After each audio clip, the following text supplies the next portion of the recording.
I'm fearless. Exaggerated, that's what you assume. The story's over now, I must conclude. I am conflicted, watching where I step still, hanging in the balance. Not the life I want to live, I want to take it all. Standing tall, fear outweighed the person you are. Oh, break out, I've got to see. Spent all my life holding all of it closely. I played it innocent, a feel of discontent. I'm finally facing it all, fearless.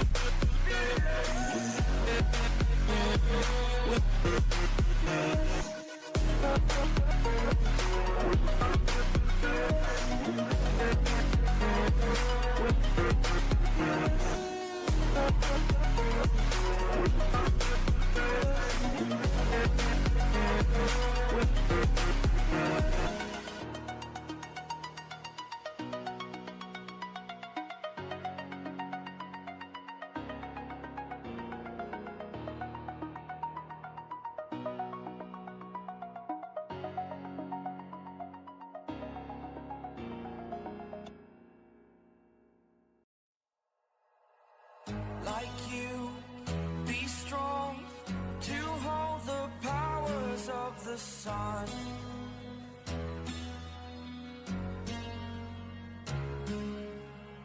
To dream, believe in strength. Now I'm the only one, only one.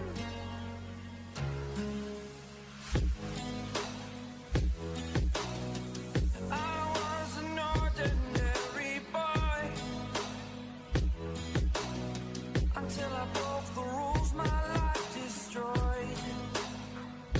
A life destroyed.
Xài tiếp mở kèo cho anh em.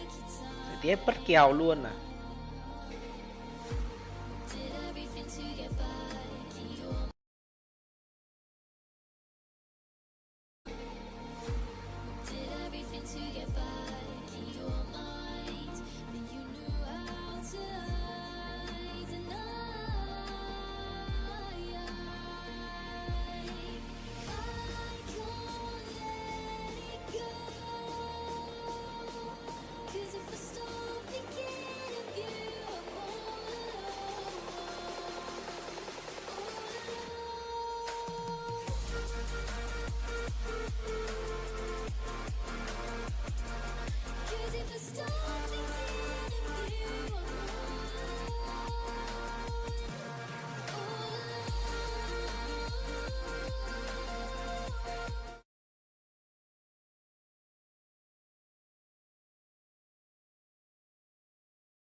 Over the edge, feel like I'm floating through the air. The pain I felt is paid for, all is said and done. Oh,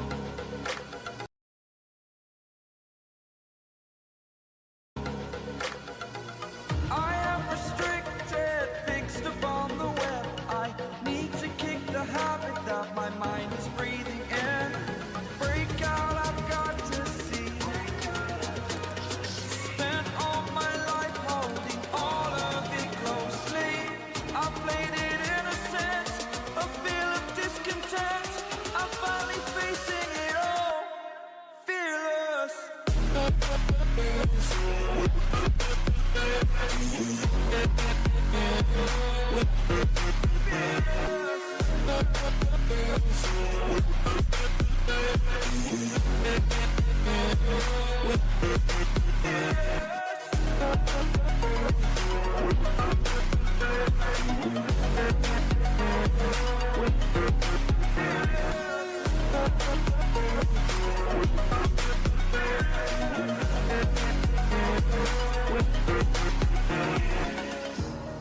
Burning the bridge that keeps us. I'm here and I'm feeling fearless. Exaggerated, that's what you assume. The story's over now, I must conclude. I am conflicted, watching where I step still, hanging in the balance. Not the life I want to live, I want to take it all. Standing tall, fear I weighed the person you are. Oh, break out, I've got to see.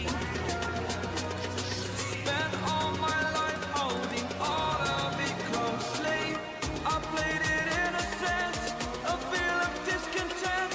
I'm finally facing it all, fearless.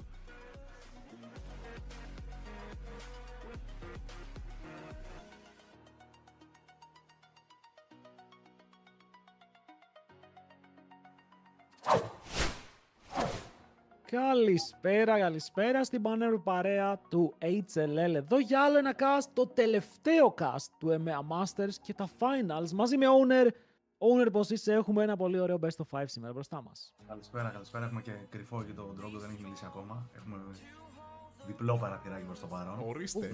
Θα είναι και ο Δρόγος μαζί μας. Σαμόνερα. Θα είμαι γιατί βαριέμαι να πατάω μόνο κουμπιά και έχουμε και να πούμε και διάφορα. Έχουμε, παιδιά, να πούμε πάρα πολλά γιατί τελικώς Japan Corp εναντίον Los Ratones, μία Los Ratones που είδαμε όλοι μαζί χθες, όλη η Ελλάδα είδε μαζί χθες να κερδίζει την Team Fantasma. Ναι, ήταν 3-0 το σκορ, θα θέλαμε σίγουρα ένα win. Αλλά ξέρεις κάτι, αν χάνουμε από κάποιον, να χάνουμε από την πιο δημοφιλή ομάδα του EMEA, Δρόγο. Η αλήθεια είναι ότι θέλαμε κάτι καλύτερο χθες. Όχι τόσο το defeat, το defeat δεν είναι το πρόβλημα εδώ πέρα. Αλλά είναι το κρίμα που δεν είδαμε να πιάνει η ομάδα την απόδοση που έπιασε στα προηγούμενα παιχνίδια που ήταν εξίσου δύσκολα.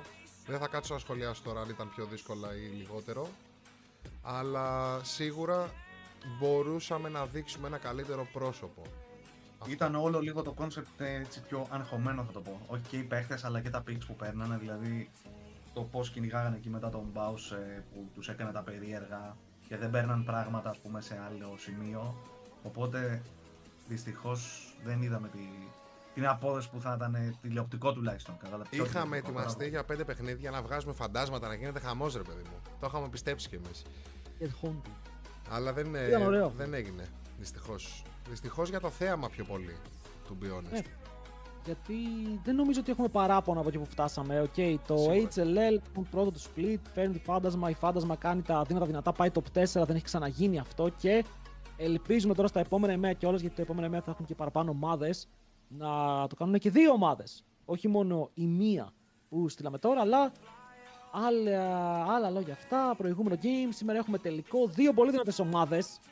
Για όσους δεν ήταν και το game ανάμεσα σε Japan Corp και KCB, τους πήγανε λίγο πολύ ευθεία. 3-1 το score και το ένα game που πήρε η KCB ήταν πάνω στα χέρια του jungler τους, όπου έπαιξε πάρα πολύ δυνατό game με Nidalee, αλλά overall σαν ομάδα φαίνονται παντοδύναμη και είναι κάπως το αντίθετο και καλά. Είναι τα φαβορί όντως τώρα οι Γάλλοι. Απ' την άλλη, οι Los Ratones έρχονται εκεί πέρα με τα περίεργα τα δικά τους και ελπίζω να δούμε και σήμερα τουλάχιστον derby. Για να μην δούμε πάλι κανένα 3-0 εκεί από τους Γάλλους. Λοιπόν, να πω εγώ εδώ ότι οι Γάλλοι αγωνίζονται με τον Ένατρον στη θέση του coach, τον συνονόματο. το είχα πολύ καιρό να δω που βρίσκεται, γιατί εδώ και πάρα πολλά χρόνια κάνει coaching στο εξωτερικό ένατρον και να που χωρίς να το ψάξω ιδιαίτερα ήρθα από μόνος του μπροστά μου με μια ομάδα η οποία έρχεται από τη δεύτερη θέση της Γαλλίας, αλλά στην πραγματικότητα μέσα στο EMEA Masters ίσως απέδειξε ότι είναι η νούμερο 1 ομάδα της Γαλλίας αυτή τη στιγμή με τις αλλαγές που αναγκαστικά υπέστη η ομάδα του Βολτή. Την είχαμε στον όμιλο, ήθελα να το πω και αυτό. Παιδιά, δηλαδή 2 defeats κάναμε στο EMEA Masters από τις 2 ομάδες που είναι στο τελικό. Δηλαδή πάντα τέτοια, δεν έχω κάτι άλλο να πω, πάντα τέτοια. Και μακάρι με αυτή την εμπειρία, ας πούμε, που που πήρε, ας πούμε, η Φάντασμα από το τουρνουά αυτό, να έρθει και στο επόμενο που θα είναι πιο μεγάλο με περισσότερες ομάδες και να κάνει ένα εξίσου σεβαστό run, και όχι μόνο αυτή αλλά και όποια τερματίσει δεύτερη. Θα είναι πολύ juicy πλέον και η δεύτερη θέση. Και δεν ξέρω αν βλέποντας οι ομάδες στην πορεία που έκανε η Φάντασμα έχουν αρχίσει και αυτοί να φαντασιώνονται μια αντίστοιχη πορεία στο EMEA Masters. Ονειρικό ακούγεται πραγματικά όλο αυτό και θα θέλαμε να ζήσουμε κάτι τέτοιο. Ενώ, Owner, εσύ για αρχή, τι πιστεύεις για όλο αυτό με το run που έχουμε δει ότι χάσαμε από τις 2 κορυφαίες ομάδες, και μετά θέλω να μου πεις και πιο πολύ για το draft που πιστεύεις ότι θα ακολουθήσει σήμερα η γαλλική ομάδα εναντίον της Los Ratones, γιατί είναι λίγο ενδιαφέρον αυτό το point από χθες. Και εγώ χθες ουσιαστικά είπα ότι η Φάντασμα όντως ήταν πολύ καλό το run, παρόλο που, εντάξει, θα πω την αλήθεια, παρόλο που ήταν όντως λίγο τυχερή, θα το πω. Δηλαδή λες και οι αντίπαλες ομάδες κάπως ήταν λίγο πιο... μας υποτίμησαν λίγο, όπως και να έχει, εν τέλει τα καταφέρανε και με καλές ομάδες, με budget τα οποία ήταν πολύ περισσότερα κιόλας από τους Team Φάντασμα, με μεγάλη διαφορά. Που όντως αυτό, ρε παιδί μου, δείχνει ότι αν όντως το πάρουν σοβαρά, δεν είναι αίτητες αυτές οι ομάδες που είναι σε αυτά τα league, οπότε πιστεύω ότι είναι ευκαιρία τώρα και οι υπόλοιπες ομάδες, ας το πούμε, από την Ελλάδα που θα μπορούσαν. Τώρα στέλνουμε 2, σωστά, στην επόμενη φορά. Το επόμενο 2, ναι. Ναι. Άρα σου λέει τώρα, δίνει και ένα εξτρά κίνητρο σε κάποια άλλη ομάδα η οποία ήταν εκεί στο top 4 για μας τουλάχιστον, να πάει και αυτή πιο σοβαρά, τουλάχιστον να μπει στο EMEA Masters. Αυτό συμφέρει τις ομάδες για πολλούς λόγους, για όποιον δεν γνωρίζει. Δηλαδή, αν κάποιος παίχτης, επειδή υπάρχουν κάποια συμβόλαια, πάρθει από κάποια άλλη ομάδα, αυτό σημαίνει ότι η ομάδα θα βγάλει λεφτά, οπότε θα έχει μεγαλύτερο budget για τα επόμενα split, να νικάει και να παίρνει ακόμα καλύτερους παίχτες, ας το πούμε. Δεν ξέρω τώρα πώς θα το χρησιμοποιήσει κάθε ομάδα το budget αυτό. Αλλά ναι, τώρα για το match που λες με Los Ratones, η αλήθεια είναι, εντάξει, και εγώ νομίζω ότι η Γάλλη είναι το φαβορί, αλλά θα ήθελα όντως να κερδίσουν οι Los Ratones, έτσι, για το τζέρτζελο. Θα πω, νομίζω ότι μιας και είναι το content team, άμα τυχόν καταφέρει όντως και κερδίσει, είναι καλό, μη σου πω τώρα, να γίνονται και άλλα τέτοια, και άλλα content teams, και να γίνεται τέτοιο τζέρτζελο παντού που βοηθάει τους πάντες αυτό τώρα, και τους viewer και αυτούς που παίζουν, και παραπάνω λεφτά έρχονται κιόλας σε όλο το κουρμπέτι. Γενικά έχουν δημιουργηθεί και άλλα content teams. Στη Γερμανία υπήρχε ένα, στο region του Los Ratones υπήρχαν 3 μαζί με τους Los Ratones. Τώρα εμείς στα χέρια μας βλέπω έχουμε και ένα draft το οποίο πρέπει να περάσουμε γρήγορα για να απαντηθούν πολλές ερωτήσεις γύρω από το τι μπορεί να γίνει, και βλέπουμε τον Ναζίρ και τον Μάουκ είναι στα bans για να δούμε αν μανάρουνε τον Μπάους ή όχι.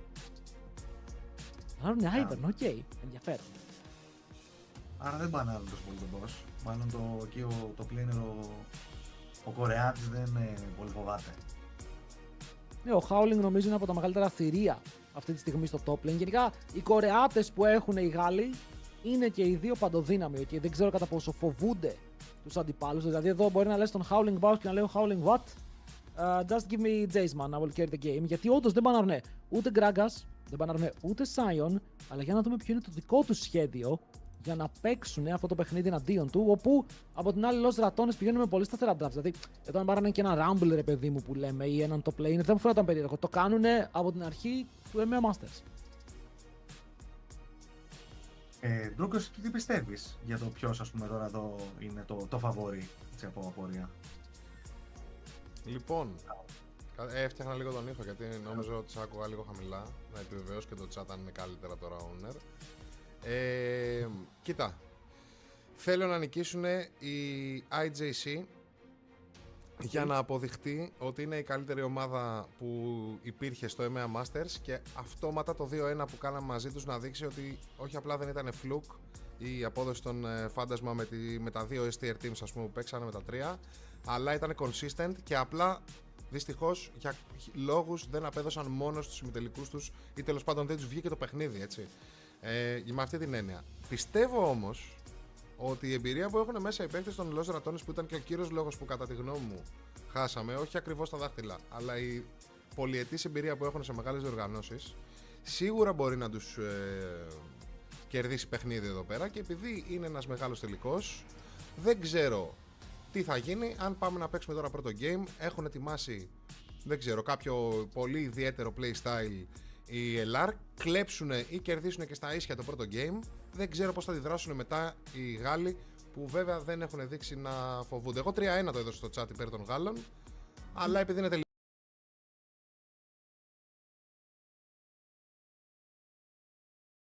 που βέβαια δεν έχουν δείξει να φοβούνται. Εγώ 3-1 το έδωσα στο chat υπέρ των Γάλλων, αλλά επειδή είναι τελικός ποτέ δεν ξέρεις. Θα ψιλοσυμφωνήσω με το 3-1, αλλά για να δούμε τι μπορούν να κάνουν οι Los Ratones. Για τώρα έχουν αφήσει open τον Rumble, κάτι που δεν κάνανε εναντίον μας χθες. Τον Rumble τον είχαν στο banlist και εννοεί το Howling το λοκάρι, ο Baus παίζει το counterpick του εναντίον του Rumble που είναι ο Γκάλιο, το έχουμε δει αρκετές φορές, και μετά παίρνουν και το Jin. Αλλά κατευθείαν η Japan Corp λένε: OK, θα πάρουμε Skarner MF. Έχουμε σετάρει ήδη ένα insane combo που είναι πολύ κλασικό. Πολλές φορές το παίζεις ή με Vi στο jungle ή με Maokai στο jungle. Αυτό το παίζουν με Skarner, γιατί ο Skarner τι κάνει? Ουλτάρει τους πάντες, τους φέρνει πάνω στα ulti σου και πεθαίνουν από αυτά.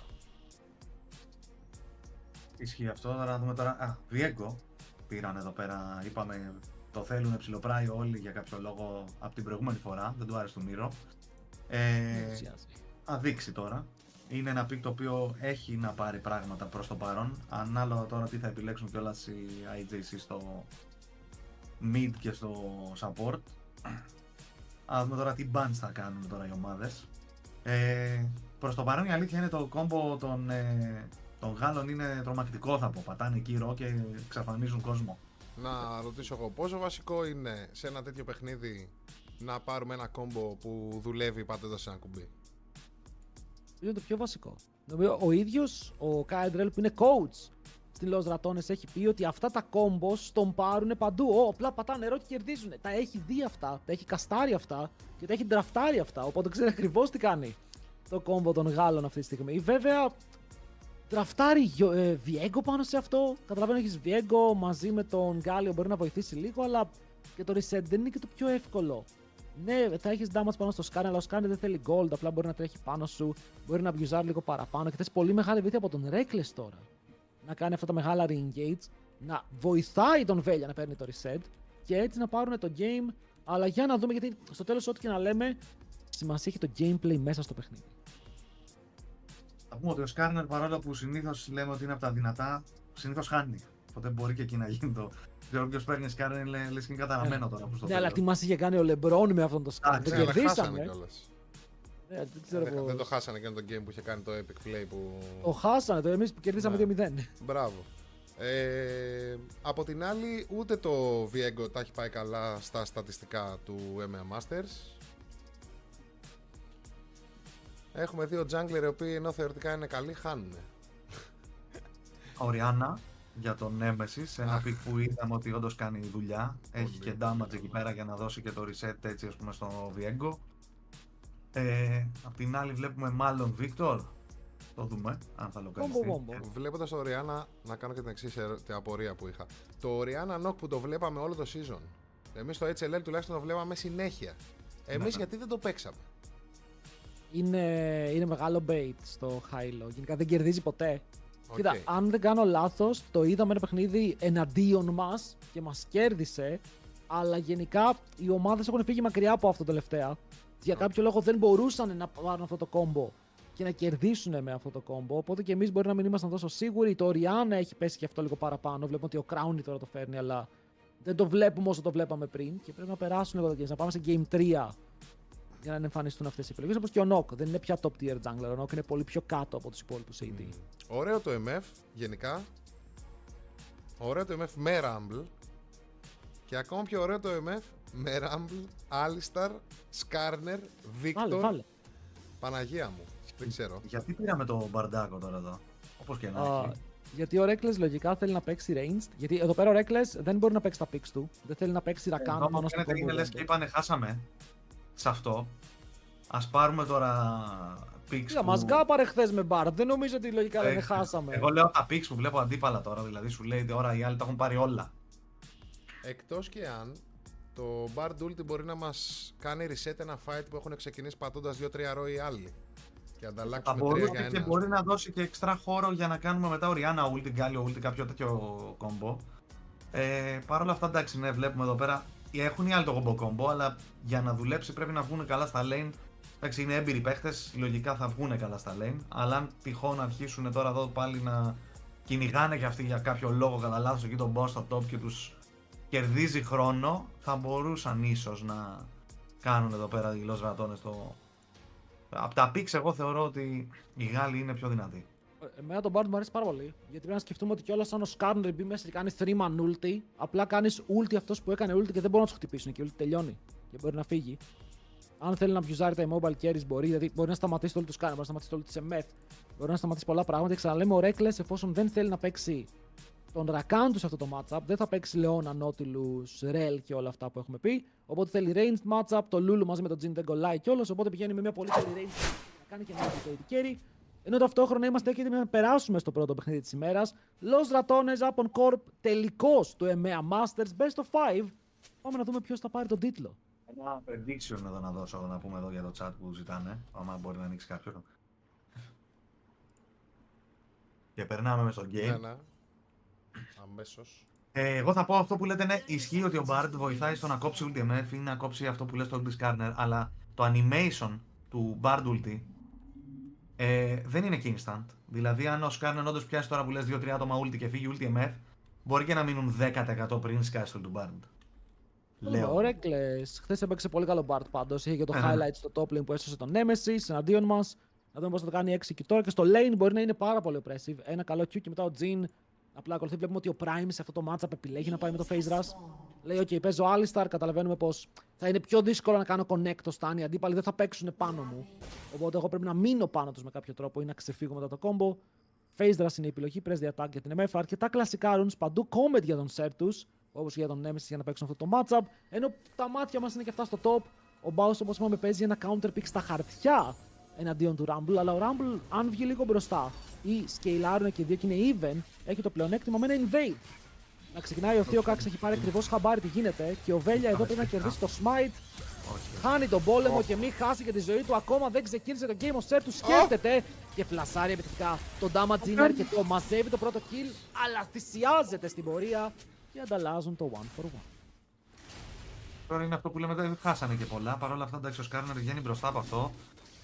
Ο Viego πέθανε, οπότε πρέπει να ξανατρέξει τώρα να φαρμάρει. Οπότε θα είναι πολύ πιο αργό στο clear του. Ξαναβλέπουμε εδώ το περίεργο κυνήγι που θέλουν να κάνουν. Για κάποιο λόγο δεν πλησίασε καν για να κάνει το smite. Δεν έφτανε σίγουρα εκεί.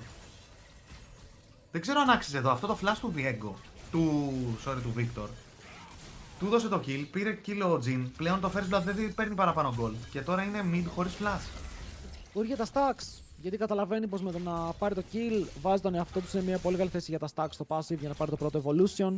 Έτσι κι αλλιώς και να πεθάνει, λέει θα έρθω με TP, θα έχω κάνει recall, μπορώ να πάρω item.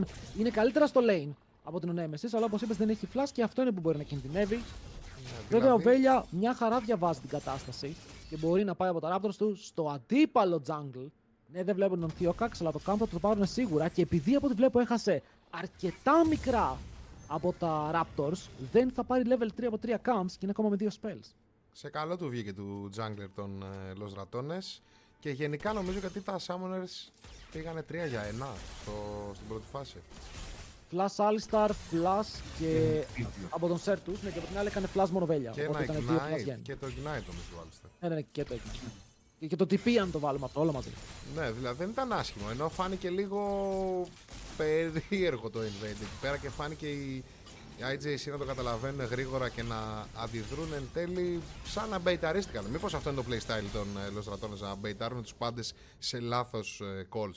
Φαίνεται, η αλήθεια είναι ότι κάνουν ψηλό overforce, αλλά επειδή το κάνουν όλοι μαζί, κάπως εν τέλει τους βγαίνει για αυτούς κέρδος. Μέχρι τώρα το game είναι even και ο Theocax κοιτάει στο mid lane, θέλει να πάρει το flash του Nemesis. Με το να πάρει το flash του Nemesis, ο Nemesis δεν μπορεί να κάνει αυτό που κάνει τώρα. Γιατί η Orianna, αν ξέρει να παίζει, ασκεί πάρα πολύ πίεση με το spacing τη κιόλα πάνω στον αντίπαλο και τώρα ο Nemesis πρέπει να κάψει flash. Αναγκαστικά αλλιώ θα πεθάνει. Που σημαίνει ότι οι Japan Corp έβγαλαν το play που ήθελαν. Ο Nemesis δεν μπορεί να συνεχίσει να παίζει τόσο aggressive χωρί να έχει πίεση και vision. Και πρώτο από του δύο θα έχει flash ο Sertus. Άρα ο Victor με 53 stacks από το level 4 είναι σε μια πολύ καλή θέση. Ισχύει αυτό και μέχρι να ξαναμπορέσει ο Βιέντο όντως να γκαγκάρει στο mid μπορεί και να ξαναγεμίσει το flash. Προς το παρόν δεν έχει τιμωρηθεί. Ίσα ίσα τιμώρησαν την Orianna. Παρ' όλα αυτά το bot lane εδώ των Λοζρατώνες πάει αρκετά καλά. Ναι, χτυπάει πάρα πολύ. Ο Crown παρότι πήρε first blood δεν έκανε ποτέ reset. Οπότε έμεινε στο lane και με το bar gym που είπαμε, το poke, το setup που μπορεί να κάνει ο ένας πάνω στον άλλον, έχουν πουσάρει πάρα πολύ. Ένα wave μπροστά πρακτικά μέσω των CS και μαζί με το kill αυτό συνδυάζεται σε 400 gold lead για έναν Gino που θέλει το πρώτο του recall να είναι lethality από τη μία, BF sword από την άλλη. Έχουμε δει και τα δύο να λειτουργούν. Πάλι ο boss θα πω ότι έτσι, ό,τι και να παίξει το πάει full damage. Δεν υπάρχει πιθανότητα να παίξει ας πούμε tank έτσι. Ο Baus λογικά Ναι. θα πάει Cosmic Drive σε full AP. Οκ. Αλλά για να δούμε. Σου λέει ναι, θα με κυνηγάνε, βγάλω και κάποιο ένα one shot. Είναι το κόλπο. Ο Baus δεν ξέρει να παίζει tank. Ο Baus το μόνο pick που παίζει tank, αν δεν κάνω λάθος, είναι μερικές φορές το Sign. Okay, τα υπόλοιπα picks του απλά λέει ό,τι και να είναι θα το πάω damage. Γι' αυτό δεν τον έχουμε δει να παίζει Ornn, δεν τον έχουμε δει να παίζει Cassante. Απλά παίζει ό,τι μπορεί να βγάλει περίεργο build. Πηγαίνει back Symbiotic Souls Classic αντικειμενικά για τον Baus, όπου εκμεταλλεύεται πάρα πολύ το tempo, τα resets, θέλει να έχει πιο γρήγορα recalls για να εμφανίζεται στο lane. Ενώ ο Rumble παίζει Conqueror και όπως είπαμε, ο Rumble αυτή τη στιγμή τι κάνει. Λέει παιδιά, αυτός πήγανε counter pick και εγώ απλά θα βγάλω Leander's Riftmaker και όταν βγάλω αυτά τα δύο items θα κάνω 1v9. Αυτός είναι ο σκοπός του και έτσι θέλουν να παίξουν μέχρι να πάνε σε κάποια μεγάλα team fights. Που θα δούμε πότε θα πάλι το mid να κάνουν κάποιο κυνήγι πάνω στον Nemesis. Παρ' όλα αυτά έρχεται ο Reckless και ο Velgia εκεί πέρα για να διώξει ουσιαστικά αυτό το. Ίσως και dive να θέλανε να κάνουν στην Orianna η οποία δεν είχε το flash της και δεν έχει ακόμα level 6. Και ξεκινάνε δράκο εδώ πέρα οι Λοζρατώνες. Απ' την άλλη ο Skarner παίρνει τα voids. Κλασικό trade. Κάποιες ομάδες που έχουν πιο πολύ προς τα κάτω. Ανάλογα πώς θα βγει και το παιχνίδι δηλαδή. Νομίζω το Prio το έχει ο Δράκος. Έχουμε δει ότι πηγαίνει καλύτερα σαν objective μέχρι το τέλος του παιχνιδιού. Βέβαια εντάξει, άμα πάρεις τους δύο πρώτους Δράκους που συνήθως αυτοί που θα πάρουν τον πρώτο συνήθως παίρνουν το δεύτερο. Δεν πάρεις grabs, αρχίσεις χάνεις το παιχνίδι. Τα grabs θα βοηθήσουν πάρα πολύ στα push, ας πούμε, στα side lane για να γυρίσεις. Είναι ένα trade ας πούμε, που κάνουν οι ομάδες συνήθως, το ένα για το άλλο. Μ' αρέσει πάρα πολύ που βλέπω κάποιους από τους junglers στο εμένα κάνουν αυτό που κάνει ο jungler των Los Ratones τώρα. Με κάθε ευκαιρία γνωρίζοντας που είναι ο αντίπαλος θα μπει, θα του πάρει το camp, δεν το σκέφτεται καθόλου. Ισχύει και το Ήταν ένα Prio μικρό και αυτό. mistake από τον Theocax, γιατί εφόσον πηγαίνεις voids, δεν μπορείς μετά να πεις ότι θα πάω να υπερασπιστώ και το bot side jungle μου, γιατί έχεις δώσει info τι σε top, ο αντίπαλος μπορεί ελεύθερα να μπει μέσα στο jungle, οπότε το καλύτερο που μπορούσε να κάνει ήταν να πάει ευθεία να πάρει λίγο παραπάνω vision μέσα στο αντίπαλο jungle, μπορεί ακόμα να πιέσει και το top lane, γιατί το bot του δεν ήταν σε θέση να φάει dive, από ό,τι βλέπουμε οι Lost Dragons πήγανε back, αλλά τουλάχιστον είναι εκεί που πρέπει να είναι για να πάρει τα δύο camps του και να πάρει level 6, γιατί βλέπουμε ότι η διαφορά ανάμεσα στους δύο junglers στο XP είναι πια μισό level. Βλέπουμε εδώ τον boss που έβγαλε μπότες οι οποίες είναι περίεργες θα πω. Του λέει τώρα θα αρχίσω τώρα εγώ να τρέχω εκεί γύρω σε όλο το χάρτη, να τους τρελάνω. Πήγε εκεί να παίρνει speed και πιο γρήγορο recall ουσιαστικά. Κάνει και ulti εδώ πέρα ο Rumble, κάνει clear το wave, θέλει να κάνει reset ουσιαστικά, δεν έχει και το TP του. Και το wave, το cannon θα πέσει. Λογικά θα έχει τη μάσκα μόλις πάει back. Θέλω να δω αν προσπαθήσει να παίξει κάποιο 1v1. Και εδώ βλέπουμε το value από τις μπότες του Baus, όπου παρότι έκανε ο Rumble πρώτο στο recall, ο Baus πηγαίνει κατευθείαν back, δηλαδή του πήρε πραγματικά μισό χρόνο. Αν ήθελε να περπατήσει, μπορούσε να περπατήσει. Αλλά για να κάνει teleport, τελικά κάποιο είναι το play εδώ πέρα. Και μπορεί να προσπαθήσουν να κάνουν contest ή κάποιο περίεργο move στο top. Γιατί λέμε ότι ο Crown μόλις δει το combo δεν κάθισε να φάει καν damage. Φλάσαρε μακριά, θέλει το HP του να μείνει ψηλά, ώστε να μην φάει κάποιο dive αν έρθει ο Skarner. Νομίζω ότι θέλει να πάει πίσω από το tower τώρα, τον έχει πιάσει τρέλα αυτή η κλασική του Baus από ό,τι φαίνεται, αλλά μάλλον είδε το Skarner εκεί πέρα και σου λέει άστο τώρα καλύτερα.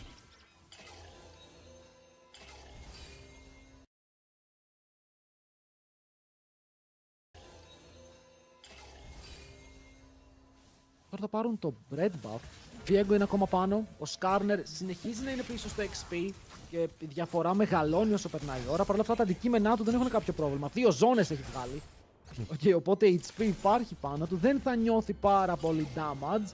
Αλλά είναι ένα από τα καλύτερα reset στο παιχνίδι. Αν καταφέρει ο Viego να πάρει το kill, γίνεται αυτός ο Skarner που παίρνει το E και εκεί ξεκινάει η όμορφη κατάσταση για τον Βέλια, όπου μπορεί να εκμεταλλευτεί πάρα πολύ καλά αυτά τα picks. Γενικά κάθε pick το οποίο μπορεί να σηκώσει, νομίζω πως είναι ο παράδεισος του Viego.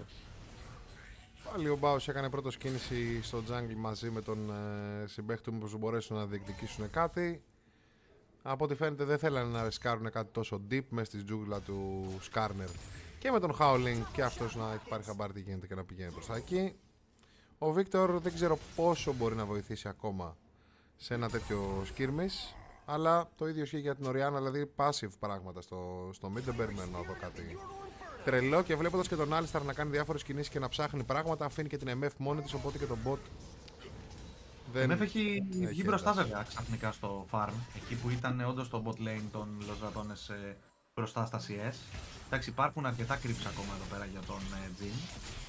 Παρ' όλα αυτά έχει ένα λίγο CS. Δεν ξέρω αν κάνω λάθος, αλλά νομίζω ότι έφυγε αρκετή ώρα ο Alistar και δεν υπήρξε καθόλου πίεση από Reckless και Crowny.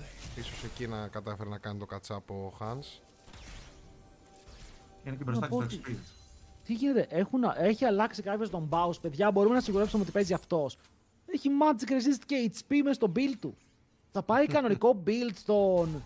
Εντάξει, αυτός είναι. Ευχαριστώ πάρα πολύ τον cameraman που με πηγαίνει κατευθείαν στον Baus που κάνει proxy. Αλλά πού είναι τα AP items, λογικά σοβαρεύεται, είναι τελικός. Και καταλαβαίνει πως, ξέρεις κάτι, αν θέλω να κερδίσω, πρέπει να παίξω λίγο τα σωστά τα builds. Αλλά είναι και το μοναδικό tank της ομάδας, έτσι. Δηλαδή αυτή τη στιγμή ο Bard δεν τα κάρει, ο Viego και αυτός πρέπει να μπει πιο μετά στο fight, να πάρει τα reset. Δεν μπορεί να πεις ότι μωρέ θα μπει πρώτος για να κάνει ulti Μογκάλιο. Αυτό είναι σπάνιο τώρα σενάριο. Αν τυχόν πιαστεί ίσως από κάποιον Skarner ή Alistar.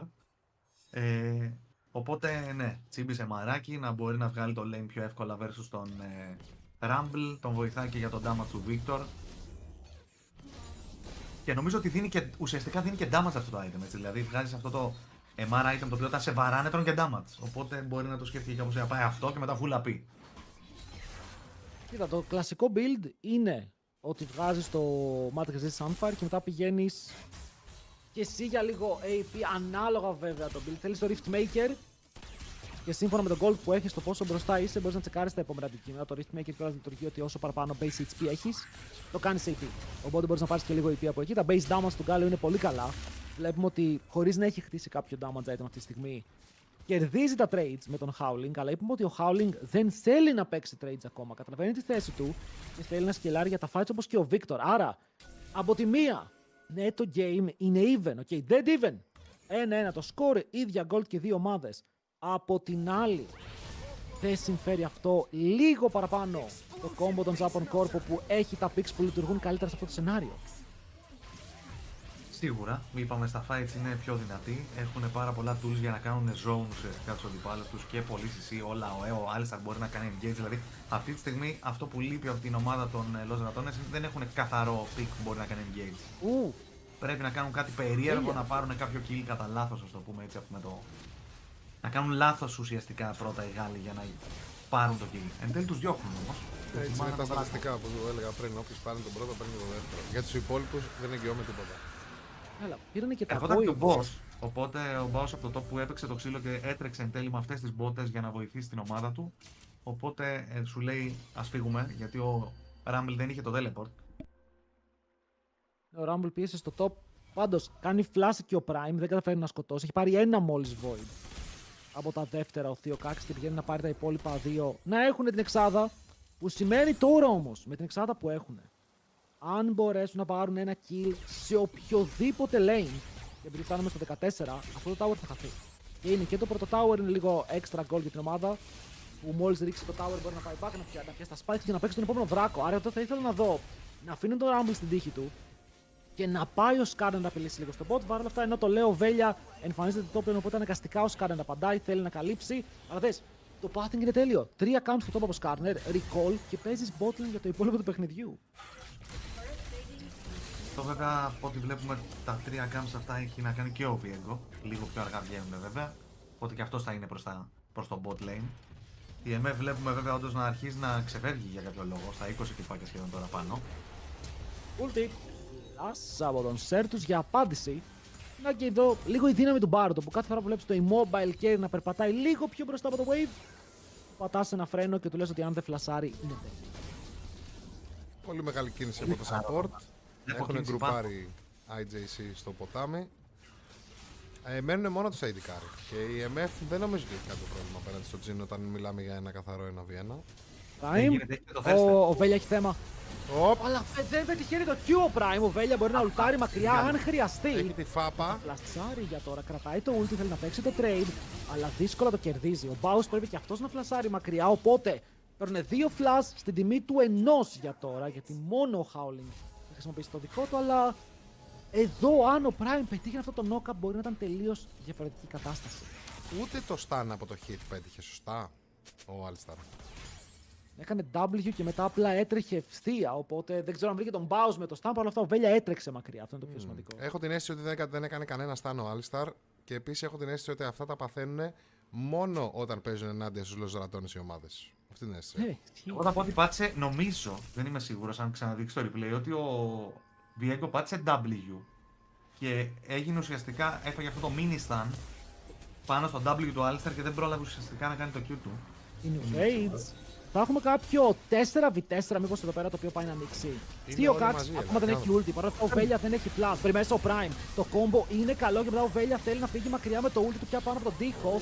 Θα το καταφέρει για αρχή. Παρ' αυτά ο Σκάρνερ δεν έχει πει τελευταία κουβέντα. Φλασάρει μέσα, πετάει πέτρες. Ο Βέλια είναι πάρα πολύ low σε HP, αλλά ο Handsome Day δεν βλέπει για να βαρέσει. Και η ulti του Reckless σταματάει 3 άτομα ακριβώς μακριά από το tower να μην μπορέσουν να σκοτώσουν τον Crowny. Τυχεροί στην ατυχία τους οι λοζρατώνες όπου μπορεί να χάνουν το fight, αλλά δεν χάνουν κανένα άτομο.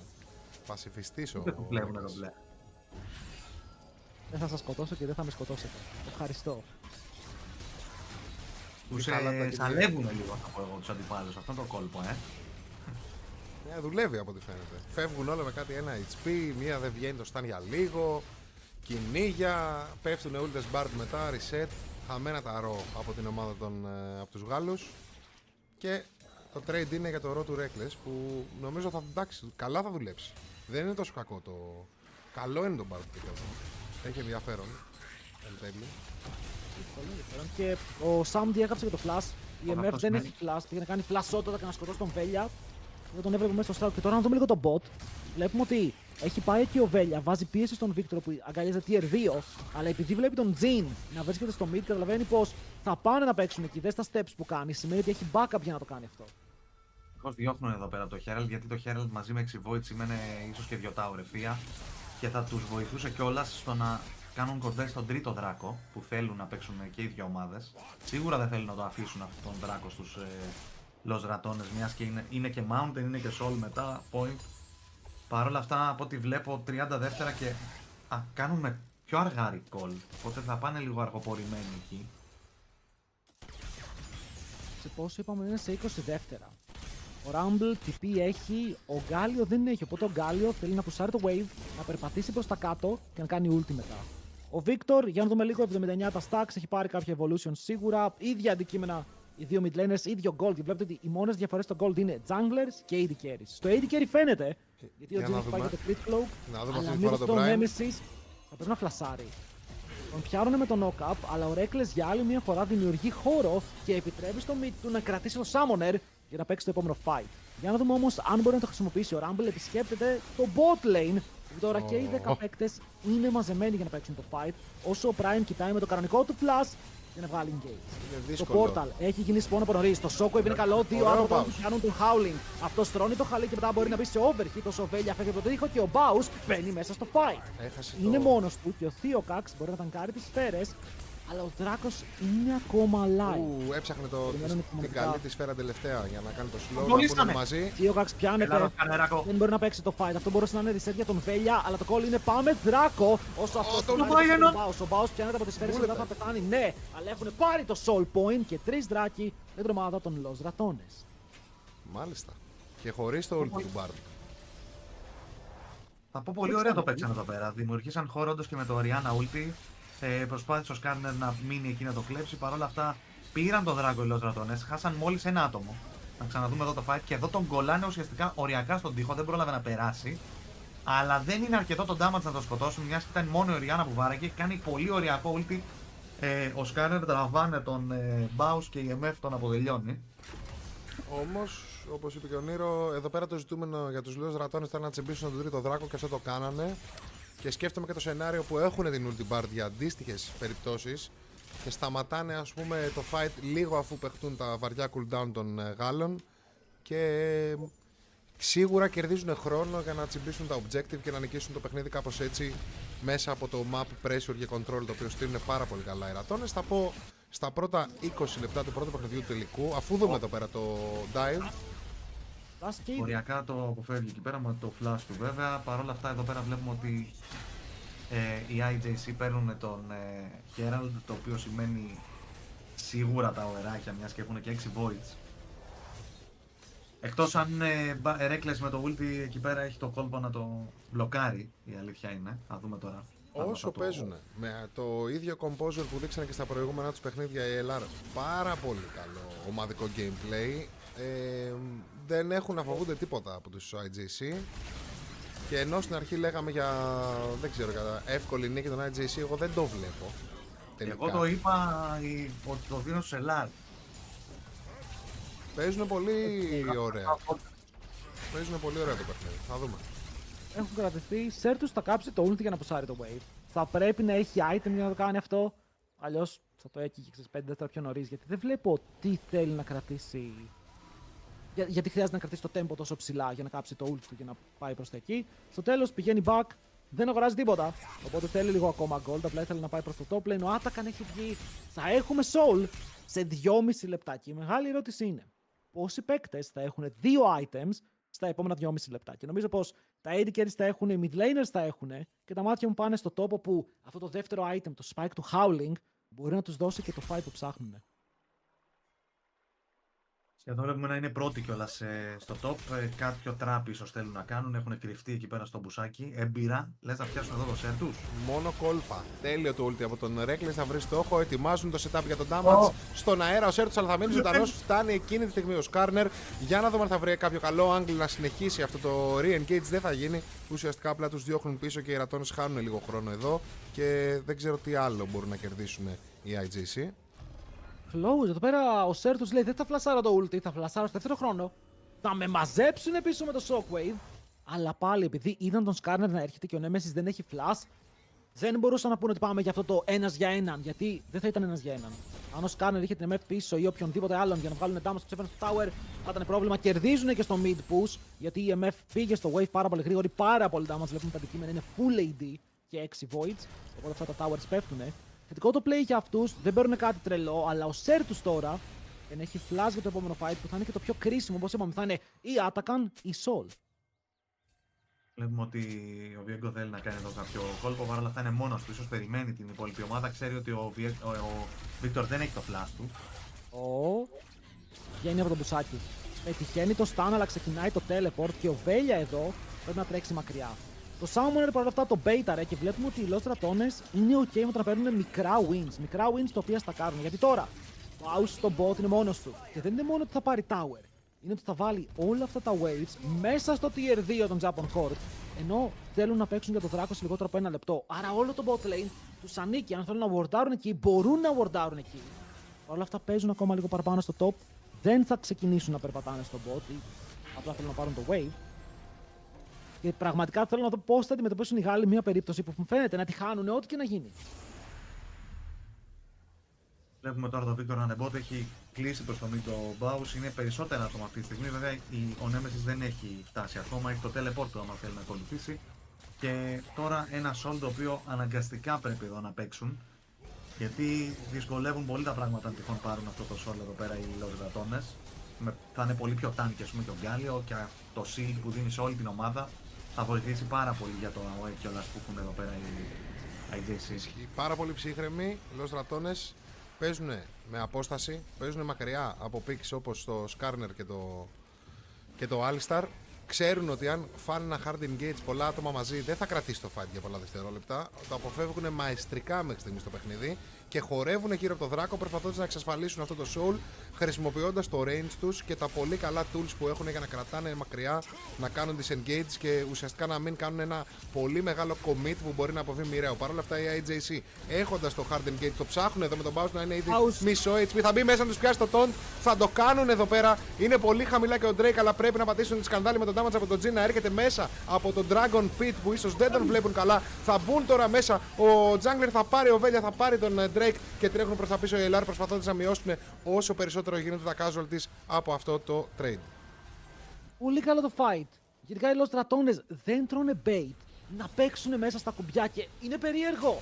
Γιατί αν θέλει εδώ πέρα ο Howling να ρίξει το ulti, ο Prime να φλασάρει από πίσω και να πετύχει τον knock-up, μπορούν να το κάνουν αυτό. Αλλά οι Lost στρατώνες στέκονται τόσο πολύ όπου στέλνουν τον Baus ευθεία και λένε αν φαϊτάρετε, θα φαϊτάρετε πάνω στον Γκάλιο. Οπότε εμείς μπορούμε να κάνουμε ό,τι θέλουμε. Και βλέπουμε ότι παρότι ο Γκάλιο δεν έσκασε τίποτα, υπήρχε τόσο backup damage με το range από τον Jin, από την Bard. Τους πίεσε μακριά, παίρνουν το soul. Δεν χάνουν τίποτα. Και το gold. Είμαστε στο 25, παιδιά. Είναι ακόμα dead even.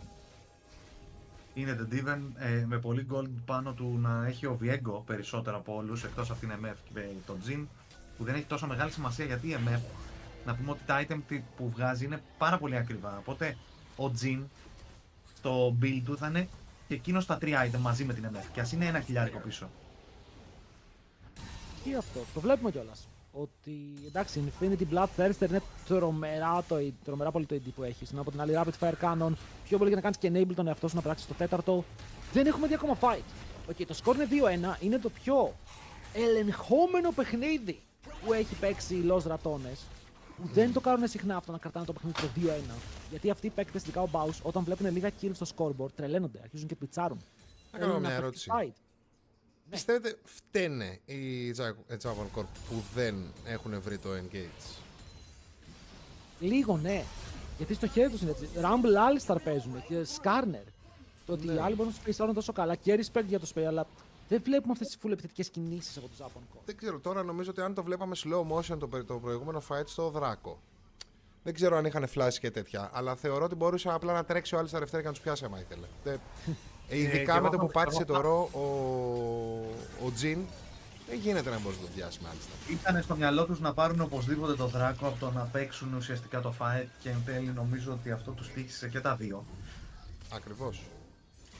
Και θα πω ότι οι Lost εδώ είχε ανοίξει ο Jin ulti, κράτησε το τελευταίο shot για να το ταϊμάρει μαζί με τον jungler του και να κάνει ulti πάνω στο δράκο και σμάει το Velya με το Viego, οπότε πήρανε κιόλας αυτό το δράκο. Βλέπουμε να έχουν το πράιο και στο να τα κάνει αυτή τη στιγμή. Το συζητούσαμε πριν, αλλά τώρα ο Prime πηγαίνει μόνος του σε ένα μαγικό ταξίδι. Handsome D. Ανοίγει το ultimate. Το damage όμως δεν είναι πάρα πολύ και τώρα ο Prime είναι αυτός που θέλει να βάλει το damage να πάρει reset πάνω στον Alistar.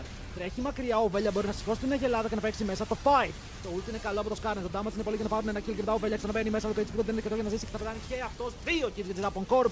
Όσο ο Baus σπεϊσάρει καλά, φλασάρει μακριά, αλλά δεν μπορεί να κρατήσει 3 kills για την ομάδα των Γάλλων μαζί με τον Atakan και όσο καλό και να ξεκίνησε το fight έπεσαν στην παγίδα για να παίξουν πάνω στα cooldowns στους Lost Ratones.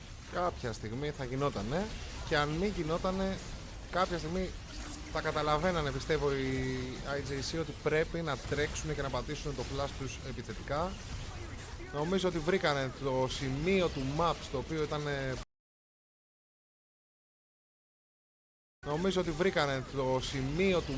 οποίο ήταν καλό να γίνει, σε ένα πολύ καλό σημείο του map, κλειστό σημείο του map. Τα πατήσαν όλα μαζί και είδαμε τι έγινε. Έκανε εκεί πέρα το δόλωμα, ο Alistar μπήκε μέσα, έγινε ulti MF, βλέπουμε εδώ το engage, μπαίνει μέσα μαζί με τον Bard και εδώ ουσιαστικά μπεϊτάρονται να γυρίσουν να τον φαν, αλλά το MF ulti δεν μπορούσαν να το ταγκάρουν, αναγκάζονται να φύγουν πίσω, κερδίζουν δηλαδή χρόνο εδώ πέρα. Και δυστυχώς παρόλο που φάγανε τον Alistar, ο Viego μέχρι να μπει μαζί με το ulti του Skarner που είναι σε σωστό το timing, καταφέρνουν, παίρνουν τα kill, μεγαλώνει κιόλας το ulti εδώ πέρα του Victor και το damage είναι πάρα πολύ ώστε να το αντέξουν μετά και δυστυχώς είπαμε αυτό το AOE combo και όλα τα pick που έχουν, το damage που έχουν είναι πάρα πολύ. Πρέπει να γίνει ψηλοθαύμα σε fight. Φάγανε τον bait να κυνηγήσουν, νομίζω ότι έπρεπε να σταματήσουν στον Alistar, δεν έχουν το combo για να αρχίσουν να τρέχουν πάνω στους IJC. Ένα μικρό λάθος εδώ πέρα, μαζικό μικρό λάθος από την Lost Ratones, με την έννοια ότι κάνανε 3-4 βήματα παραπάνω και στοιχίζει αμέσως όλο το tempo του παιχνιδιού που χτίζουν μαεστρικά τόση ώρα και τώρα βρίσκονται πραγματικά πάρα πολύ πιεσμένοι με ένα all-in combo απέναντί τους. Δύσκολα τα πράγματα για defense, δεν μπορείς απέναντι σε ένα all-in να κάτσεις στα εξωτερικά tower. Οριακά δεν ξέρω αν μπορείς να κάτσεις και σε αυτό μπροστά από το inhibitor. Με πάρουν και 6 voids, έτσι. Και πρέπει να πούμε ότι τώρα φαίνεται λίγο η διαφορά στο draft αυτή τη στιγμή. Ότι ας δούμε λίγο το fight, το Prime πηγαίνει ευθεία. Επειδή όχι μόνο έχει το ultimate, υπάρχει και ο Atakan. Οπότε να πεθάνει δεν θα πεθάνει. Οπότε εδώ ο Crown πιο πολύ θέλει να στείλει πίσω τον Prime για να πάρει τα 200 gold. Αλλά ναι, φαίνεται η διαφορά στο draft ότι είναι πολύ πιο δύσκολο οι Lost Ratones να παίξουν τον draft που έχει δοθεί. Γιατί βλέπεις ότι ένα mistake, ένα έξτρα βήμα, μια κακή απόφαση οδηγεί σε όλα τα objectives να χαθούν. Ενώ από την άλλη, όσα λάθη και να κάνουν οι Japan Corp, αυτό που θα πληρώσουν είναι ότι δεν θα πάρουν kills, όχι ότι θα πεθάνουν. Γιατί πέφτει το Rumble Ulti, ο Skarner είναι πάρα πολύ ο Victor έχει άπειρα πράγματα που μπορεί να κάνει, η MF δεν έχει κινδυνεύσει ποτέ στο παιχνίδι. Άρα νομίζω ότι είναι λίγο αυτό ότι όποτε έχουν κουμπιά και παίζουν υπομονετικά οι Japan Corp, έχουν το πλεονέκτημα. Χάνεται λίγο εδώ η υπομονή, αλλά ποια υπομονή, ο Sam D ξέρει τι κάνει. Και θα πάρει ένα γρήγορο kill πάνω στον Squeezy Bows. Φλάσαρε μες στη μούρτη όπως πρέπει, θα πω εγώ. Το flash είναι για να παίζει ευθεία. Λάσο απαξάμπλα ήταν εδώ πέρα και βλέπουμε το Reckless να θέλει να καθυστερήσει ίσως το wave εδώ πέρα κάπως, παρόλα αυτά δεν το επιλέγει. Και είναι Elder, παιδιά. Είναι Elder. Βγαίνει τώρα και δεν έχουν τον Bows. Και φαίνεται ότι δεν πάνε καν, δηλαδή ο Diego είναι πάνω, το αφήσαν. Μήπως περιμένανε και οι Japan Corp πριν κάνουν αυτό το force all-in engage, ας πούμε. Περιμένανε το λάθος ή περιμένανε πολύ απλά και τον Victor να είναι σε θέση να περάσει πολύ damage όταν θα πέσουν όλα τα ulti και αυτός να δώσει ακόμα περισσότερη πρέσα με ένα-δύο κλειστά αντικείμενα.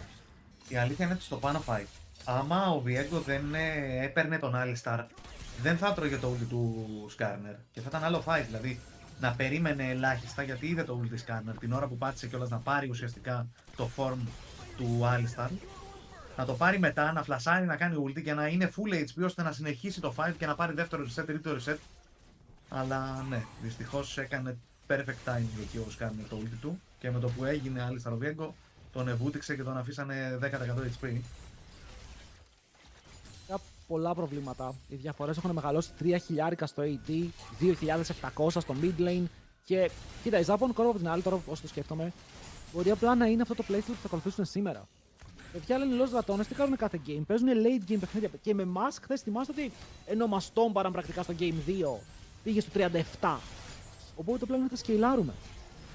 Και πήρανε πολύ καλό scaling combo. Το πέρα Lost Ratones παίρνουν σε πολλά ερωτήματα. Του τύπου τι πρέπει να ντραφτάρουμε, πόσο πρέπει να πιέσουμε και αν μπορούμε να παίξουμε το scaling game εναντίον τους. Γιατί για τώρα πιάνουν τον Theo Cax, αυτό στα ουλτάρια, αλλά πολύ ωραίο ο Βέλια κάνει cancel το ultimate του Skarner με το δικό του ulti. Το χαλί θα στρωθεί. Ο Σέρτος είναι πάνω από το δικό και βγάζει πάρα πολύ damage όσο ο Baus γκριντάρει παραπάνω και το burn θα είναι αρκετό από το Liandris του Howling για να πέσει κάτω από τον Elder. Και ενώ αυτό το fight ήταν πολύ καλό, είναι ένας για έναν. Αυτό ήταν από τον Elder δυστυχώς. Τον έφερε στο range για το execute και φέρνει και όλη την ομάδα του Japan Corp μέσα στη βάση των Ratones να ανοίξουν ακόμα ένα inhibitor και να φέρουν το παιχνίδι μια ανάσα πριν το 1-0. Pre-farm θα το πω εγώ αυτό. Όχι, εντάξει. Έχουν όντως παραπάνω farm, αλλά βλέπουμε ότι έχουν και τα 6 voids για να μπορέσουν να πιέσουν και δεν φεύγουν καν πίσω. Μένουν mid, το wave βέβαια αργεί να έρθει, οπότε νομίζω ότι προς το παρόν αυτή η πίεση θα τελειώσει, πάνε back να ψωνίσουν τα extra item που κέρδισαν μετά από αυτά τα fight. Εγώ βλέπω και το build του Baus, νομίζω ότι ο Baus έχει παραμαγειρέψει με αυτό το build.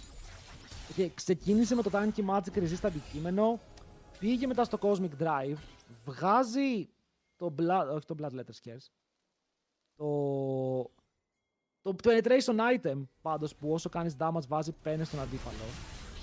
Είναι λίγο περίεργο build και μετά θα πάει για Shadow Flame, για Rocket Belt που συνήθιζε να πηγαίνει παλιά. Δηλαδή σε σχέση με το build του Rumble είναι πολύ πίσω ο Γκάλιο, μπορεί το Golden λέει 1500, νομίζω το value που βγάζουν τα picks είναι πάνω από 5.000 αυτή τη στιγμή. Με το πόσο ο Rumble μπορεί να προσφέρει. Και ενώ το λέμε, βλέπουμε ότι ο Baus φλασάρει μακριά, δεν έχει και flash τώρα για το επόμενο fight και το επόμενο fight θα είναι στο Baron. σε 20 δευτερόλεπτα, αλλά δεν υπάρχει και equalizer. Δεν ξέρω αν θέλω να το περιμένουν το Japan Core. Θα το δούμε. Πάντως σίγουρα εκεί θα παιχτεί το επόμενο fight. Το χρειάζονται νομίζω κιόλας για να λήξουν, παρόλο που υπάρχει αρκετό wave clear. Δεν είναι δηλαδή δύσκολο. Έχουμε Γκάλιο ο οποίος κόβει και αυτός πλέον. Αν δεν έχουν Baron, δύσκολο να πάνε στο mid tower και να το πάρουν σε ευθεία. Με μια Οριάννα κιόλας επίσης να κάνει clear το wave. Να τους διώχνουν, περιμένουν κιόλας να πουσάρει το bot, το top τους. Σιγά σιγά έχουν το prio, μιας και έχουν δύο lanes ανοιχτά. Ξεκινάνε με τη μία. Ξεκινάνε επειδή το equalizer είναι up σε 2 δευτερόλεπτα. Που σημαίνει ότι όσο ξέρουν περίπου που είναι ο Βέλια, μπορούν να τον σταματήσουν να τον μπει μέσα στο team. Εμφανίζεται αυτό και εδώ πέρα ένα equalizer μπορεί να κλείσει τους δρόμους. Το βλέπουμε κιόλας, έχει πολύ καλό στρώσιμο να παιχθεί. Αλλά με το positioning που κρατάνε οι Japan Corp θέλουν να κάνουν turn. Ανοίγει ultimate το prime και δέχεται αρκετό damage, αλλά CC παραπάνω και δεν μπορεί να κουνηθεί. Οπότε τώρα ο Alistar χάνει το unbreakable και ένα λιγότερο cooldown, ένας πιο squeezy support μπροστά σου μπορεί να είναι η λύση για τους δύο δρακόνες. Εδώ να πω τώρα εγώ γιατί δεν μ' άρεσε ο Μπάρετ, παρόλο που έχει σώσει πολύ την κατάσταση. Αν εδώ υπήρχε ένα πικ όπως είναι η Ρελ για παράδειγμα, ή ο Alistar ή ένα τέτοιο πικ μπορεί να μπει μέσα, θα δίνανε το εύκολο engage στο να μπορεί να μπει και να κάνει ulti ο boss, να πάρουν reset με τον Diego. Παρ' όλα αυτά δεν υπάρχει κανένας να μπει. Σε ποιον θα έμπαινε όμως, γιατί ο Alistar αυτά τα μπλοκάρει, δηλαδή είναι σπεσιαλιτέ του. Να πας να κάνεις W με Ρέλ να σε διώχνει μακριά. Εδώ πιάνουν τον Prime, όπως είπαμε δεν έχει ulti. Είναι το εύκολο reset να ανταλλάξουν τον Baron. Ο Σέρ τους τρέχει μακριά, πιάνεται από τις σφαίρες. Πολύ low σε HP, ο Crown πετυχαίνει το τέταρτο. Και τώρα ο Βέλια τρέχει ευθεία να σκοτώσει κάποιον με το Σέρ τους να φλασάρει μακριά και θυσιάζουν τον Θείο Καξ για να κάνουν τα γρήγορα recall. Παρ' όλα αυτά ο Βέλια έχει βρει τον στόχο που θα πιάσει τον Σέρ τους. Το kill όμως θα το πάρει, περίμενε λίγο. Γιατί εδώ πέρα φαίνεται πάρα πολύ close. Εντάξει, ήρθε η ομάδα και η ομάδα θα καλύψει. Σέρ τους κάτω, 3 kills. Ανταλλαγή για Baron. Για να δούμε ποιον συμφέρει η κατάσταση. Τον βασανίσουν. Δεν θα σε σκοτώσουμε. Θα περιμένουμε. Γιατί έχει Elder σε 50. Σερβίρανε το κιλάκι στο τζιν. Ότι ίσως εκεί θα μπορούσαν να αφήσουν έναν να τον αποτελειώσει, να τον καθυστερήσει απίστευτα πολύ. Όπως και να έχει, να ξαναδούμε εδώ πέρα το fight που ο Alistar κάνει το λάθος να μπει λίγο πιο μπροστά, να δώσει ουσιαστικά αυτό το kill για να δώσει τον Baron στην ομάδα του.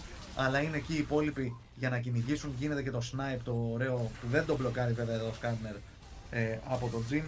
Θα γίνει το κυνήγι, θα πάρουν 3 kills πίσω.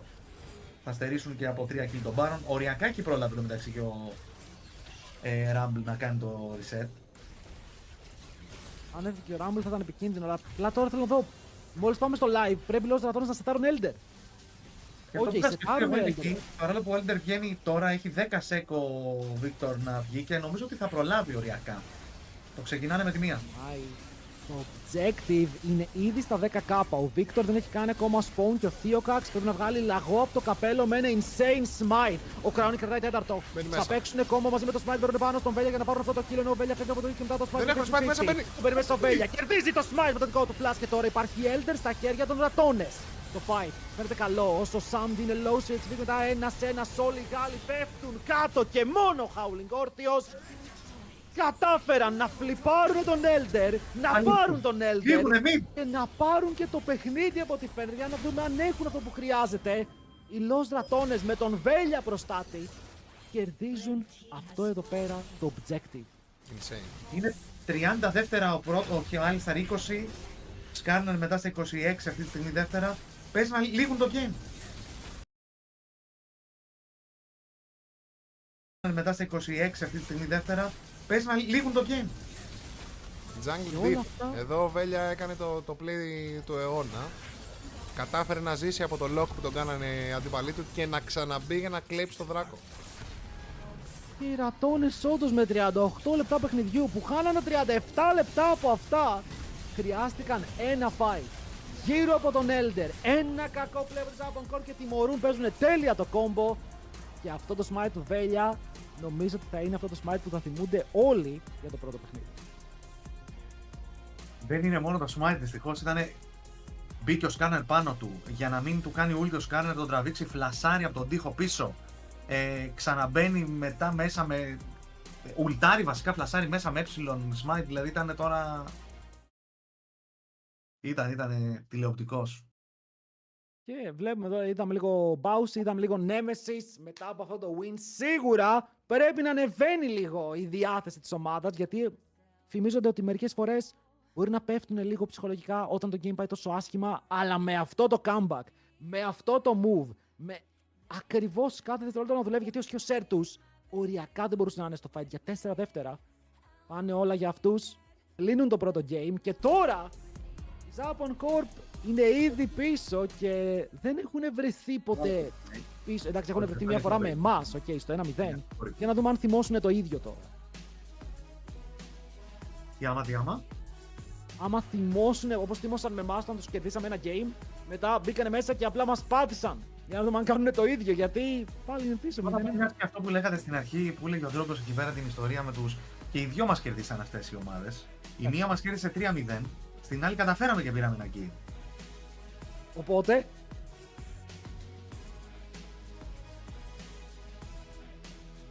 Δεν ακούγομαι. Το μόνο πράγμα που βλέπω εγώ εδώ πέρα να επαληθεύεται 100% είναι ότι είναι πανέμπειροι οι Los Ratones μέσα στο παιχνίδι, πολύ ψύχρεμοι και μόνο με την εμπειρία τους κερδίζουν τα παιχνίδια. Δηλαδή, άλλη ομάδα ανέλουζε το κόμπο και έμενε πίσω το συγκεκριμένο κόμπο που παίζανε. Δεν νομίζω, άλλη ομάδα από το EMEA Masters που είδαμε, δεν νομίζω να μπορούσε να κρατηθεί μέσα στο παιχνίδι και να το γυρίσει. Εδώ πέρα η ψυχραιμία ήταν τεράστια. Τεράστια ψυχραιμία οι Los Ratones και ξέρανε ότι το παιχνίδι κερδίζεται. Αυτό είναι το βασικό. Οι άλλοι τα είχαν πάρει τώρα όλα μαζί. Αυτό σημαίνει κιόλας τώρα ότι πάρα πολλά picks από αυτά τα οποία ήταν, βοηθάνε σε πολλά κόμπο, ότι έχουν αφαιρεθεί αυτή τη στιγμή. Και δεν νομίζω να ήταν και τα τέρμα main, δηλαδή πάμε τον Γκάλιο, δεν νομίζω να είναι το ατού, ας πούμε, του Baus. Το παίζει, είναι ένα που παίζει, αλλά είναι και ωραίο counter που το φύγει ο Rumble. Τον κάνει να νιώθει πάρα πολύ άνετα συχαίνεται να παίζει versus Rumble. Αλλά τώρα, με αυτό το 1-0, σίγουρα πιστεύω θα έχουμε μεγάλο series, ok. Δηλαδή δεν θα πάει, δεν το βλέπω να κερδίζουν 3-0 σήμερα, να το κάνουν Los Ratones. Είναι ξεκάθαρα η καλύτερη ομάδα του EMEA. Παρ' όλα αυτά, πάμε εμείς να κάνουμε τον breakάκι μας, ξέρουμε εμείς πώς πάει όλο αυτό και επιστρέφουμε μπαμ για το Game 2.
你最好是全网最尊重詹姆斯的如实指多的不说，你最好。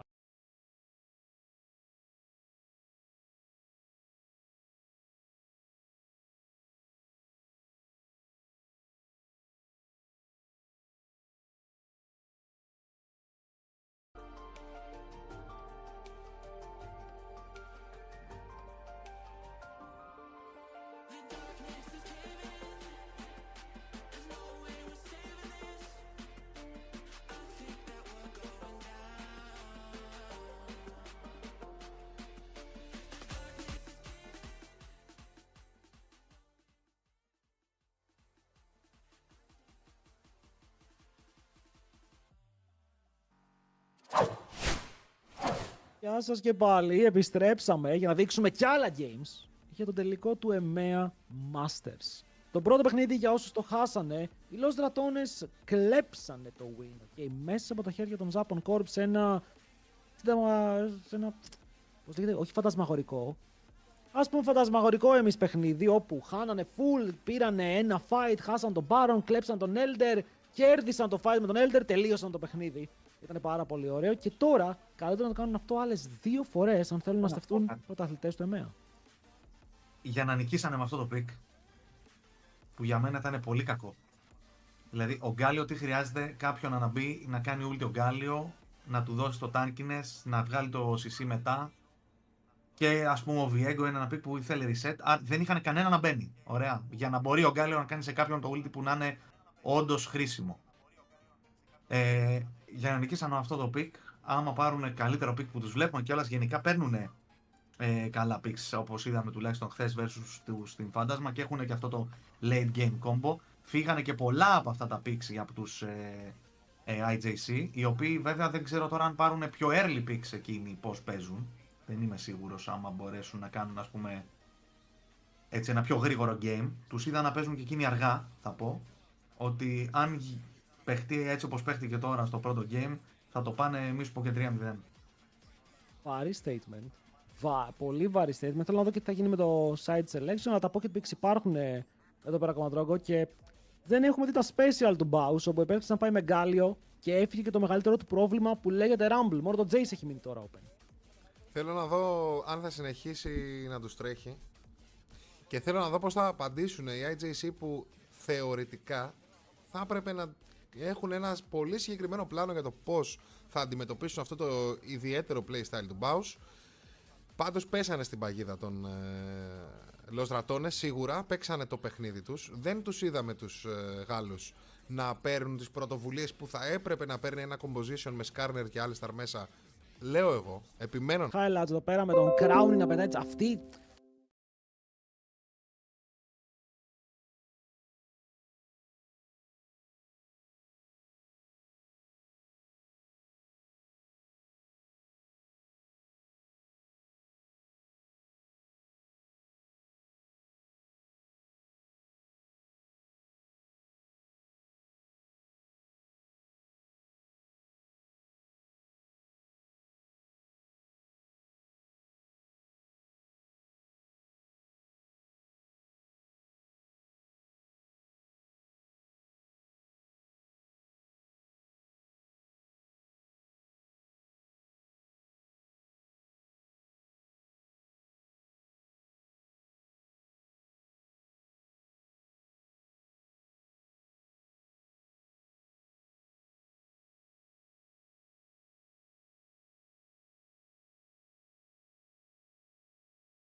exaggerated, that's what you assume.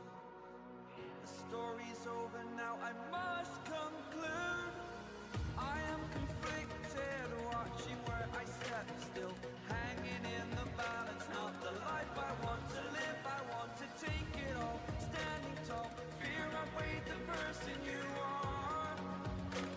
Oh, break out, I've got to see. Spent all my life holding all of it closely. I played it innocent, a feel of discontent. I'm finally facing it all, fearless.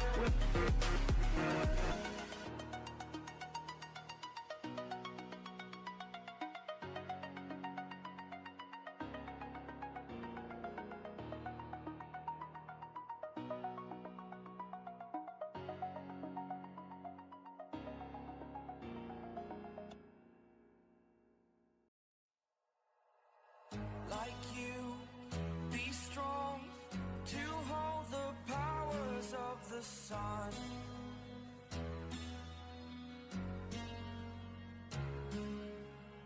To dream, believe in strength, now I'm the only one. Only one.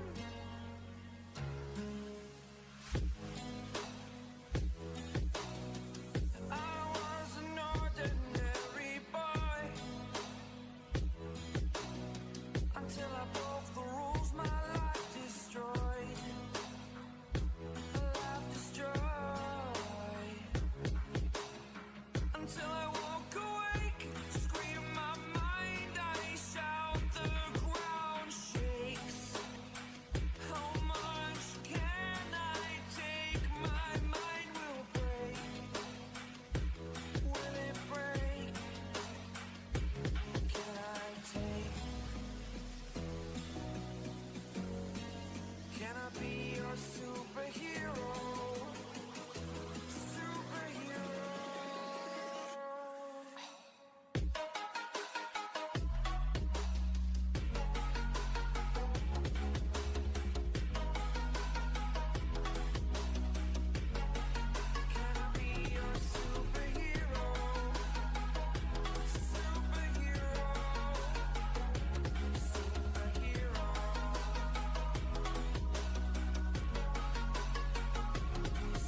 everything to the back of my mind, so you could have the light and you could take your time. Did everything to get back in your mind, but you knew how to hide, and I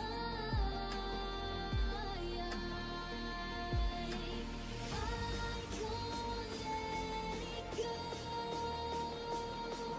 'Cause if I stop thinking of you, I'm all alone, all alone.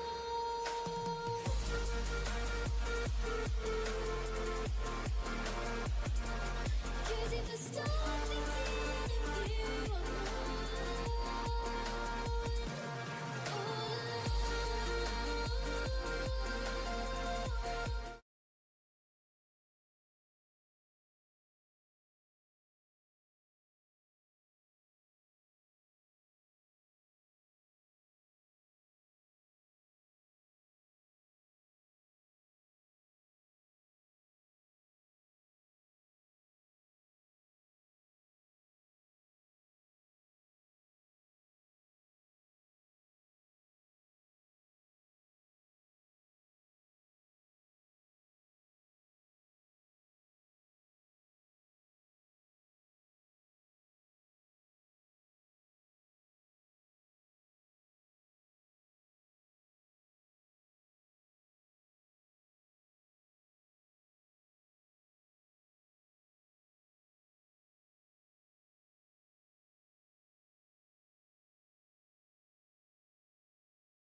When you brought me into you and let me take a piece of you, so I will always be with you.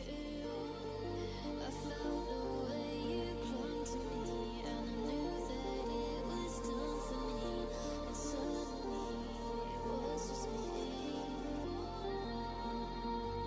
walking through life empty-handed. 'Cause mine should be where your hand is, but I don't even know where you've landed. So I'll pretend you're here just like we've landed. I can't let it go. 'Cause if I stop thinking of you, I'm all alone, all alone.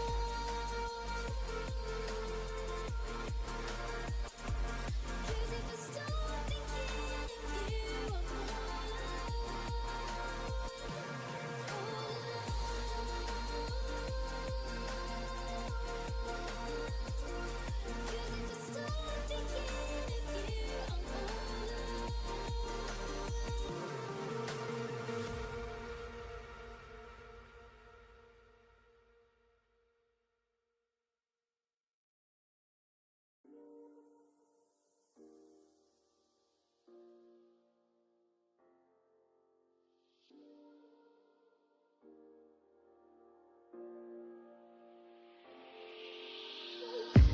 I'm on my last straw. I'm broken and I'm woken up. I'm done feeding your lies. I've had enough. I can't run your place in this faulty game.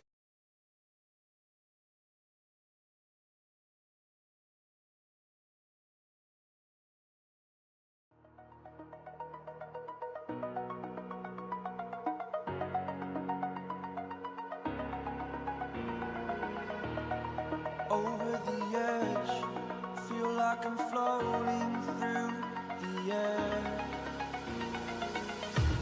The pain I felt is paid for, all is said and done.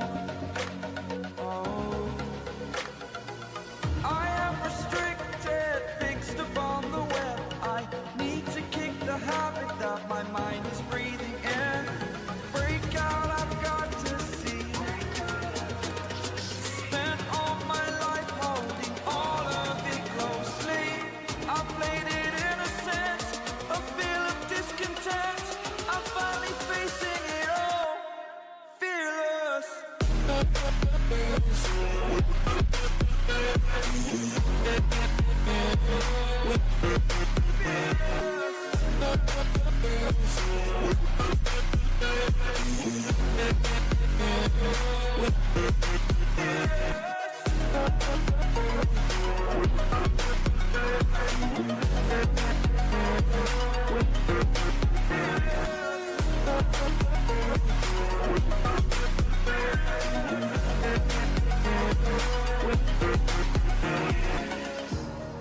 Burning the bridge that keeps us. I'm here and I'm feeling.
Đôi, thời kinh hân, một nữ minh.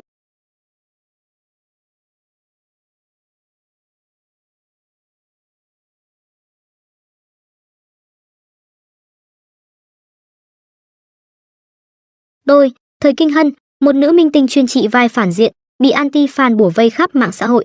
Chuyện là tôi cùng rap. Đôi, thời kinh hân, đôi, thời kinh hân, một nữ. Đôi, thời kinh hân. Đôi, thời kinh hân, đôi, thời kinh hân, một nữ minh tinh chuyên trị vai phản diện, bị anti-fan bủa vây khắp mạng xã hội. Chuyện là tôi cùng rapper đỉnh lưu Cố Trạng tham gia. Đôi, thời kinh hân, một nữ minh tinh chuyên trị vai phản diện, bị.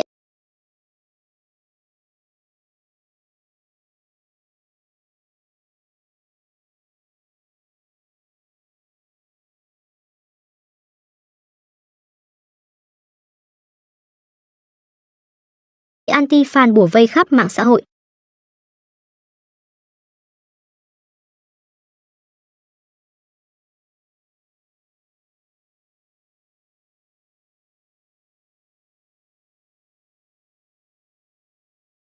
Chuyện là tôi cùng rapper đỉnh lưu Cố Trạng tham gia một show.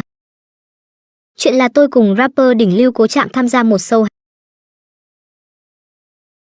Chuyện là tôi cùng rapper đỉnh lưu. Chuyện là tôi cùng rapper đỉnh lưu Cố Trạng tham gia một show.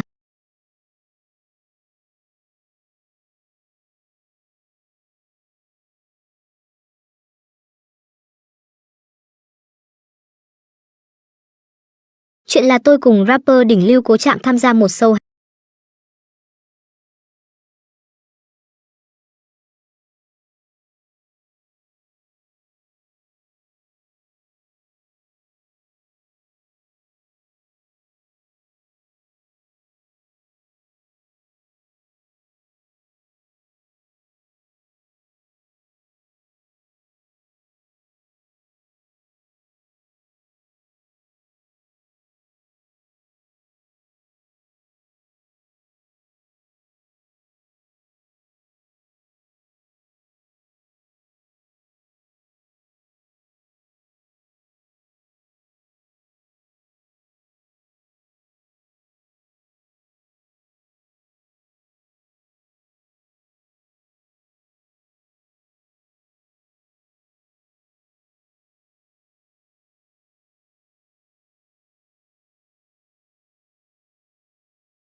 Chuyện là tôi cùng rapper đỉnh lưu Cố Trạng tham gia một show.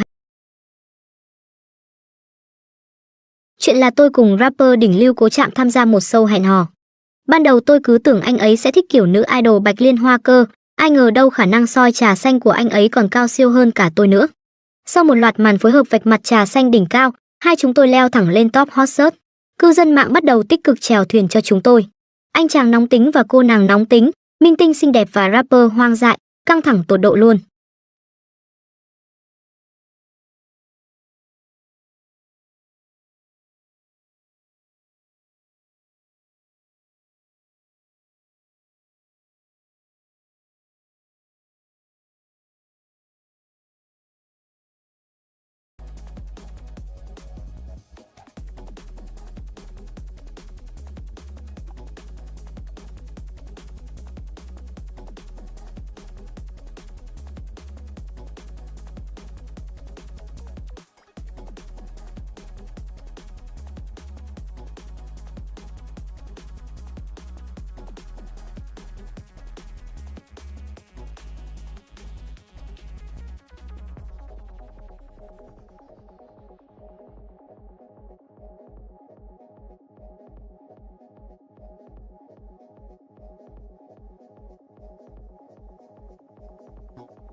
It all comes down to this.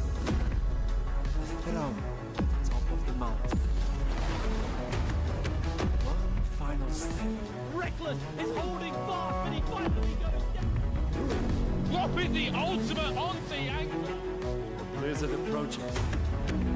And Hurt is going to be killed by some random bloke from Hungary. MSI champion, welcome to the NLC. Forget the scars and focus on the task ahead. Fight! One last time. Conquer what is rightfully yours. Conquer! England, how are you doing? Come on! Welcome to the Arotsi NLC Winter Finals. We meet one final day. So for everyone at home, because Twitch is watching, okay, England? Twitch is watching.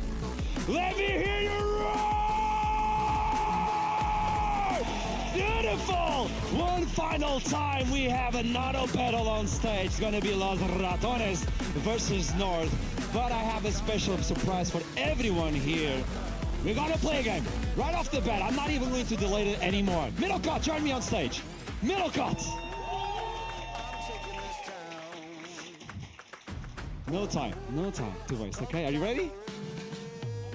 I don't think you have a microphone right now. Oh, well, this hasn't happened before. Hey, there we are. Okay, I hear you, actually, I hear you. Not the voice in my head. So with that in mind, we're gonna play a game show. It's like a question. I will put up a question up here, and you raise your hand. The first one to raise its hand, Middlecott, you go to them. I don't know how, but you do it. You find a way, okay? It's up to you I'm to going to decide. sprint like a madman, Archer. It's going to be quite crazy. I know it's going to be good cardio for you. So with that in mind, you give the answer, and I'll say if it's correct or not. If it's not, let's go. Okay, hey, that's the first one. Who says, I like my enemies two ways, dead or about to be? Any takers right now? No? So let's present a few options. Hold on, there's a bloke Okay, up there. okay, run. Right, let's go. Run. Come on. Faster. You have Kane, Clad, Get out of my way. Pike. Get out of my way. Right. Hello, my friend. What is your name? What is your profession? And what is your answer? I'm a student. My name's Henry. I'm a student, and my answer is Kane. It's Is that Kane right? for you? Is it Kane? Is it Kane? No, it's not. Continue. Oh. Okay, there's another individual. Keep in mind. I see it. Where am I You have going? to be faster. You have to be faster. How am I going to do this? I don't know. I got You the do top. you. I got the top. Whoa! Get out of my way! Oh, God, not you again. Hex Flash Garen guy. Right, what do you reckon? I think it's Pike. You think it's Pike? Yeah, that's why we play Garen. It's not. Another one! I mean, we're running out of options. Come on, There you go. Oh, let's go. Come on, cameraman, don't fall over, please. That'd be quite embarrassing. Right, hello, my friend. What is your name, and what do you think the answer is? My name's Ben, and the answer is Graves. It actually is Graves, and I love that shot. Hell yeah! It is Graves! What does he get? As his prize, Ben receives a minion plushie. Hey. Is this the greatest thing you've ever received in your life? It's one CS I will not miss. Hell yeah, let's go! Second one, let's go to the second question. Which champion has the ability called a bloodlust?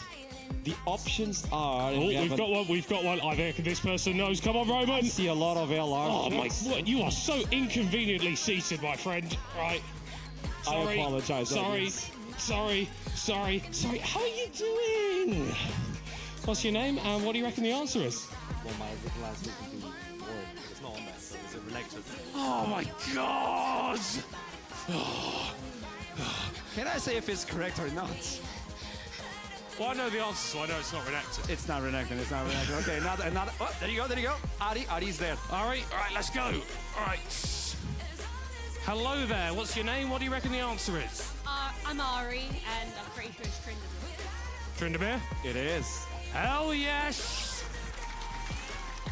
Minion plushie for you. Thank you very much, Lee. Roman, don't fall.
beste Team der Prime League ist plötzlich Evi einfach E-Sports und der amtierende Champion Big verliert seine erste Series am gestrigen Tag. Damit herzlich willkommen zum 4. Spieltag hier im TK Prime League Spring Split 2025 mit Scarface und Basti. Schön, dass ihr mit am Start seid und auch wieder eingeschaltet habt. Es bleibt weiter spannend, wie ihr hört und seht, und damit auch herzlich willkommen an euch alle. Schön, dass ihr da seid. Mein Name ist Masterplay. Ich darf euch durch die Show führen und auch an meiner Seite wieder Scarface und Basti begrüßen. Sie sind zurück. Wie geht's dir? Wie war der eine Tag heute in Berlin? Ja, also ich habe eigentlich nicht viel gemacht. Ein bisschen rumgelaufen in der Altstadt in Spandau. Ist wieder schön hier da zu sein. Schönes Wetter aktuell, ne? Da kann man. Ist schon ein bisschen zu kalt noch, also. Ja? Ja, mindestens 30 Grad muss schon 10 sein. Grad mehr. Sehr gut. Please. Und Basti, du ganz besonders wichtig, du hast gestern ganz besonders wichtig. Ja, du hast gestern den ersten Loss von Big live miterlebt. Was ist da passiert? Also Big ist wichtig, nicht ich, um das nur klarzustellen. Deine Expertise ist wichtig. Sehr schön gerettet. Masterplay, du könntest Moderator werden mit dieser Eloquenz. Also Big hat erstes Game gegen Austin Force sehr gut ausgesehen, haben dann irgendwie 0-2 verloren, also 1-2, weil sie haben ja erst gewonnen, erstes Game gestormt, dann zweimal verloren. War ein bisschen überraschend, aber Austin Force auch ziemlich clean aus. Und jetzt Ja, jetzt mal gucken auch in Richtung Evi gefragt, was denkst du? Ist es so? Ist Evi aktuell das beste Team der Liga? Also, sie sahen auf alle Fälle sehr gut aus. Sie haben gute Synergy. Eintracht Frankfurt sah einfach nicht gut aus gestern. Also, ich möchte noch ein bisschen mehr sehen. Ja. Aber, also, dass sie wirklich auf Nummer 1 bleiben, ich weiß ja nicht. Wir werden sehen, zumindest gestern lief es sehr gut mit dem 2-0 und auch Dung Dynasty hat abgeliefert. Und wer es verpasst hat, für den haben wir jetzt eine Kurzzusammenfassung des gestrigen Spieltags. Wir starten mit Team Orange Gaming gegen Dung Game 1. Ja, also das Spiel 1 war eine sehr aggressive Composition von Arguins Team hier von Dung Dynasty, ist eher so eine Engage-Comp, aber leider ist man einfach in der Laning Phase zu hart behind gefallen, man konnte auf den Ezreal-Raum nichts finden und Na und Ari haben wirklich die Lane gestompt und sich im Gold-Lead erarbeitet. Und da war das Snowball dann relativ leicht, wenn halt so eine Hard Engage Melee Composition nicht im Early Game ahead kommt oder ziemlich hart behind fällt, dann sieht das halt so aus, eine 28-Minuten-Stomp. Zweites Game war dann sehr, sehr spannend. Wir hatten viele wilde Picks, wie zum Beispiel die Quinn Midlane, die eigentlich als Counter gegen Tristana Midlane gedacht war. Problem war, Tristana hat sich dann einfach gesagt, ey yo, ich gehe einfach Botlane und Quinn gegen Asia sah nicht so richtig gut aus. Das war aber auch kein Problem für Phantasm, weil er glücklicherweise ein insanes Jungle ADC-Duo hatte. Reptile und Arguin, wie wir auch hier im Replay sehen, haben beide gemeinsam fantastisch aufgespielt. Man konnte über die Bot-Side sehr gut snowballen und die Drake stacken, was dazu geführt hat, dass Dung Dynasty die Teamfights einfach sehr, sehr gut spielen konnte. Reptile hat immer wieder von Arguin Raum erkauft bekommen und die One-Shots ja quasi serviert bekommen. Über den Killerinstinkt ist er dann in die Backline gedived und konnte die Teamfight auf seinem Signature-Pick der Kaiser sehr gut spielen. Sendo auf der anderen Seite hat einfach eine solide Weak-Side gespielt und auf der Poppy gegen die am besten ein gutes Matchup bekommen und ansonsten nicht viel falsch gemacht. Damit konnte dann Dynasty Game 2 ausgleichen und es stand 1:1. Und jetzt zum allentscheidenden Game 3. Ich fand TOG's Comp ziemlich gut für eine Red-Side, aggressive Composition. Ich meine, man sieht hier Aphelios, Jenna, sie haben alles versucht, diese Aphelios und Jenna Kombination zu punishen. Haben sie auch gut geschafft. Dadurch haben sie sich auch viele Dragons geholt. Gleichzeitig hat aber Arguin einfach sein Ding gemacht. Ne? Die Void Grubs geholt, den Herald geholt, Topside Advantages geholt und sich so langsam, aber sicher auch mit so einem wirklich mit Skirmishes auch versucht, um Botlane irgendwie so ein Lead zu bekommen. Und irgendwann ging es dann um die Objectives. Ich meine, man sieht, Dung Dynasty ist immer noch behind, 1500 Gold, 3 Dragons und jetzt ist dieser Artican-Fight da und jetzt kriegt einfach Phantasm diese wunderschöne Kombination und die Scaling Champions, die kommen dann einfach rein, Cassio, Aphelios, Jenna und also hat man das schon mal gesehen mit Hex, Tech, Soul, mit Artican Buff, das Game droppen? Also das ist crazy. Das war wirklich crazy, dass gegen all das trotzdem noch Dung Dynasty gewonnen hat. Evi war im Duell gegen Eintracht Frankfurt in der zweiten Series des gestrigen Tages ebenfalls Favorit. Das Early Game, das sah aber eigentlich ganz gut aus für Frankfurt, bis dieser Teamfight quasi das komplette Game für Evi einfach geturnt hat und sie dann auch relativ schnell, zumindest im ersten Game, den Finish einläuten konnten. Ja, und das zweite Game, das war der 50-Minuten-Banger. Also Frankfurt war über das Spiel hinweg die ganze Zeit ahead. Also eigentlich hat nur Relatives Victor sie noch im Spiel gehalten. Und man würde einfach denken so, okay, das Game geht doch sicherlich in das dritte Game. Aber nein, Evi holt einfach Drache nach Drache, Mountain Dragon. Frankfurt versucht 20 Minuten lang in der Gegnerbase irgendwie das Game zu beenden. Da wurde man einfach ein bisschen unruhig. Und And all those teams move on to playoffs. And regarding your placement, you'll get a attribute, a seeding, and those who don't get any win whatsoever will be on the lower bracket, which means they don't only have one shot, one opportunity. But for that in mind, you have an opportunity to join us for the live event. Yes, it was beautiful to watch it on Wednesday in Nottingham, but this time, I'm gonna say it, it's gonna be in Denmark! Experience the NLC finals like never, and this will allow you to just meet the teams, the players, the streamers as well at the end of May and beginning of June. Be the first in line for tickets through the pre-sign up now. What does this mean? You go on the website we have provided, and then you can sign up to be one of the first to actually get those tickets, which will allow you to also listen to something called Unit 22, by the way. I'm just letting you know, there's a lot of things that are going to be happening. It's not only the meet and greet, it's not only the NLC, it's a big spectacle. And he's so fast. I have to do it. Okay, It is the culmination, it feels like, of many years of the NLC. We had our finals in Nottingham, but now we are bringing it to the best country in the world, in one of the best cities in the world. It is Denmark, it's Copenhagen. Copenhagen is a story venue, and I cannot wait to see all of you there, the Danish League of Legends community, be united for love for the NLC. I'm so excited, man. I am over the moon, as you can see. My hair can even not deal with this anymore. It's gonna be absolutely phenomenal. Solani, what do you have to say about this? Are you gonna wear the same hat if you go to all together to the finals? Because I need to see in that hat in real life. Yeah, of course. I'll bring Can I it get one all. too? I only have one, but I'll have a look around. I'll get all of you guys Danish gear. I'll get all of us Danish gear, so we can all be proud to be in the peak League of Legends, in the heart of Denmark. This is being streamed right now, Duckling. I have a question, Mr. Denmark, by the way. That's your name on the stream, by the way. I have a question. Can you open up finals wearing a full outfit of Denmark? Like as Danish as you can. Massive, like even Can he socks. be any more Danish than he is now?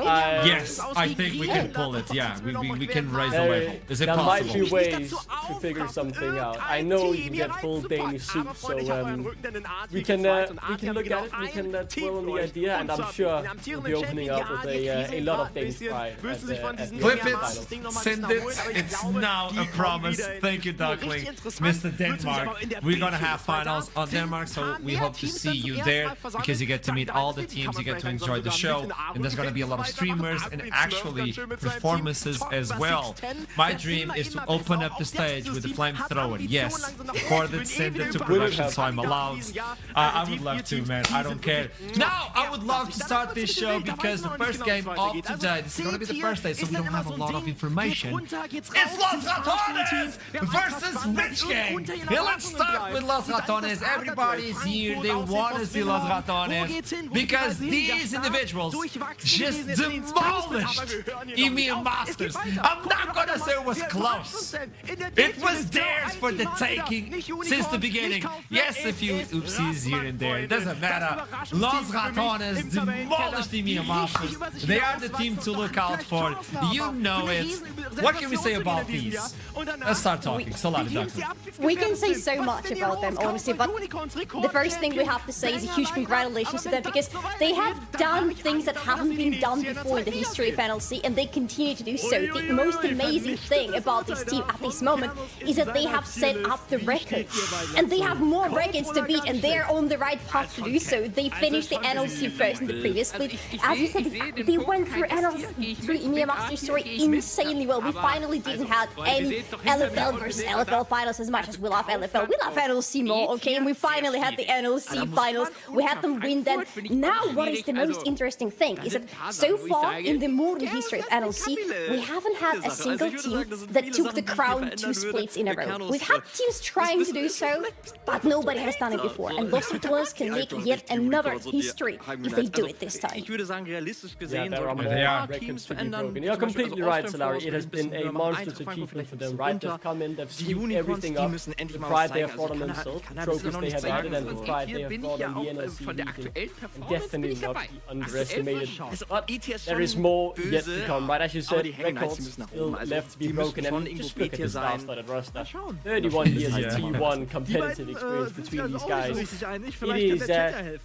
is the mountain. They are the pinnacle of League of Legends in the ERL system, and if any team can compete with them, well, they can represent the NLC and make us proud of me at EMEA. I think you brought something extremely important, which is every single time we start talking about the NLC, it's the Northern League, and we always make that adaptation of, hey, you have to climb a mountain. And as soon as Los Ratones join and provided and showed us what they can be, well, they are the mountain. It's not a team that is climbing the mountain. They are a mountain right now, and any team who wants to go against them, well, it's going to be rough. Velia was also the MVP of finals. I don't know if you got to see that. Baus is the boss. He totally took control of the interview, and he's going to be a father. I'm just waiting for that. Like, he's achieving life at the speed run as well. This team is unstoppable, but also they only had one loss during the entire split. Only one game.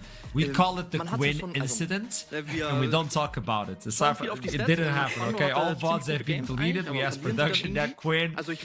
Even on the recap of Los Ratones, on that incident, that game is missing. I'm just letting you know.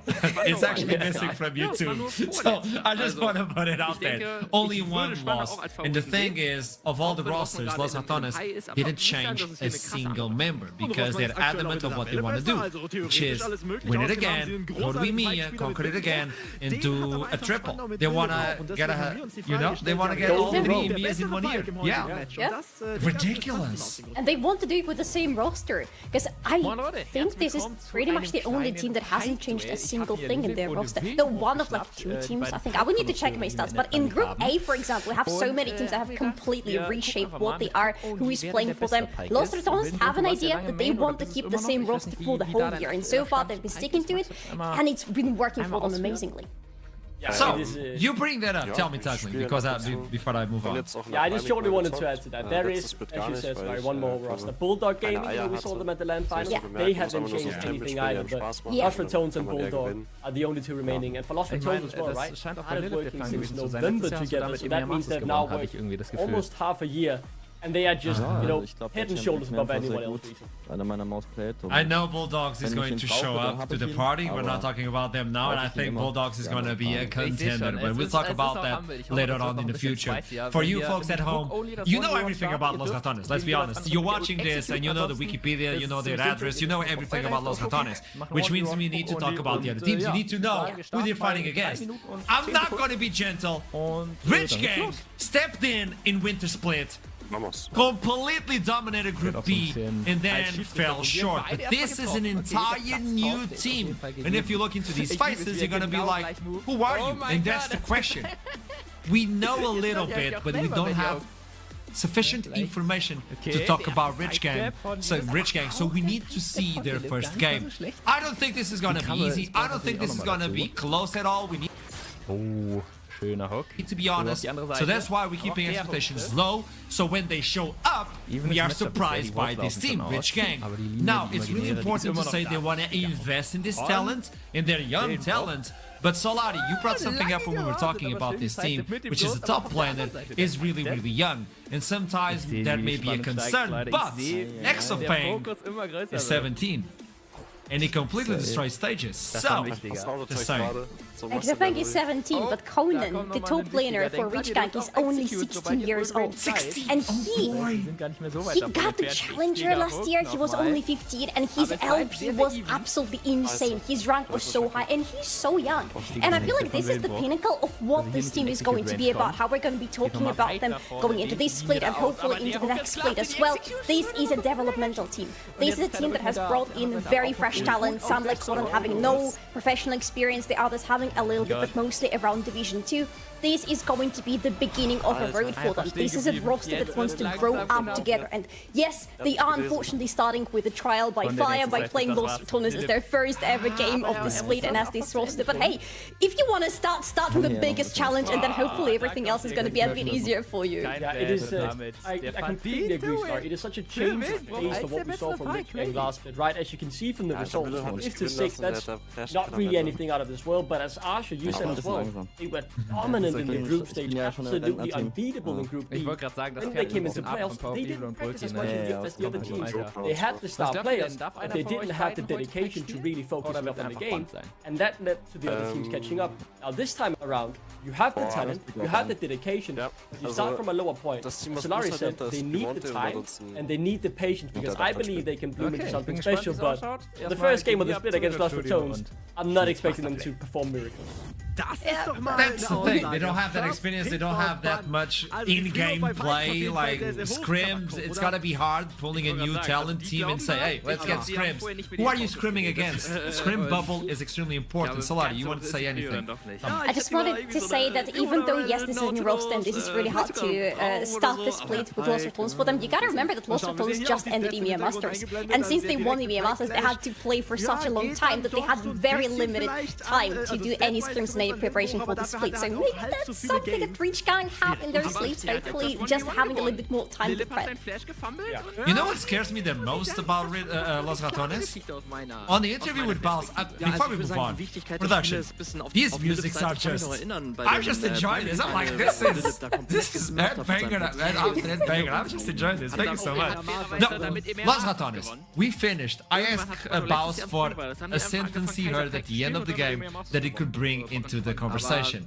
It was instantly Crowny saying, hey, on that wave at 15 minutes, we could have slow pushed a little bit better. We need to work on it. You're winning EMEA Masters, and then already thinking, I'll have to improve in Scrim yet again. I know Reckless was like, boss, we just need 2 days off. But after we're done, we go again. Tell me, Douglas. It is very much that perfectionist mindset, right? That, yes, we just won the best tournament we can currently win in terms of the ecosystem we're playing in. But we did mess it up. The game wasn't perfect. They got a kill, guys. You could have played that fight better. You could have gotten the straight 6 minutes in. Like, all of these small little decisions that ended up not mattering at all. They 3-0'd in the finals. But they were still, you know, it wasn't quite perfect. So they still have another gear to them. And yeah, I really like that mindset. It just shows how far this roster can really get. One thing we need to highlight as well is there, by the way, just getting information that Champion Select is a little bit delayed. Don't worry, as soon as we can, we jump into the game. We just want to make sure that all players are fitted correctly. Yeah, come on, Duckling!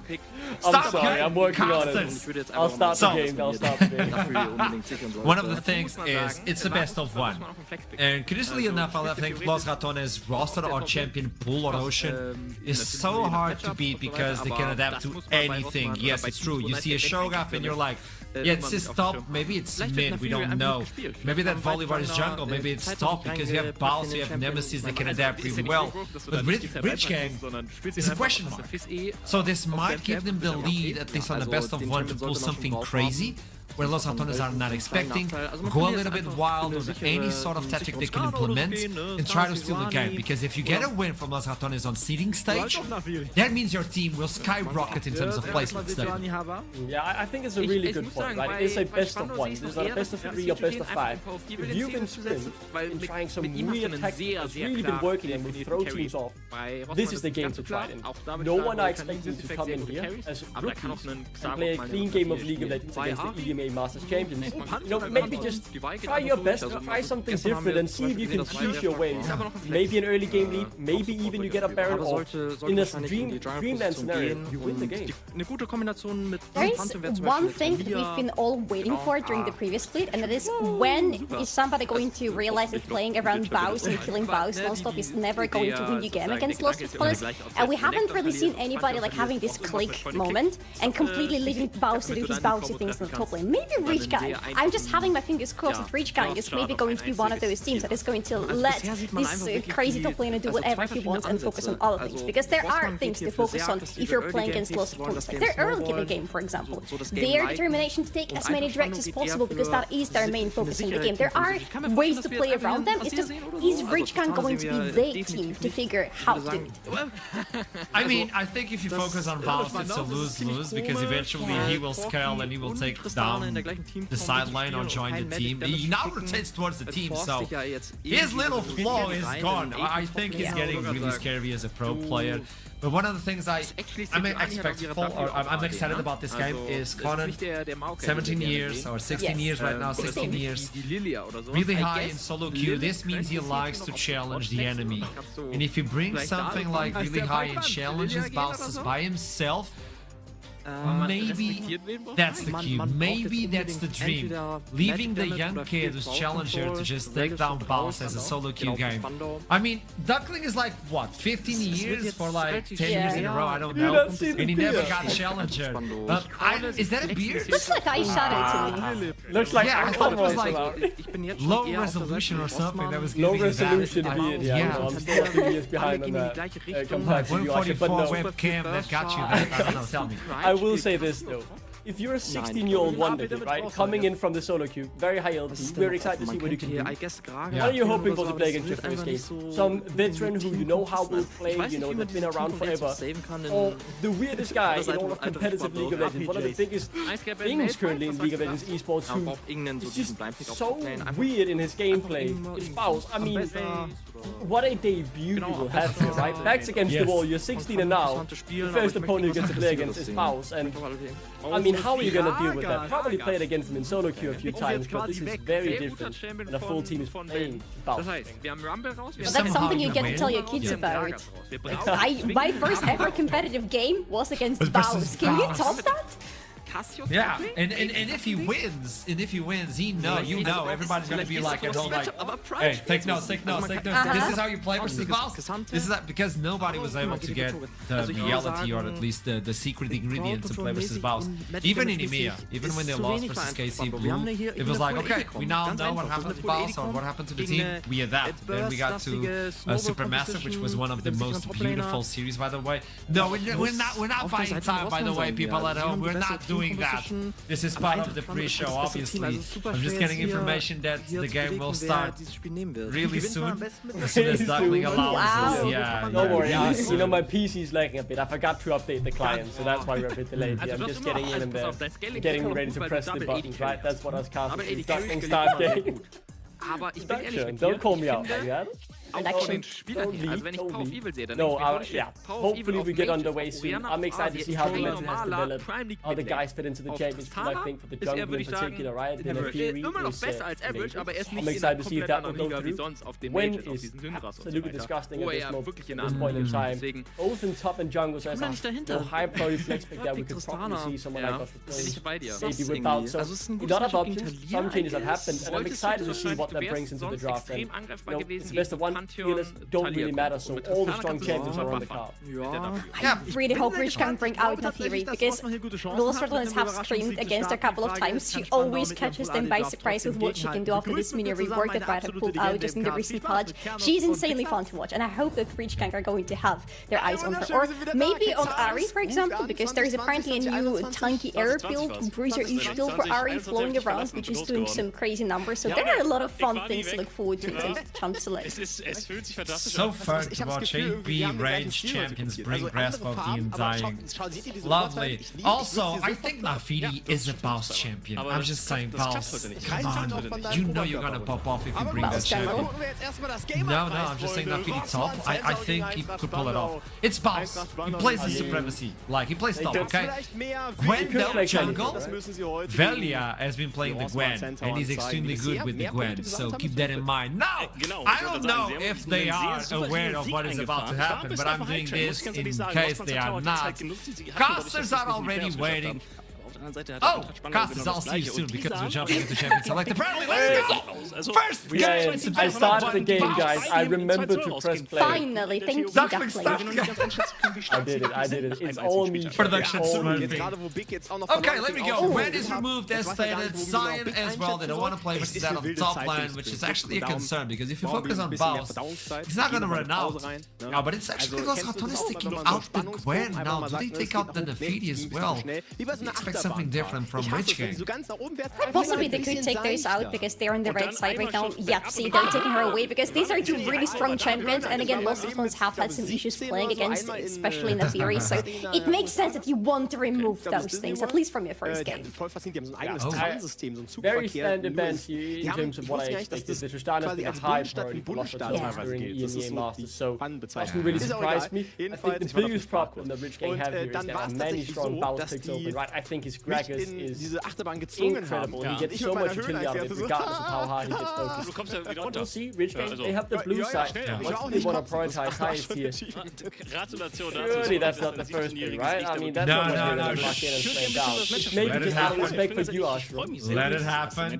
Let it happen. Maybe. Nah, no, Please. Oh my, they did it! Imagine starting the split first pick, it's Pantheon. Delicious. Now, Lost Clones, we have a lot of replies to this, and this is a flex as well. This is so archer recorded, by the way, to have the first pick of the first game being the Pantheon. Maybe we get a Swain now. I will lose it if Swain happens in the first game today. Well, it's a bird. It's a bird. It's something. We still don't know where exactly Pantheon is going to land. I would expect it to be renewal speak for the jungle, but again, not knowing exactly what Rich Gang's strategy is, it's a little bit hard to theorize what's going to happen here. But I love this Azure pick for Nemesis, starting up pretty safe but pretty strong at the same time, because Azure is just a champion you can't rely on. Please tell me it's happening. Is it going to be Mundo jungle, or do you think it's Baus? I don't think that is but that's a strong 1-2 punch back, right? As here pretty normal to let through draft. Many minions can play it, but not many can do it like Nemesis. He's unbelievable on that champion. And then the Mundo in the jungle as well. You deny the CC from the Pantheon if you get caught out, still able just to walk it off. I like the idea of that, although I am yet to really see that matchup played out, but very strong counter punch from Lost Clones as it's now on Rich Gang. Really do something as the Varus would be just to stand above. So we open up with the Varus for the bot lane. A champion that is pretty hard to pinpoint, a champion that you would need to bring out some strong CC against. So if this Mundo is not going for the jungle, maybe something like a Vi could be brought out for Lost Clones just to have some reliable twin-click CC. Because otherwise, later in the game, it's going to be hard for Lost Clones to kill this game. Vi top is a thing for Baus, so that could be the possibility. I've seen this champion multiple times. It's so hard to play with. I like it, but it's extremely hard. There's a one trick that plays Vel'Koz non-stop, and he's the best. Like his math, like grade must have been ridiculous. And he keeps talking about it. That bringing this into competitive is hard because of how hard it is to pull it off, especially versus the Mundo. It doesn't care, it just moves and goes against you. He's gonna suffer a little bit because what Vel'Koz doesn't have at all is any sort of mobility. So if something is running quick at you or if something has a lot of CC against you, it's gonna be a very dead Vel'Koz very quickly. He doesn't just get out of the danger. His only way of survival is making sure that danger just doesn't get to him. It gets annihilated on the way. It's interesting, right? You have the range in the laning phase to try and poke out Nemesis. You will be left very, very vulnerable. One slight mistake, you will instantly be punished. And in your NLC debut game, well, Diversity has put in the Aurora Cup, but this is first step up in the ERL 1. Really making it hard on yourself there, I'm going to be honest. But support now seems to be the target both teams as the obvious engaged champs. In that, maybe you take away the end. Der Basisschaden von Cho'Gath Fähigkeit, das wurde ja schon genervt. Ja, Grüße gehen übrigens raus an Cerberus, der hat das Ganze reingebracht. Den haben wir mal it is an idea. Der ist jetzt mittlerweile now, you know Baus will probably bring something 80-ish into the top line, and Vesa is still available. The Vi, as you pinpointed, is also available. Seeing the Vel'Koz allows it to be like, hey, Vi goes in, gets the Vel'Koz, so this could actually be a pick. But maybe they can go for the support right now, because you kind of get a feeling of what Rich Gang is trying to accomplish with this team. There's a lot of percentage HP on the side of Rich Gang, by the way. True damage on the Vel'Koz, Varus is percentage. Even Pantheon has percentage damage on his W, so that would be interesting. Now, what do you do as Los Angeles? Do you lock in the top, or do you finally reveal there you go, the top? Of course. I mean, it's so easy to take, right? You get the weak side. I said it in the draft earlier as well. House is just immaculate on this dragon. He will always make it work to a 10 out of 10 grade, so obvious lock. How do you play with your ultimate as Vel'Koz if Gragas can just... You're done. That's the he's done. He's done. Yeah. If he's placing you So Vel'Koz goes in and he's like, light form disintegration ray, and Gragas like, hey, here's a barrel. And you stop it. Here's the kid. Here's the kid. That's the chase. Long range team, but not really tanky. It's a long-range team. They have a lot of poke on their side with the Jace, the Vel'Koz, and the Varus together. But this poke only works if they're actually able to keep the enemy at a safe distance. Lost of Honest, having Mundo and Gragas as their front laner, they can easily just ignore all the poke and run right at Rage Gang, and that worries me. But also with the removal of Rakan, what is Reckless gonna go into? Because either Rakan or Rel would have worked so nasty for their comp, just need to add up to the engage that they have already. At least that can work too. Yeah, I think that's totally fine, right? You want a bit of flank to find the right engagement for the fight, because, you know, as we talked about, the long range is difficult to walk through into their face, but yeah, they have a lot of frontline, a lot of engage. I think lots of tones have been standard to execute draft here. Obviously, they are the heavy favorites, but I do favor that draft as well. Rich Gang is interesting, but it's really hard to execute, and when you're such a young roster, and this is your debut game for many of these players, all of them actually, in terms of NLC Div 1. Against the wall, maybe, just maybe they put off the miracle. I don't think it's horrible, but lots of tones is standard, safe, but it will definitely work. We talked about this, best of one, you have to pull something interesting out of the bag in order to beat Los Atones. It has been a quest for multiple teams. Nobody has achieved this, and this is why we are EMEA Masters winners. With that in mind, let's toss it to the game. I miss these voices. It is Embrain in the reveling. I have missed you too, Archer. Hello everybody and welcome to the caster desk. Hitbrain Trouble here. Get ready to jump into game number one. A lot to talk about. Los Atones, we kind of favoured their comp coming into this game. Trouble, I think you can highlight these issues a little bit more. You were quite vocal about some of what was going on in this championship. Das bedeutet, kann halt jetzt einfach dafür gehen und das wird noch ein bisschen delayed. Ja, aber ich glaube, die Grubs werden natürlich trotzdem. Trouble's muted once again. I am muted once again, okay. It wouldn't be NLC! It wouldn't be NLC without Trouble being muted immediately. Ashram was muted too. Anyways, on blue side, when Varus has been picked, usually his best iterations is Hella Blades or Comet and you go full bulk Varus.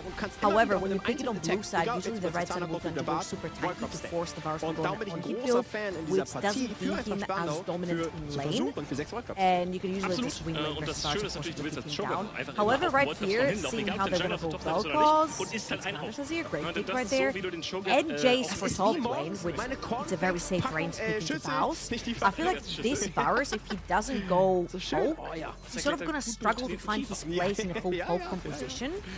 However, 4 squishies into a full bomba Gragas in the top lane. Rich Gang is gonna need some help displacing their bodies around to not get hit by the barrels. It's gonna be a hard one, to be honest, for Rich Gang. They've got a lot to do here, and like you said, the biggest issue is just gonna be a lack of damage, and typically that's the biggest problem with a poke team is if a poke team falls behind, it feels turbo bad. It's really, really hard to play as a poke team when you're behind, and you're gonna have this massive brick wall in the Mundo blocking all of that damage, and you know how are you actually going to get through him and kill him without it being an on-hit Varus? Then you know you become short range.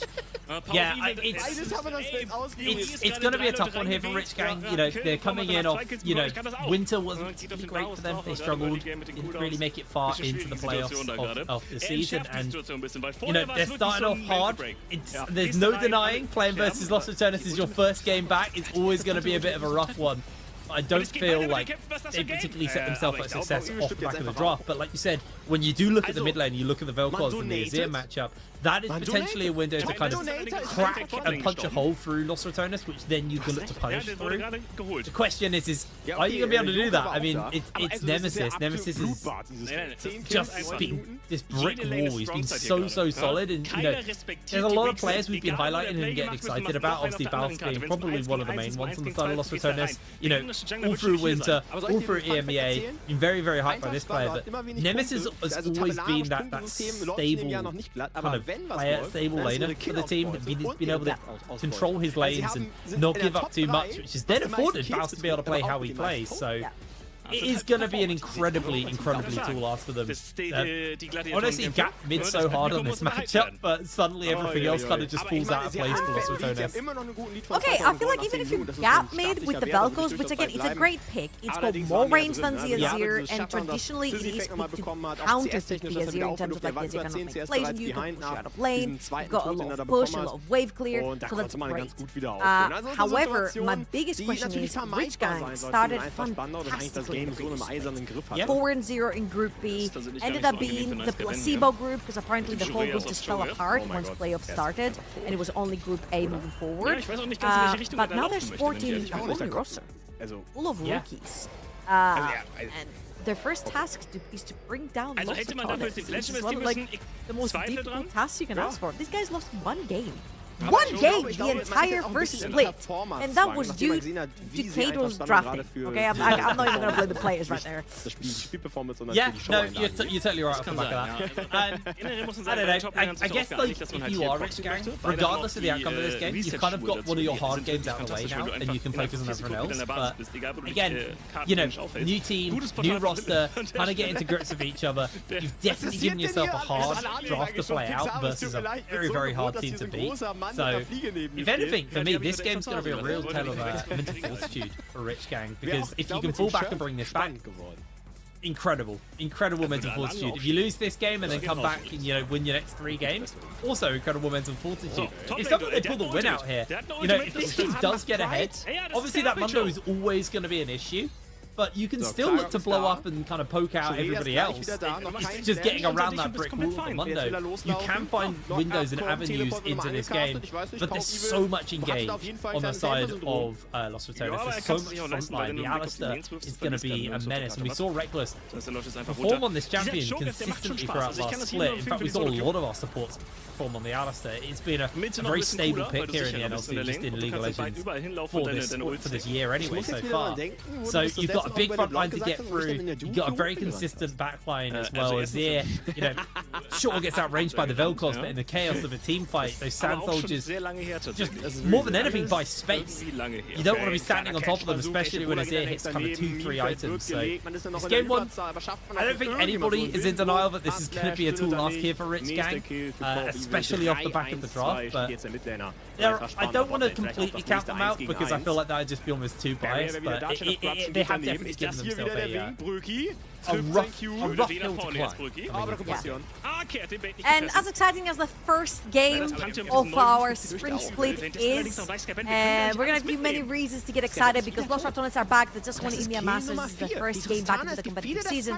We're going to have to throw it a very quick break. We are dealing with a few technical difficulties, but once we're back, we're going to jump straight into the reef. Don't you dare. Und hat sich Brügge überlebt.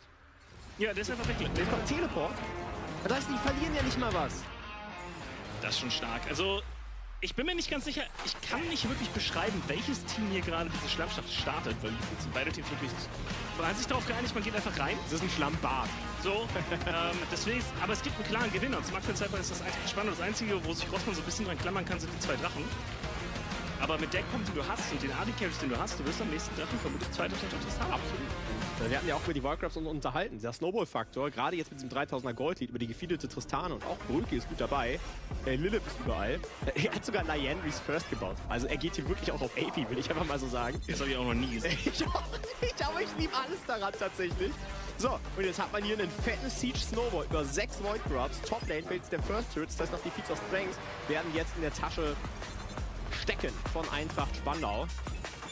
Die müssen hier allerdings ein bisschen aufpassen. Ross ist zugegen mit dem Team. Keine Pantheon-Ultimate. Wildenbruch kann immer noch... Beide Teams haben wirklich ein gutes Pick-Potenzial, wenn ein Spieler da gecatcht wird.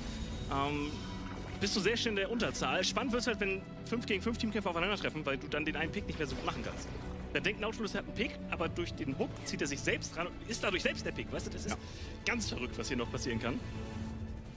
Und jetzt nochmal auf das zurückzugehen, was die Analyse gesagt hat. Ich habe das Gefühl, der Schaden, der fehlt hier nicht. Auch der Damage-Split fehlt hier nicht. Und selbst wenn du später einen Tank hast, ja, dann macht Shogath, was hat der später? 800 True Damage? Das ist krass. Also, freut mich, dass du Resistenzen hast.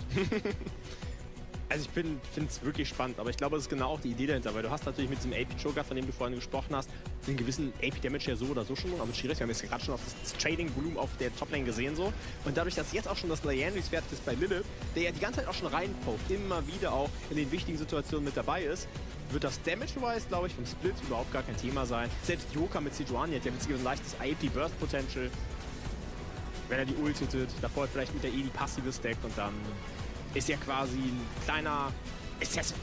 Ja, itemtechnisch, Shurias, Into, mehr Movements sind normalerweise in der Solo-Queue würdest du jetzt Deadman's Plate bauen, dann läufst du mit so 516 Movements wieder über die Map. Ich glaube, wir müssen kurz mal Nice Guy bei den nächsten Tod angucken. Ja, mal gucken. Also der Dive ist ein bisschen mutiger, aber ich glaube, Joker ist tanky genug, von wegen mutig, der Kill ist easy. Und dank den Void-Grubs übrigens, weil sie hatten keine Minions, aber dadurch, dass jeder mal den Turret gehittet hat, waren da am Ende, ich glaube, 6 Void-Jense unterwegs. Wir nennen sie hier liebevoll Void-Jense. Okay. Wo kommt das her? Ich glaube, zum ersten Mal, als sie eingeführt wurden, haben wir überlegt, sollen die einen Spitznamen bekommen? Ja. Und dann, ja. Wow, also Rossmann investiert sogar nicht mehr auf die Top-Lane. Das bedeutet, dieser T2-Turm wird einfach noch in Power of Evil gehen. Krass, ne? Das ist der Spieler ist unfassbar reich. Wir können uns ja mal anschauen, wie reich. 8000 Gold, sind 1100 Gold näher. Das ist ein Schmackofatz in Minute 16, sage ich dir. Also 8000 Gold.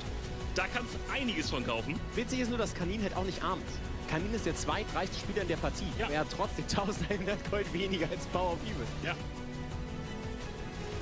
Power of Evil muss jetzt auch überlegen, wie er das Gold investieren möchte. Das ist noch nicht geresettet. Und ich sehe für Rossmann Tower keinen Weg, wie sie das gleich spielen können. Und die Frontline ist einfach zu dick mit Joker, der ja die Early Game Kills bekommen hat. Das bedeutet, er hat jetzt schon 3000 Leben. Und Sejuani hat ja den großen Vorteil der eigenen Passive, wodurch sie auf den ersten Tag diese erhöhten Resistenzen hat. Das bedeutet, auch der Catch auf Sejuani ist unfassbar schwer zu spielen. Du hast natürlich Scaling. Und ich möchte hier Rossmann auch nicht verteufeln. Thalia, wir haben vorhin in der Review von Dunk Dynasty gesehen, was so eine Thalia im Late Game machen kann. Die hat gestern bei Austin Force Wilhelm fantastisch funktioniert und gestern halt auch bei Phantasm, der damit die Late Game Teamkämpfe übernommen hat. Der Champion skaliert massiv. Aber weißt du, was so spannend ist? Das haben wir, glaube ich, bisher wenig gesehen in dem Game. Das hast du aber gerade, als wir in das Game reingegangen sind, schön gesagt. Eigentlich haben sie ja noch eine Pick-Off. Und zwar eine High-Range-Pick-Off über Sejuani und Bart. Und du hast nur immobile Carries über Thalia. Wenn wir die Überswarm mal ein bisschen ausklammern, weil im Fight ist die nicht relevant so. Einen Pantheon und einen Varus. Ohne einen Cleanse. Also auf Sejuani dazu. Das heißt, du hast absolut recht, aber dadurch, dass sie so immobil sind, sehe ich eine sehr große Chance, dass sie einfach weggefischt werden. Kann tatsächlich passieren. Auf der anderen Seite aber genauso, wenn so eine Nautilus Hook trifft, egal welches Ziel, die Mobilität bringt dir da auch nicht wirklich was, vor allem wenn der Knockup direkt hinterherkommt. Wenn diese C-Chain erstmal drauf ist, dann kommt das Fass, dann kommt der Pantheon, kommt die Thalia. Also die Varus Ultimate alleine ist schon ein Engage-Tool für das, dass du ja nicht beim Gegner dran sein musst. Der Follow-up darauf ist halt gut. Aber du musst halt diesen ersten Kill hinbekommen und ich sehe das halt problematisch, wenn das Sejuani und ein Shogath davor stehen, vor allem weil Pride es halt richtig liest, sich die Teamkampf von Rossmann Tower anguckt und sagt, ja, Magieresistenz ist wirklich nicht schlecht hier als Stat. Hello everybody, we are back. Apologies about the delays there. It wouldn't be NLC without some pauses, without some delays. Also, the absolute nightmare fuel that is going on behind Trouble. What is going on in that cabinet? You're talking about my Labubus? Nightmare fuel? Yeah. Nightmare fuel. That is some absolute nightmare fuel. In 7 Sekunden. Das Timing hier ist we're on camera, we can talk about this. Right Yeah, now, we can. we're not on camera. Luckily, we are in game for our first game of the spring split. And our defending champions and EMEA champions, Lost for Turnus, on that red side. They're actually already getting a little bit of scouting going out. Renewal just looking to see if he can deny something. Oh, hold on. Nemesis getting chunked out, though. is going to back off. Did have to burn a flash. From the looks of things, no one on the side of Rich Karen did have to burn a flash either. So getting that flash down, we already talked about it. The one lane that we're very confident in right now is this Diverse versus Nemesis lane. The Vel'Koz being able to win that matchup. Now having that flash advantage, it's going to do some wonders for them. I tell you what, that level 3 Pantheon is looking at that mid lane. However, I will say that Vel'Koz is being picked into the Azir to perma-push the wave and not allow Azir to get out of lane. You can pressure command the tower, you go command the tower. You're actually like very oppressive as champion into the Azir. So I don't know if Nemesis is going to give much area for Renewal to be able to gank mid lane underneath the tower. However, what I wanted to bring up is that Veli is playing a very interesting champion.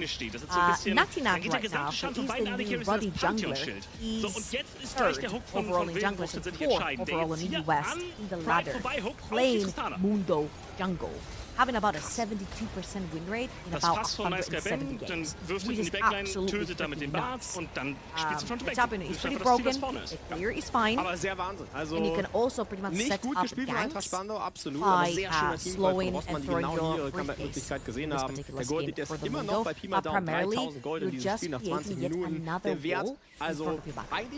You do hit a point on the Mundo, or playing against the Mundo, where he genuinely feels unkillable unless you find him completely isolated and like 4 or 5 people jump on him.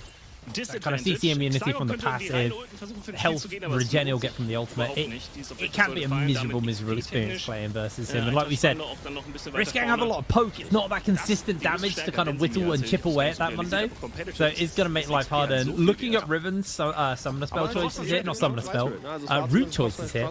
Going for the Meteor. No surprises, but it's going to be going for that poke for Harris. So your best shot at kind of being able to whittle down a Mundo has been heavily shut down off the back of that. But that's the future. Let's talk about the now. Right now we're seeing that exactly what we expected. Diverse is getting that shove in onto Nemesis and just completely controlling the lane right now. Nemesis consistently taking these Qs actually from Diverse. He's like, but damage does try and catch him, but Nemesis able to bait out and dash away at the perfect time, although Renewal has found Boss here. Baus trying to make the escape. Opponent forces the flash. They jump in with the flashes as well. That was a pretty disorientated play. Baus able to draw 2 flashes out and make the escape. The crowd finds first blood with the flash under the tower. Wow, okay. So usually when you see Comet Powers, it's a very oppressive champion in lane. However, Jin has some pretty good raw numbers in his kit in general. So his AD early on, pretty good. He gets the shot, he has his Q, he has his W. Let's watch this one more time. Crowding right here will actually get engaged by Nodu, but then Rhythm gets instantly jumped on by Reckless, falls too low. I think that was a very late flash coming through from Leader as a... Well, yeah, also has to flash. I have just lost the frame for quite a while. No, I'm here. I was just letting you talk. Don't worry. He's there. All right, thank you very much. And that was a very early teleport that was also forced by Nemesis. It's going to allow Diverse push that wave and get back on foot. Diverse definitely has control right now. He's still got his own teleport to play with. He is missing a lot down to Nemesis. Nemesis suddenly just decided to start dodging, able to evade a lot of what Diverse was putting out. But again, that teleport advantage means this trade isn't the end of the world for him. As Baus getting shoved underneath his tower, but it's a Gragas, even if he is low, has a fair amount of sustain built into his kit. Yeah, Diverse not being able to quite hit those shots onto Nemesis. We did also see Velia burn that flash earlier on that invade. We did kind of interrupt our replay for it. But now, it's just kind of that slow cook away. Have got the grub spawning up soon, though, so we'll probably see some action break out there. Question is are we going to see Nodu or Reckless roam up to try and contest these first round of grubs? Alright, these rats really like dragons and playing around dragons, so I do not expect lots of to actually swap for the top side of the map. Oh, hello. Reset. Nice little engage onto Riven there. Catching him out. Riven, like you said, no flash. Currently no flash either, though, so Nodu's able to keep him at arm's length. Just going to get a little bit of return damage onto Nodu. Honestly, beautiful play from Nodu, making sure that his ADC survives that. Yeah, and also Crowny uses cleanse right there a little bit aggressively, but didn't necessarily time it correctly with the stun coming through from Nodus. And as we mentioned, the rats like the dragons, and it is going to be Velia starting the dragon. However, it's going to be a handshake between Loshatonis and Reachgang. Reachgang's going to go towards the top of the map and get those void grabs. However, I will say that it's a good choice right here to handshake. Also because you have things like the Jace and the Varus that can take down towers really, und jetzt muss auf jeden Fall Eintracht spannend auf einmal wieder in diese Face-Check-Szenarien rein. Sie haben noch ein bisschen Choke dazwischen. Aber Scar ist das richtige Ziel mit Face Rush. Reckless went very low. Diverse needs to be careful though. It's going to just get flashed onto. Forced back by the Emperor's Divide. And that is one dead squid. Crowny secures the kill. A little bit too far forward. I feel like some harass is good to come through the Velcos, but right now you just TP'd into lane, and you lost your flash. Conan's going low. Trouble. Renewal's making his way over. Can Bao's family outplay. Doesn't have his ultimate available. Renewal catches him, but no Baos with the belly box to cancel the stun. Able to move away. Gragas is so infuriating at times. So infuriating. I think you mentioned it earlier. Oh no. No, you just found him. He just found him. You just found him. He just knew. Du kriegst hier nichts geschenkt, ohne dass dir was genommen wird. Ich sag's dir so dieses Spiel. Potentially breaking out here on the bot side. Reckless does have that ultimate. In comes Velia. Not the ultimate, sorry, but he's going to go in for the flash. That's what I'm talking about. Ribbon goes down. They continue to fire onto Nodu underneath tower. Crowny is not going to land that deadly flourish. Good flash away, but in with the Grand Starfall comes Renewal. Makes that trade a 1-for-1. And I absolutely love the fact that Crowny has gone to Swifties. We kind of mentioned the fact that a couple of kills got away from them in the early game because they just couldn't reach. And now you've got so much movement speed onto this Jhin. That's also got fleet. So he's definitely going to be able to run you down together with Reckless. Obviously, Velia a little bit too overextended right there in this play. Will be punished by Renewal. This is getting a little bit scary territory for Reachgang. We mentioned how you mentioned as well how a Pokemon is falling behind have a very dreadful thing to play. And right now, Crowny is hitting 3-0 very close to his first item. 1,000 gold up for the whole Varus. And right now, Loshatonis can pretty much just transition this Jhin around the map. Beide Carries bei Eintracht Spandau noch am Leben sind. Also, das macht die Sache schon kompliziert. Das heißt, keine Early Soul für Rossmann. Der Drake ebenfalls für Eintracht Spandau. Jeder weitere Drake bleibt aber wie gefährlich. Back to the nightmare field. Das Game komplett. Ja, wir haben wieder jetzt einen kleineren Lead für Eintracht Spandau. Ja, es geht so hin und her. Wenn wir jetzt nicht von 7.000, 8.000 Gold sprechen, wird das springen wie sonst was. Und ich muss ganz ehrlich sagen, langsam habe ich das Gefühl, wir haben es gibt auf jeden Fall Spiele, die einen deutlich mehr Kills haben. How is that terrifying? So cute. That is so cute. Up to the camera and you go, how is that scary? Von Eintracht Spandau, aber dieses Chaos, das spielt Rossmann wirklich in die Karten. Die Jungs können auf dieser Ebene weiter kommunizieren und darauf kommt es dann eben auf diesem Niveau. Das Gewinn suchen ins Lane, wurde extra gespottet, wichtig von Troy, der Blast von nämlich agree to disagree. Agree to disagree on that. Er hatte gerade verloren, genau in diesem Fight, den wir gesehen haben. Jetzt holt der Nash natürlich langsam auf. Another kind of thing that I want to hit on is we talked about how the Poke team struggles when it falls apart, but we also have to talk about Diverse. He's getting caught out. Crowny coming in, the laser beam won't be enough. Crowny secures another kill, and this Vel'Koz is not getting ahead. Now Baus has found Conan, catches him with the belly box. Conan going a little bit low here, gets sped up. Baus is just waiting for the summoners to cycle back around. Can he get a belly bop in time? Good flash by Conan, able to break away. First of all, great roam by Crowny and Reckless. They knew that they would catch the bot lane. Because the wave wasn't pushing us hard enough from Rhythm and Nodu, so they didn't have time to go past that mid lane where Diverse had just blocked his flash, trying to harass around that dragon down the bot lane, and then Baus is doing Baus things. I feel like Gragas has been one of his scariest champions to play over the tops of the map. Renewal. He's in danger. He's going to catch the slow off, but they're going to flash onto him. Renewal tries to close that gap. That's going to be the spear to secure the kill, but in comes Velia.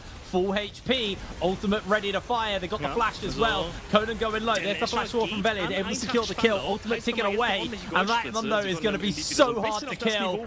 Looks like they're just going to back off a 1-for-1 on the top side.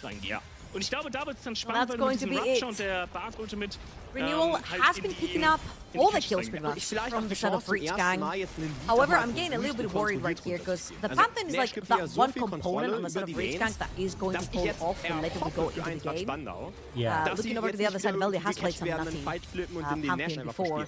has gotten Los Ratones out of very sticky situations, particularly at EMEA Masters with the Pantheons. Let's see if Renewal is actually going to be able to do the same. We have said over and over before, even though Velia did get EMEA Masters MVP and he did get Winter Split MVP here in the NLC, we have said that because he's the new guy among all the veterans, if you will, in the Los Ratones, that he might be most under pressure when it comes to like new opponents. And right here, Renewal seems to be having the upper hand, of course, in this particular iteration where you're playing a more aggro tanking champion AD versus a tank, more likely to get ahead, and it's only 100 gold. However, Renewal has the chance right here with his first item complete as well to try and influence the side lanes.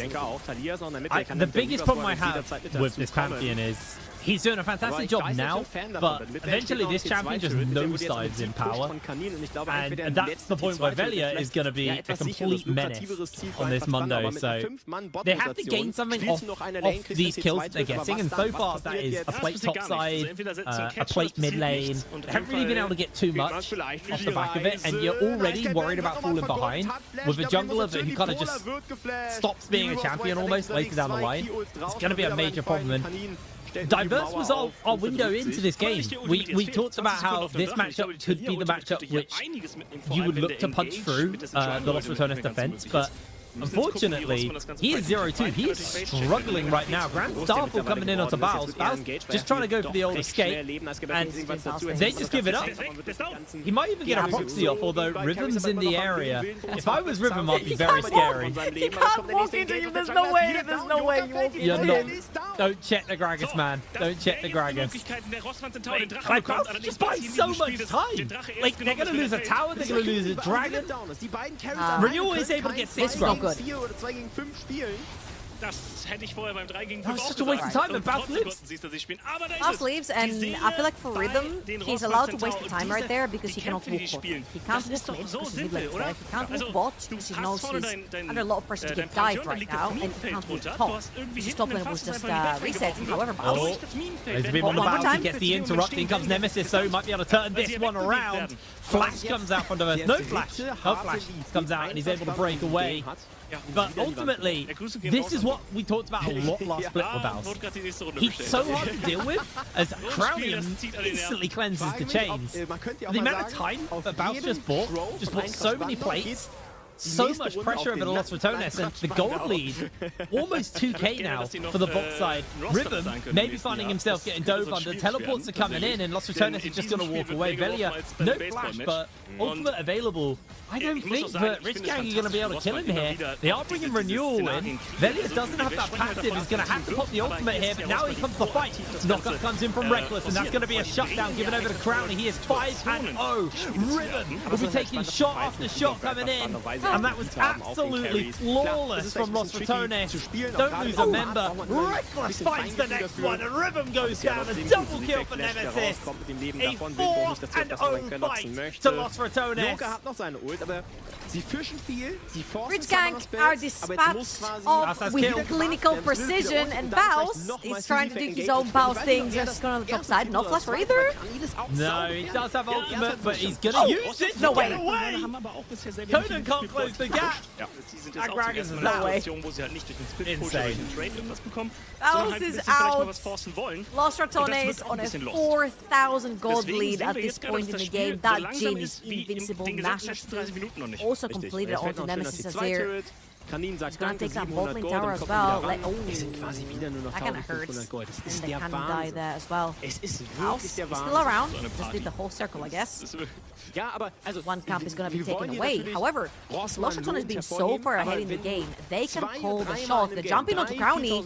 Yeah, Crowny needs to make a run for it. Doesn't have cleanse, remember. Renewal's able to open up, get a big chunk out. Crowny continuing to run away. Renewal's able to chunk him, but it's not enough damage to one-shot, and that is just a massive cash out just sitting around. Like, Crowny's worth so much money through shutdowns right now.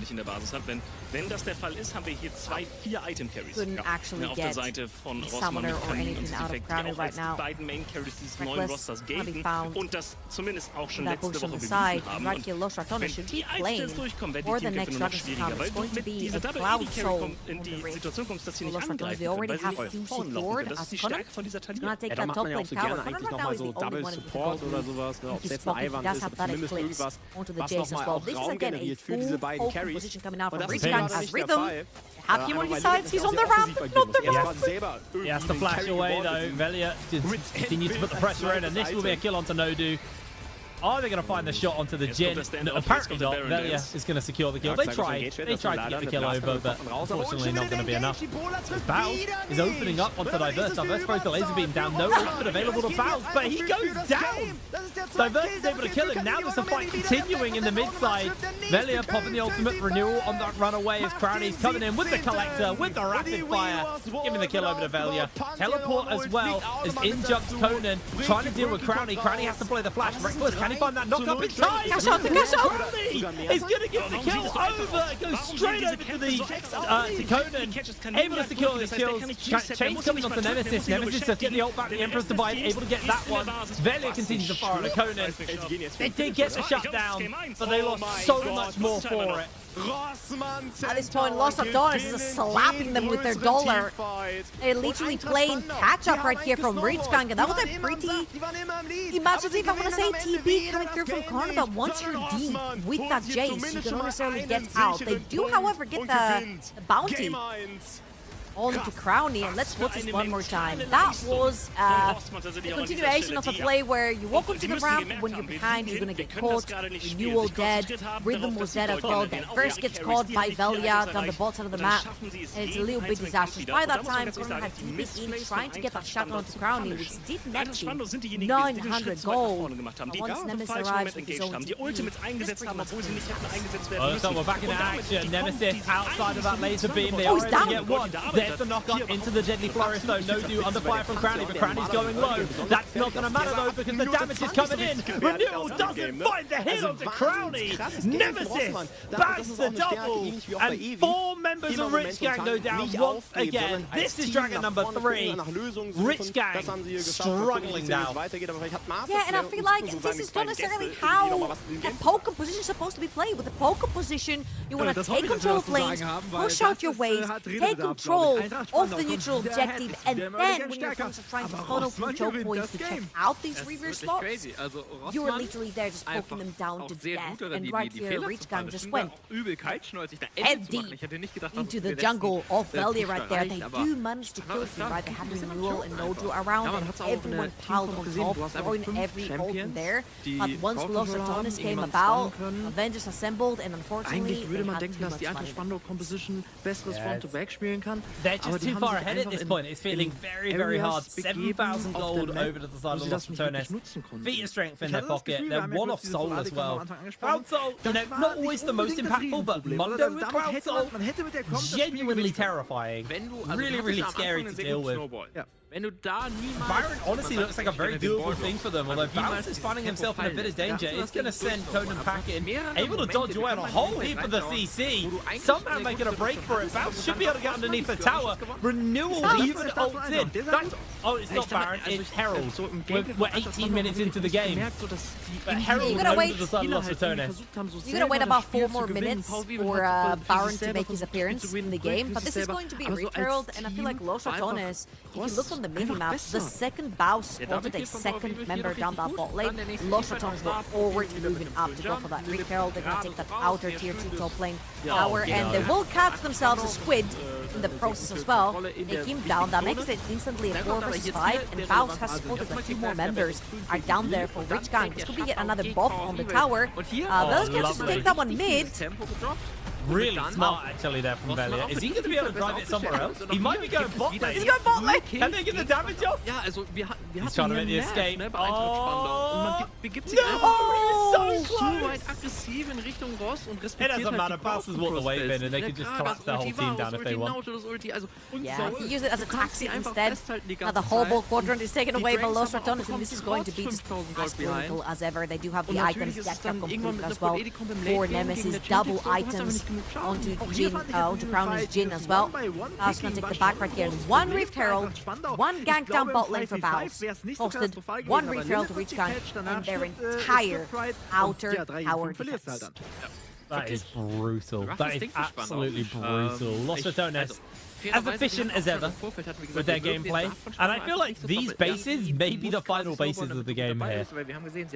Everyone's going to spend up that money, get back onto the map, and honestly, with Atakan, you could force Atakan, you could wait for Baron in a couple of moments.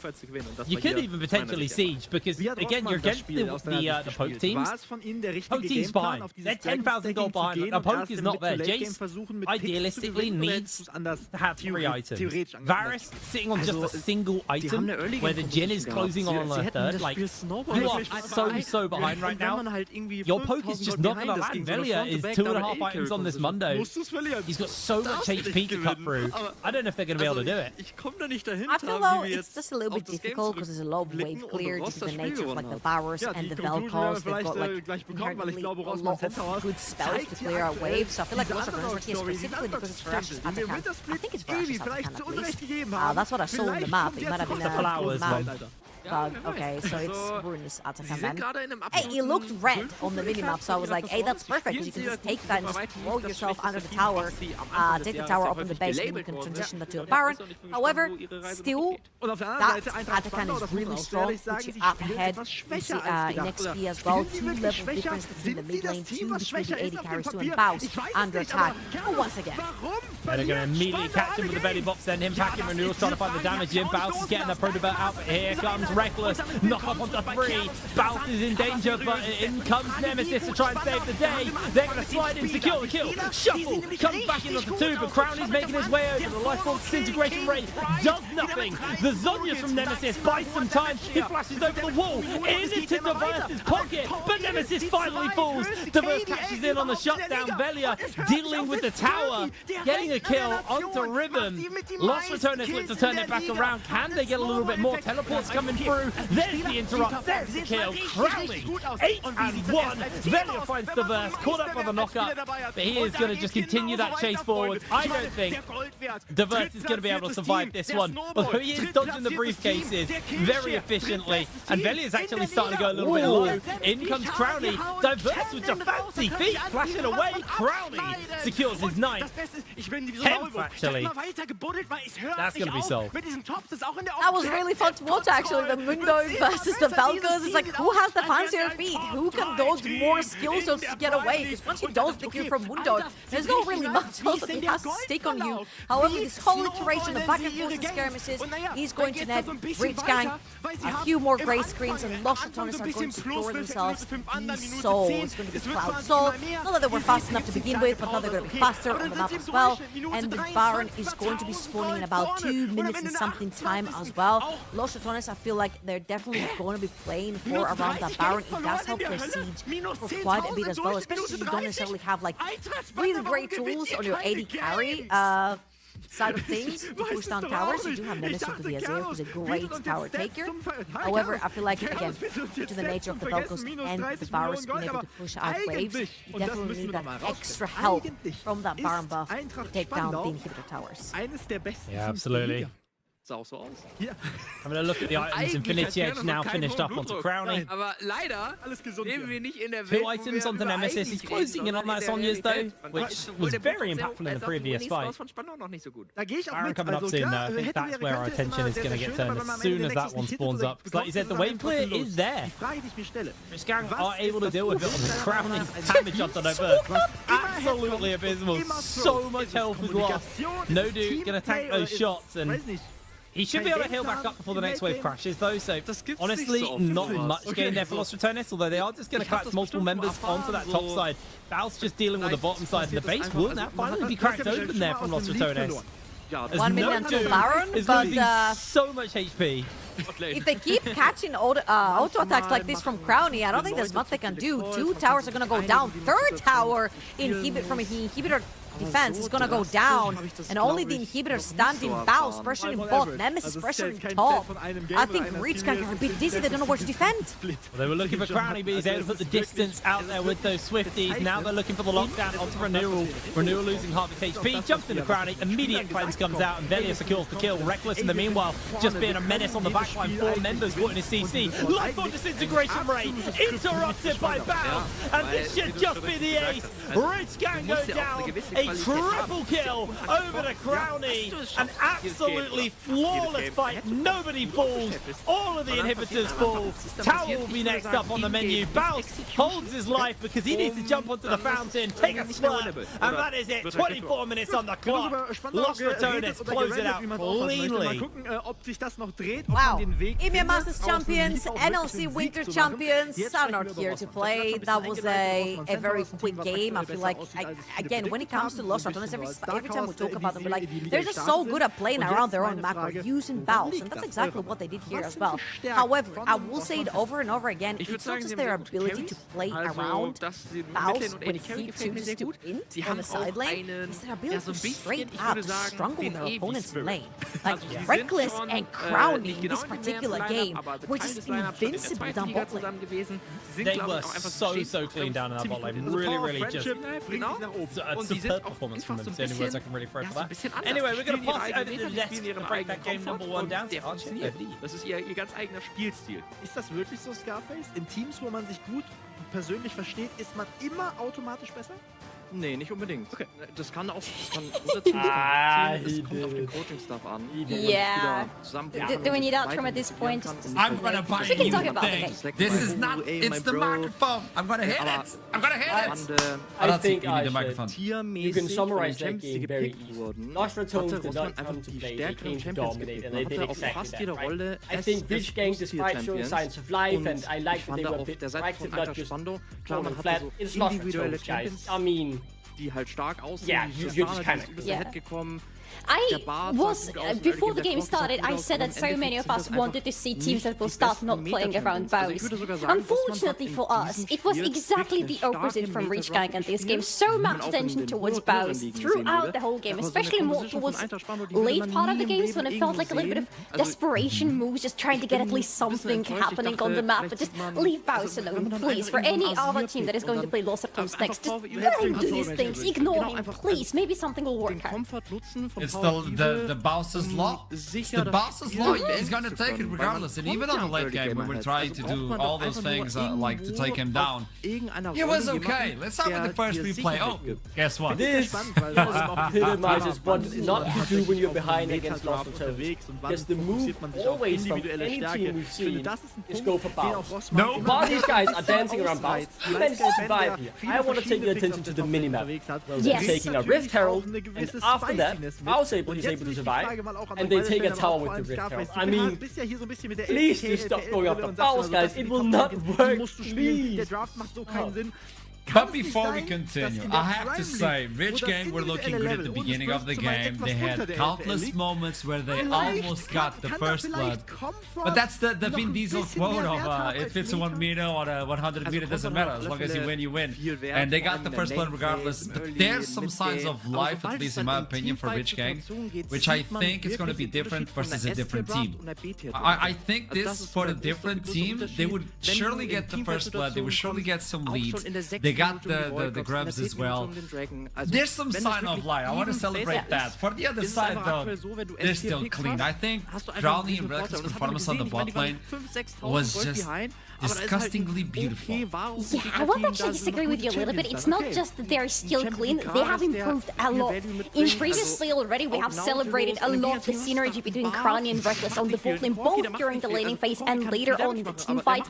It just continues to grow and be shaped into something more beautiful than before, because this team fight is an excellent example of that. Look at Reckless, look at how he moves around the team fight, just knowing exactly how to reposition himself so that his team gets a better understanding of who to focus in this fight. Crowny, always in the perfect position for his Jhin ultimates. Every time you see one on the screen, you know nobody's getting to him and he's getting the shots. And in some other fights, Baus is not here at all. He's doing his Baus with things on the top lane. But in other fights that we are seeing later in the game, Baus finding those flanking positions towards the enemy's backlink is completely disrupting them.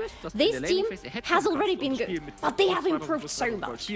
dann wirken die Teamfights nie I'm getting playable für das scared Team, was vielleicht exactly by that. I think they're getting better day by day, and that's kind of scary. Because, yeah, you think they reach a plateau, but they keep improving. And, oh boy. Yeah, they are really, really good, right? Brick by brick, they are laying the golden goal potential in the ERL. Need 2 more NLC splits and 2 more EMA Masters and then we're done.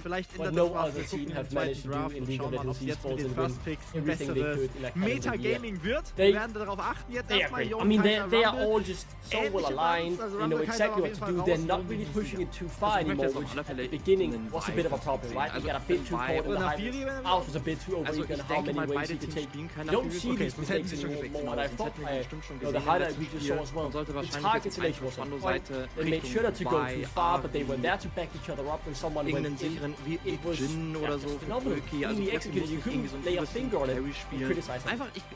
I'm gonna say it. I'm gonna say it. Okay. We have a replay. I'm gonna say this afterwards because this is gonna be kind of big. Yes. This is a good team fight, but see, look at Vel'Koz. He does what he needs to do, but then it's the bows. It's exactly the fight I was talking about. The bows finding this angle because Vel'Koz is not allowed to ult at all. The difference between Vel'Koz and Jhin, they're similar in terms of when they ult, they want to be safe, but Vel'Koz was never allowed that safety. That's a ranged up blind versus Gragas, and Gragas gets more damage. Is this legal? Schneller bist, wenn dann die Vi-Ulti He was getting focused. I mean, to be fair, he was fighting all the time because he was getting focused so much. But he also overfarmed everyone. Yeah. What do you mean? Okay, I'm gonna say this before we continue and we have the interview, but I'm gonna say this. I think Belia is listening to this. I believe if a team wins 3 EMEA Masters in a row, they should be invited to Worlds. I'm just saying. Hear me out. Yeah. Hear me out. This should be law. Let's bring in Velia so we can talk to him about it. MVP of finals. Welcome. Oh, you got the hoodie as well. You're looking clean. How are you doing? Welcome to the interview. We get to talk another one. Thank you for having me. Clean game, wasn't it? It was after when we were destroying the Nexus, I actually asked my team. I think this is the fastest win we did in NLC. Maybe I'm wrong, but it felt really fast. It felt easy. We were on the same page, and yeah, I'm really happy with the performance. Do you agree with us? We were talking about this, but it looks like even after EMEA, the team is getting better somehow. You look when you look into a team and you're like, oh, they're really good. But they still get better. Are you getting the same feeling as you're playing? I don't think that's even a questionable, you know. We're just getting started, right? We were just playing for 3 months. We need to play for a year together. Imagine what we're gonna do. Imagine summer split. So we're gonna get better with spring, but imagine the summer split. You know, I would be scared if I was other teams, honestly. We're getting there, you know. Val, do you agree that if you win 3 EMEA Masters in a row, you gotta get a ticket invitation to Worlds? Like, it has to be a law, right? Like, it should be a law. I think if it's us, yes. If it's us, yes. Looks good. Tell me something, new season, everything is new, like, it's a new game plus for you guys. What's the main objective for you as a player? What's the main objective? Can you repeat, sorry? Like, new season, new split, what is your main goal as a player right now? My personal goal, or? Yes, your personal as a player. To get better, you know, to get better, to become a main shot caller, so everyone can listen to me and trust me, and yeah, maybe to get out of Low Master, yeah. Okay. I have one final one. I was watching a few clips today, and I got one from Baus, where he was looking at KC and also G2 placements on solo queue. Everybody's in top 20. And he was like, you know what, Los Ratones have to do this as well. But then he watches Zone Elo, it was like, this might take a while.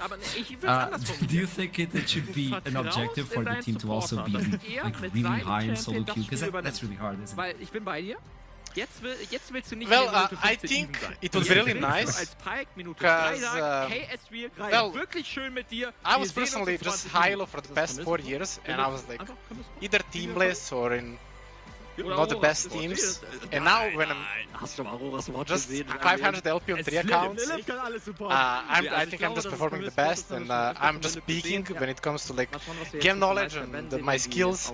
So I just don't know what it is. It feels like if you try hard too much in solo queue, you just can't keep up with the good performances in competitive. But I think it's really nice to give your all in scrims, in competitive and in solo queue, to play the highest League of Legends you can play. It's not the same when you play Challenger top 10 solo queue with other LEC players and like low master solo queue, you know, but yeah, I believe at some point we're gonna do it. I think we can reach like top 50, all 5 of us, easily. We just need to want it bad enough, you know. I have one final question. This is a personal one for you, okay? As soon as I did the interview with Baus and he told me like, I want to be a father, I want to have 2 kids, I was like, man, that's wholesome. Valiant, what's your main, like your final goal, your biggest dream in life? That's a good question. To reach LEC at this point is for sure to reach LEC, hopefully with lesser tones, and to win it, participate in Worlds, and yeah, do good there. Maybe win the Worlds, you know, you never know. I like it. That was a big smile when you said that. Let's hope it actually comes true. Valiant, thank you so much. Good to see you again, and best of luck for this season. Thanks to you guys. Bye-bye. Kann Rossmann eventuell dagegenhalten? That was up. Nochmal ein 2-0 holen, nochmal... Man, I don't know, these songs, man! Rossmann Centers 2-0 einfach Okay, with this in mind, I'm just getting the information just like this. Any final words for this match? We had the worst scenario and the best scenario prepared for a reach count, and even though they lost this game by a lot, I think it's safe to say that they have reached the best case scenario. I'll say simple domination. What is this? I mean, you're following the tunes, man. Do your job. Listening to us. We got it dropped like... He's ignoring the analyst and listening to the music instead. No, I'm enjoying this. We're gonna have another game after this one. It's best of 1 with choo-choo non-stop. It's gonna be Chaos versus Venomcrest. They have new roster, they have new names, we also have new tunes. You can check them out by watching our VODs and replays. I don't know where else you can check them out. We're gonna do a quick pause so the sponsors can talk with you as well. And we get back for better dudes out there. Wir werden sehen. Viel Spaß mit Pixabis und Kern. Basti ist so ein Pfeifett, oder? Einfach nach dem ersten Game predikten. Ja, hat glaube ich alle Aufgaben erwischt, dieser Satz auf einmal. Da musste ich auch ein bisschen schmunzeln. Ja, ich auch. Aber ich muss alles, was danach kam, war sinnvoll. Ja, stimmt. Ich lebe übrigens noch. Also ich habe ein paar Chatnachrichten gesehen, die sich Sorgen gemacht haben. Ich lebe noch und wir freuen uns auf dieses zweite Spiel. Ja, immer wenn krass läuft, haben wir draußen ein paar Ventilatoren. Ich stehe auch schon mit so einem Handtuch und wedel einfach immer so ein bisschen in die Luft. So ein Eisbad ist auch parat. Ja, der Klassiker. Aber einen Körper noch reingemacht. 10 Minuten warst du in der Luft, habe ich mir sagen lassen. Gut, also zweites Game, 1-0 für Rossmann. Eintracht Spandau hat eigentlich die erste Partie dominiert, aber irgendwie zweimal ziemlich heftig an die Wand geworfen. Und Rossmann war dann skrupellos in den Teamfights. Mal gucken, ob es jetzt in dem Game ähnlich wird. Sie haben, finde ich, mit Pike einen Champion, der sollte es ein ähnliches Game werden, sehr gut in diesen chaotischen, blutrünstigen Games ist. Das stimmt. Ja, und also ich gehe jetzt bei den beiden Teams auch nicht davon aus, dass es jetzt anders wird als im Spiel 1, was das Chaos-Level angeht. Aber der Komfort ist einfach super wichtig, den sich hier gerade Rossmann 2000 zusammen gedraftet hat. Also das Team an sich sollte damit gut klarkommen. Jetzt ist die große Frage, ob sie es schaffen, Eintracht Spandau in den Abgrund zu reißen. Weil ich finde, dass zumindest Power of Evil es schaffen sollte, die Ruhe zu bewahren und das Team bei der Stange zu halten. Was ich halt spannend finde, ist erstmal die Ausgangslage, die sie natürlich haben. Mit Victor, mit Aurora, der Nocturne gefällt mir eigentlich auch relativ gut. Wovor ich manchmal ein bisschen Respekt habe, ist aber gleichzeitig hat man nicht so viel Scaling. Weil du willst den Nocturne ja aktivieren. Jetzt hast du, glaube ich, welchen gerechnet, nur eine CV noch Botlane. Wer fusioniert jetzt mit dem Nocturne, damit der eine erste gute Ult hat, damit er gut ins Game findet? Da habe ich ein bisschen Bauchschmerzen. Camille. Ist Camille Support? Wir haben das alle damals viel gespielt. Lilith wird so... Alex, genauso wie die Sin Support, die haben das so oft damals. Ja, der wird so 6 bis 14 Mal sterben. Da gehe ich ganz stark aus auf der Camille. Und am später sagen, war ein geiles Game. Viel Impact gehabt. Bis heute, ich finde schön, also ich muss glaube ich nochmal über Lee Sin Support sprechen. Es lässt mich nicht los, bis heute, ne? Als wir bei den Worlds, was war das, Worlds 2022? We are back for yet another game. It's gonna be game 2. See, I'm not muted. I'm just saying this microphone kinda should go into the trash. With that in mind, It's Chaos versus Venom Crest. Second game of the day. Keep in mind this is day 1, so of seeding stage. Can we show the schedule for everyone at home? I don't know. Maybe this is too short notice for production. If we can eventually, we can show that schedule for you folks at home. There you go! Production is killing it! So this is going to be the second game, Chaos versus Venom Crest, and it's a rolling schedule. If you get like smaller games, we move on with it. Rich Gang is going to play right after this one, so you don't have a lot of time to breathe. You lose, pick the bag, and go for the next one. We never stop. Now, talking about both teams, you have Chaos and Venom Crest. What can we talk about Chaos? Because Chaos is a new team, new roster. They just redid everything. Es gibt ja bestimmt ein paar Leute, die Prime gucken und das erst in den letzten 2-3 Jahren gemacht haben. Das heißt, die kennen ja gar nicht die Geschichte hinter They are still trying to find their footing here in the league. They had some slight ups, most of the time it was a bit down in Winter. So they've rebuilt from the ground up, they've changed their approach, and while they're trying to find their footing, they're allowing for the rebirth of many former competitive players who will back the first time in years on their roster. I am very excited as 4 out of 5 players are Danes, I have to mention that. I am very excited to see these guys back. The levels are interesting to see because they need to get back, right? There might be some rust. Some of these guys, in particular Vayu, hasn't played competitively since 2020. That is quite a few years ago, if you remember. So I'm excited to see what kind of shape they're in, but I'm sure they'll heat up here. Listen, we can talk a lot about Chaos and their new roster because it's definitely really interesting. We have people who have been playing for like a decade, like Ray and Zoirin, for example. They started their careers in 2015, but what I find super, I think that's not... That is just the roster for today. There has been some substitution for just now. Vayu, the former support player, is playing mid lane. He's supposed to be in the top lane, but not for this matchup. Zoirin is out substituted, so Vayu will play mid lane. And Turtle, we all know, famously solo killed Hertz in Winter Split, is playing in the top lane again. Oh my god. Dass wir, obwohl zu dieser Zeit standen you know ich glaube, es war für den Summer. Yeah, I'm just thinking, because we have Chaos Esports, right, and they're playing versus Venom Crest, and if you look at the two rosters together, it starts to look like a crime scene, honestly, because if you look at those names, they're all interconnected. If you look at the regular rosters without Turtle, if you look at the regular rosters, 7 out of 10 people who are going to be playing in this match, they have played with each other before in some shape or form. We have Gooby, for example, who has played with Niter, he has played with Vendel, he has played with Vayu, he has played with Doxy. We have Rhea, who's played with Vayu, Gooby, Vendel. They are all interconnected, brother. They have all played together for so long in so many different places, including the NLC, by the way. Yeah, it is okay, Solari. It is one big web, right, between these players who have all played together in and around each other in the NLC. Most recently, actually, someone like Niter and Gooby played on Chaos in a one-off tournament with 3 of their current members as well, right? These are players who know each other in and out. I'm sitting there in the chat as well, in the lobby, and they're asking each other, are you going to play this game today? Because they don't need to study for each other. They know each other in and out. They are all very good friends, really, and it kind of paints the picture that it's a bit of friendly fire in this matchup, and I'm excited to see who comes out on top and gets This could actually be complicated because you know the other individual so well, because you already played with him, against him. You have so much information, personal information of the enemy, that leads you to play a different sort of gameplay that you should do on a normal game versus someone you don't know. Apparently, it was like a big web, Solari. I can see there's a visualization of the... Wait, what? I spent way more time on that than I'm ready to admit, okay? But I really wanted to connect all the dots, and that's why I'm saying it looks like a crime scene graphic.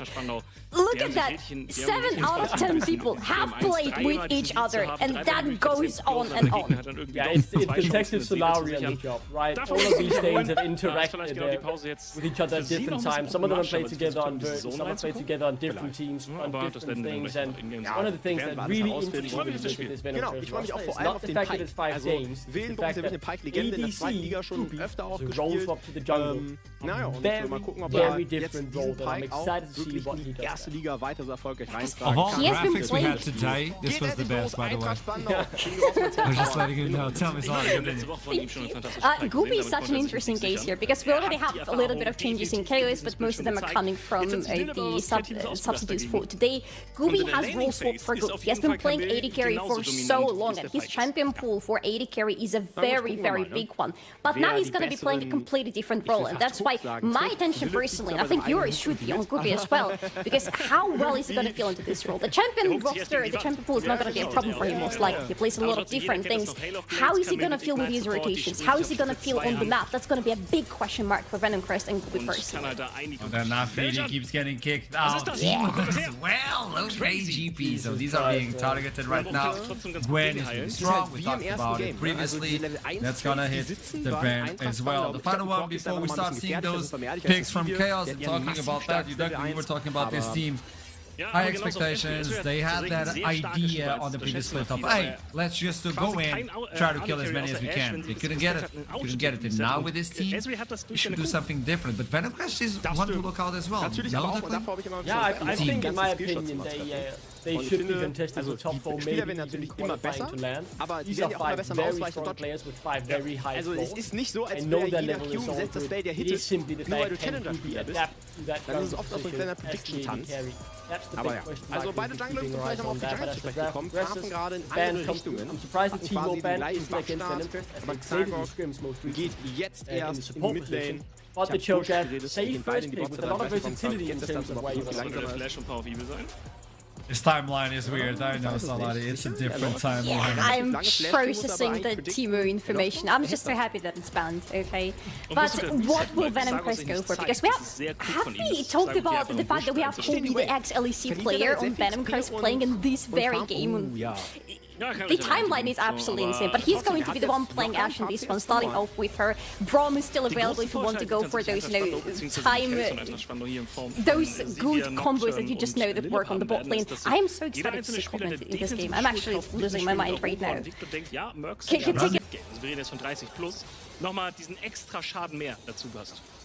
Was ich mich halt auch gerade frage, ich bin total erstmal deiner Meinung, weil sie ja auch irgendwo ähnlich wie im ersten Game irgendwo so auch catchen wollen. Aber gleichzeitig haben sie auch einen, okay, der Schaden, so einen Front-to-Back-Fight über Victor, über Sivir. Aber dafür fehlt eigentlich die Frontline. Das heißt, Camille, Nocturne müssen eigentlich immer doch für einen Pick schauen. Dann bin ich mir aber nicht sicher, ob Sivir, Victor so der perfekte Match dafür sind. Ja, vor allem pickst du in Vi Ryze rein, oder Orianna. Das ist super unangenehm, weil du musst ja über den Ball drüber diven, um den Pick zu machen. Und wenn der Ball einfach liegen bleibt, hast du nie ein Follow-up. Das ist so das große Problem. Ich erkenne das. Ich sehe da auch die Probleme. Apropos Probleme, hier im Jungle wird Joker jetzt erstmal ein bisschen unter Druck. Ja, der muss flashen, oder? Muss er flashen? Muss er tatsächlich nicht. Und somit ein richtig fetter, guter Play für Joker. Gewinnt hier einen Level 2 Camp. Das ist noch eine Level 1 Scuttle, das ist komplett irrelevant. Es tut so viel Jungler weh, das erste Level 2 Camp zu verlieren. Also sehr, sehr, sehr lecker. Ich finde es interessant, dass Joker aber jetzt wiederum nicht zu dem Gromp geht, sondern zu den Wölfen. Und wird dann von mich runterwerfen, ne? Ja, resetten, ne? Oder cornert er. Also geht er quasi von den Wölfen zum Gromp und hovert dann Topside. Das könnte er halt auch machen. Ich glaube, er sollte resetten, ansonsten verlierst du sehr viel von deinem Tempo. Oh, Lilip. Das ist das Risiko der E. Mhm. Da muss man vielleicht investieren. War da kurz im Türmchen drin? Willenbruch. Slow ist schon mal drauf. Ich glaube, der hat gleich auch vorhin wieder den Hawkshot ready. Lilip sucht gleich wieder den Engage. Flash jetzt auch von Willenbruch drauf. Ignite ebenfalls auf den Kopf. Das reicht zwar nicht. Sissy weg. Okay. Einfach mal mit dem offensiven E in 2 Leute. Aber du musst, wenn du SRL spielst, musst du auch ein bisschen dominant spielen. Das ist alles ein Statements, die du da gerade ablieferst. Ja. Sehr, sehr wichtig. Ey, die Botlane ist genau das, was wir sehen wollen. Toplane gibt sich zwar auch ein bisschen ins Gesicht, da haben dann ja vorhin die beiden Flashes investiert, aber Botlane permanent 2v2 geht's rein. Und es wird tatsächlich nicht angenehmer für Sissy und Wildenbruch, denn ab dem ersten Reset ist dann SRL nicht mehr so stark wie andere AD-Carries. Ja, stimmt. Aber wir reden immer noch über den Sivir. Ja, das stimmt auch wieder. Das stimmt tatsächlich auch wieder. Also ich denke, eine Menge Verantwortung liegt so ein bisschen wirklich bei Joker und Lilip. Einfach, Joker braucht seinen Paranoia und ich glaube trotzdem, dass er als Follow-up die Unterstützung von Lilip braucht. Das hast du sehr schön runtergebrochen über das Hextech Ultimatum. Leider brauchen Supports dann mal ein bisschen länger, bis sie ihre Ult ready haben. Aber dann hast du halt die Arena, die du aufbauen kannst. Und da kommt dann auch ein Ezreal nicht raus. Das heißt, Joker und Lilip laufen jetzt ja auch schön, um das nochmal zu verdeutlichen, zu zweit über die Karte. Sie waren meiner Meinung nach aber auch im letzten Spiel schon die beiden, die das hätten tragen sollen. Und da hat es nicht geklappt. Und da muss man natürlich auch dazu sagen, dass Joker ein sehr junger Spieler ist. Das heißt, der muss es jetzt auch hinbekommen, das Ganze wegzustecken, was da gerade passiert ist. Und jetzt in dieses neue Spiel mit der neuen Verantwortung reinzugehen. Und da finde ich, Nocturne ist ein sehr schwerer Champion. Ich weiß nicht, du hast ja Nocturne auch viel mal gespielt. Aber immer wenn ich den spiele, die Verantwortung reinzuulten, fühlt sich teilweise wie eine sehr große Last an. Ja. Ich meine, Ich finde erstmal, was ich sehr gerne an die mag, ist, dass er jetzt, okay, Shockwave connected. Lilip aber auch da. Passiert also nichts. Hook trifft, aber man trennt sich damit unentschieden. Ja, ich bin so ein bisschen bei dir, aber ich glaube, auf dem Niveau hat man normalerweise immer den Backup. Also du weißt, was sind die Targets, auf die du gehen willst, in welchen Setups du spielen willst. Aber ich habe halt so gemischte Gefühle und dabei bleibe ich auch. Wer ist denn dieser starke Follow-up für Yoka in dem Game? Die Ori wurde dir weggenommen. Sie hatten vermutlich einen Plan, wenn die Ori weggenommen wird, dass er die Nocturne nicht gefirst-pickt. Apropos starker Follow-up. Wir sehen gerade, dass oben die Grubs gestartet werden. Keine Lane rotiert hin. Pride ist der Erste, der läuft. Das bedeutet, dass gerade Yoka und Xagok im Duell sind. Oh ja, aber jetzt geht's da ran. Flash Q, Xagok geht raus. Er konnte einen Void Grub stealen. Damit kein Stack für die Feeds, aber ebenfalls ist er auf der Top-Side. Das heißt, kein easy Cross-Play, um den First Drake zu bekommen. Das hat mich auch gewundert. Also Xagok ist tatsächlich da geblieben. Normalerweise siehst du, wenn ein Team die Void Grub startet und wir haben gesehen, dass Pride die Kontrolle auf der Top-Side hatte, dass du dann halt auf die andere Seite der Karte läufst. Das ist nicht erfolgt. Trotzdem hat er mit diesem Stil auf die Grubs Stufe 6 gehittet. Das heißt, die Vi-Ultimate ist da und das sind diese Crucial Ultimate, genauso wie Evelyn, genauso wie Nocturne, genauso wie Sejuani, wo du sagst, die erste Ult muss eigentlich ein Kill werden. Ja. Das Gemeine ist jetzt nur, dass man so gut wie keine Flashes geforst hat bisher. Pride's Flash ist gleich wieder da, Lilips ebenfalls. Ich glaube, die interessanten Ziele sind vor allem Power of Evil. In der Mehrzahl gesprochen, aber ich glaube, Power of Evil ist das interessante Ziel schlechthin in der Midlane. Das heißt, die erste Ult von Xagok wird vermutlich nur ein Flash sein, den sie bekommen. Aber ja, ich bin trotzdem deiner Meinung, Xagok kann ihn jetzt gerade in der Combo Vi-Ulten zu Shockwave sehr viel gefährlicher geworden. Vielleicht sehen wir das jetzt auch am Drake. Also vielleicht wird man jetzt versuchen, mit diesen Level 6 Spikes, die sie haben, den Drake zu contesten. Weil ich bin mir nicht sicher, wer da wirklich gerade stärker ist. Ich erwarte wenig von der CV im Early Game. Lilip hat noch keine Ult. Power of Evil braucht eigentlich auch Items. Also vielleicht ist wirklich diese Vi-Ori-Combo zusammen mit dem Ezreal erstmal stärker. Jetzt kommt das Paranoia, suchen jetzt selber den Catch auf der Seite. Von Eintracht, Spandau, Ignite ist drauf, aber Wildenbruch flasht halt einfach raus. Und jetzt ist eine Ult, eine essentielle Ult raus mit der von Nocturne. Er ist nicht mal geflasht, er ist einfach rausgelaufen. Eben. Also ich glaube, selbst die E war nicht mal ab. Er ist tatsächlich einfach rausgelaufen. Man hat nicht damit gerechnet, dass Xagok in dem Moment, wo Nocturne drauf liegt, direkt neben ihm stand. Und dann ist das Risiko doch ein bisschen zu groß gewesen. Vor allem, weil, wie du schon wunderbar vorgehoben hast, die Camille noch keine Ultimate besessen hat. Das heißt, dieser starke Lockdown ist nicht zur Stelle gewesen. Und die Nocturne Ultimate Cooldown auf Stufe 1, wenn du noch keine X-Plate hast, die ist so unangenehm hoch. Ja. Die ist wirklich so unangenehm. Ich meine, die Ult ist sau stark, aber trotzdem. Das bedeutet, dass jetzt hier tatsächlich alles gemacht werden kann auf der Karte gerade. Total. Die ersten beiden Ults von den Nocturne sind crucial. Das ist ja genau das, was ich vorhin meinte. Wer ist denn jetzt hier der den Schaden delivern soll? Aber Power of Evil ist erstmal vielleicht das Opfer. Shockwave muss geflasht werden. Und jetzt haben sie den Flash und Xagok hat noch Ult. Das stimmt. Ja, das heißt, Power of Evil könnte gleich abgeholt werden. Erstmal Xagok allerdings am Drachen dran. Aber wir haben davon gesprochen. Joker gerade irrelevant. Power of Evil kann das Ganze nicht spielen. Camille Support muss man immer ein bisschen im Auge behalten. Die kann auch gerne mal einen Jungler soloen. Aber dafür brauchst du Ultimate. Das stimmt. Und die hat aktuell Lilip noch nicht zur Verfügung. Trotzdem soll Kanin jetzt hier gecatcht werden. Reicht aber haarscharf nicht aus.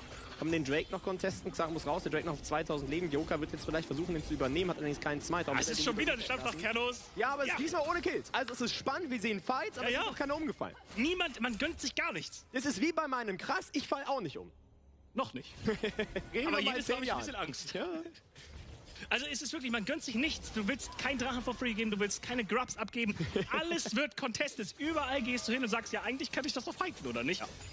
Und ich schwöre dir, sobald die beiden Supporter Stufe 6 sind, jetzt ist einer auf Stufe 6, Lilip hoffentlich gleich auch, dann wird es noch viel schöner. Aber das ist ein Drake, den kannst du eigentlich nicht contesten. Du hast keine Nocturne-Ult, du hast keine Victor-Ult, kein Level 6 bei Lilip. Also der First Drake in diesem Game, auch wenn er spät fällt, geht wieder an Rossmann. Und ich kann es nicht glauben, dass in diesem Spiel noch niemand gestorben ist. Ich auch nicht. Also es fühlt sich so an, als würde es schon wieder für 5 stehen eigentlich. Oh Gott, Lilip! Der E ist auf Cooldown, jetzt wird er hier vielleicht engaged werden. Wildenbruch kommt auch noch mit dazu. Der hat seine Ult parat.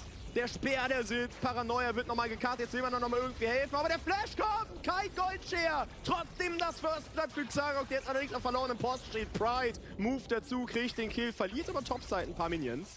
Schöner Late Play von Lilip. Aber wenn da der Execute durchgeht, muss halt Xagok nicht so weit diven, kann die Ultimate noch halten. Der Kampf, da sieht ganz anders aus. Also das war stark gemacht. Allerdings, und dann, das ist jetzt der Kritikerpunkt, wir haben so, Basti hat's gesagt, ich glaube, viele Leute haben es nicht geglaubt. Rice wird gebannt gegen Hannover. Er wird gebannt. Es ist der einzige Rice-Bann auf der ganzen Welt im Jahr 2025. Und das ist Nice Gaben, der jetzt Royal of Ages im Inventar hat. Guckt euch schon in der Kamera an. Der chillt komplett sein Leben, hat 3 Platings schon auf seinem Nacken. Auch der CS-Lead ist massiv. Also der Rice, der wird hier zu einem richtig großen Problem werden. Und das finde ich so interessant, weil ich finde, natürlich scaled Eintracht Spandau übel gut. Aber Rossmann muss sich nicht verstecken. Dieser Rice kann zum absoluten Endgegner werden. Auch die Volkers werden schon wieder contested. Der nächste Engage ist in der Mitte. Der Power of Evil mega low. Er ist down. Hexer Ultimatum geht jetzt raus. Aber Ezreal ult durch 2. Rossmann dominiert jetzt. Da haben wir gerade die Pike-E-Orienna-Ult-Kombination gesehen. Ja, da konnte man das Ganze aggressiv auf den flashlosen Power of Evil spielen. Man wird hier permanent davon tracken, welcher dieser Immobilien-Carries gerade kein Flash hat und welcher halt Flash hat. Okay.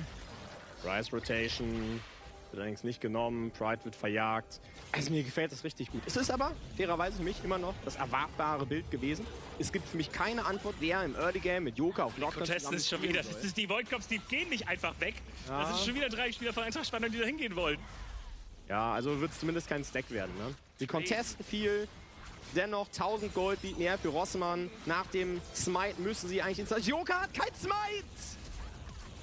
Der kann keinen nehmen! Aber jetzt müssen sie auf Nice Guy Ben zu All-In. Allerdings ist Lilith alleine gegen Nice Guy Ben. Ignite kommt nochmal niemand, der ihm helfen kann. Der nächste fällt um von Eintracht Spandau. Das ist kein Teamplay hier gerade. Was sind das für Windows? Warum contestet das ist ohne Smite? Der Play muss doch sein. Reinsteppen, raussmiten und wieder raus. Absolut verrückt, was hier gerade passiert. Wildenbruch ist jetzt auch wieder zur Stelle, nachdem er vorher noch gerecallt ist und man das Zeitfenster eigentlich nutzen wollte. Oh mein Gott. Ich bin sprachlos. Ich bin tatsächlich sprachlos. Das war gerade das Rückgrat, das gebrochen ist von Eintracht Spandau in diesem Best of 3. Aber ist es trotzdem, also Rossmann ist kein so cleanes, die werden das nicht clean runterspielen können. Das ist nicht das Rossmann, was ich kenne. Maybe. Das heißt, wir werden noch Comebacks sehen und von diesen Comebacks wird wieder Comebacks geben. Oh mein Gott, Wildenbruch auf Pike ist so ein Biest. Die Shockwave auf 2. Er überlebt das. Aber Wildenbruch stirbt, okay. Allerdings stirbt ebenfalls Power of Evil. Jetzt versucht Lilith nochmal Kanin rauszuholen, es wird aber nicht ganz reichen. Also man trennt sich mit einem Unentschieden 1:1. Ich wusste, dass es genauso ein Game wird. Sobald als Pike und Camille Support eingeloggt wurden, wusste ich, Midlaner werden gar keinen Spaß haben. Jeder Flash, den du zündest, wird doppelt wehtun. Aber ich meine, das ist ja spannend, ist ja wirklich, dass beide sind diese Pike-Spieler. Ne? Also Wildenbruch wie Lilith sind überragende Pike-Performer. Beide haben das jetzt schon gezeigt. Für Wildenbruch ist es tatsächlich so dieser eine Signature-Champion, den man mit Wildenbruch auch wirklich verbindet. Lilith hat noch 1, 2 mehr, wie den Bart zum Beispiel in den letzten Game gesehen haben. Aber es ist Wahnsinn, wie beide diese kreative Ader haben, um auch auf anderen Champions diesen Playstyle durchzubekommen. Wie die Camille, von der du jetzt gesprochen hast, diese Antwort ist. Gefällt mir richtig gut. Ich möchte aber wirklich festhalten, dass Rossmann für mich hier gerade das wirklich dominierende Team ist. Dass sie, finde ich, auch mehr Ruhe reinbringen als Eintracht Spandau im ersten Game. Es wird kontrollierter, wie sie diesen Lead ausbauen, finde ich zumindest. Und gerade sind sie auf einem guten Weg. Wir hatten noch 10 Minuten keinen Kill und dann 7 Kills innerhalb von 4 Minuten. Also das Tempo wurde angezogen. Ja, eine gute Shockwave. Oh, was war das? Das war einfach Wildenbruch. Ja. Okay. Einfach ein ganz normaler Hook gewesen. Und sie haben halt die ganze Zeit immer noch das Rückgrat mit Orianna Rice. Ja. Also die beiden Charaktere. Oh mein Gott! Doch. Und das geht an Wildenbruch, die Runde hier. Wahnsinn. Toplane geht man jetzt in den Catch. Nice Guy Ben hat Ult, aber hat keinen Flash. Shutdown für Pride. Das kann ein Hoffnungsschimmer sein. Ja, okay. Vielleicht die Aurora. Die kann die Team... Ja. Aber dann hast du eine Aurora und im Gegnerteam sind Ezreal, Pike, Vi. Es ist schwer, da jetzt anfällige Ziele zu finden. Aber gut, ich lasse mich überraschen. Ich finde, Pride ist einer der besten Toplaner der Liga. Ja. Und auf so einem Champion wie Aurora kann er bestimmt Wunder wirken. Ey, seine Stats sind wirklich brutal. Wir haben es ja kurz, ich habe kurz bei Krass angeschnitten. Er hat mit den höchsten Damage Share der Liga von allen Toplanern sowieso. Er ist punktgleich mit Shelfmate auf Platz 1, was Solo-Kills betrifft. Ja. Also, er hat eine sehr wichtige Rolle, hat auch Damage Share, aber ist wirklich einen fantastischen.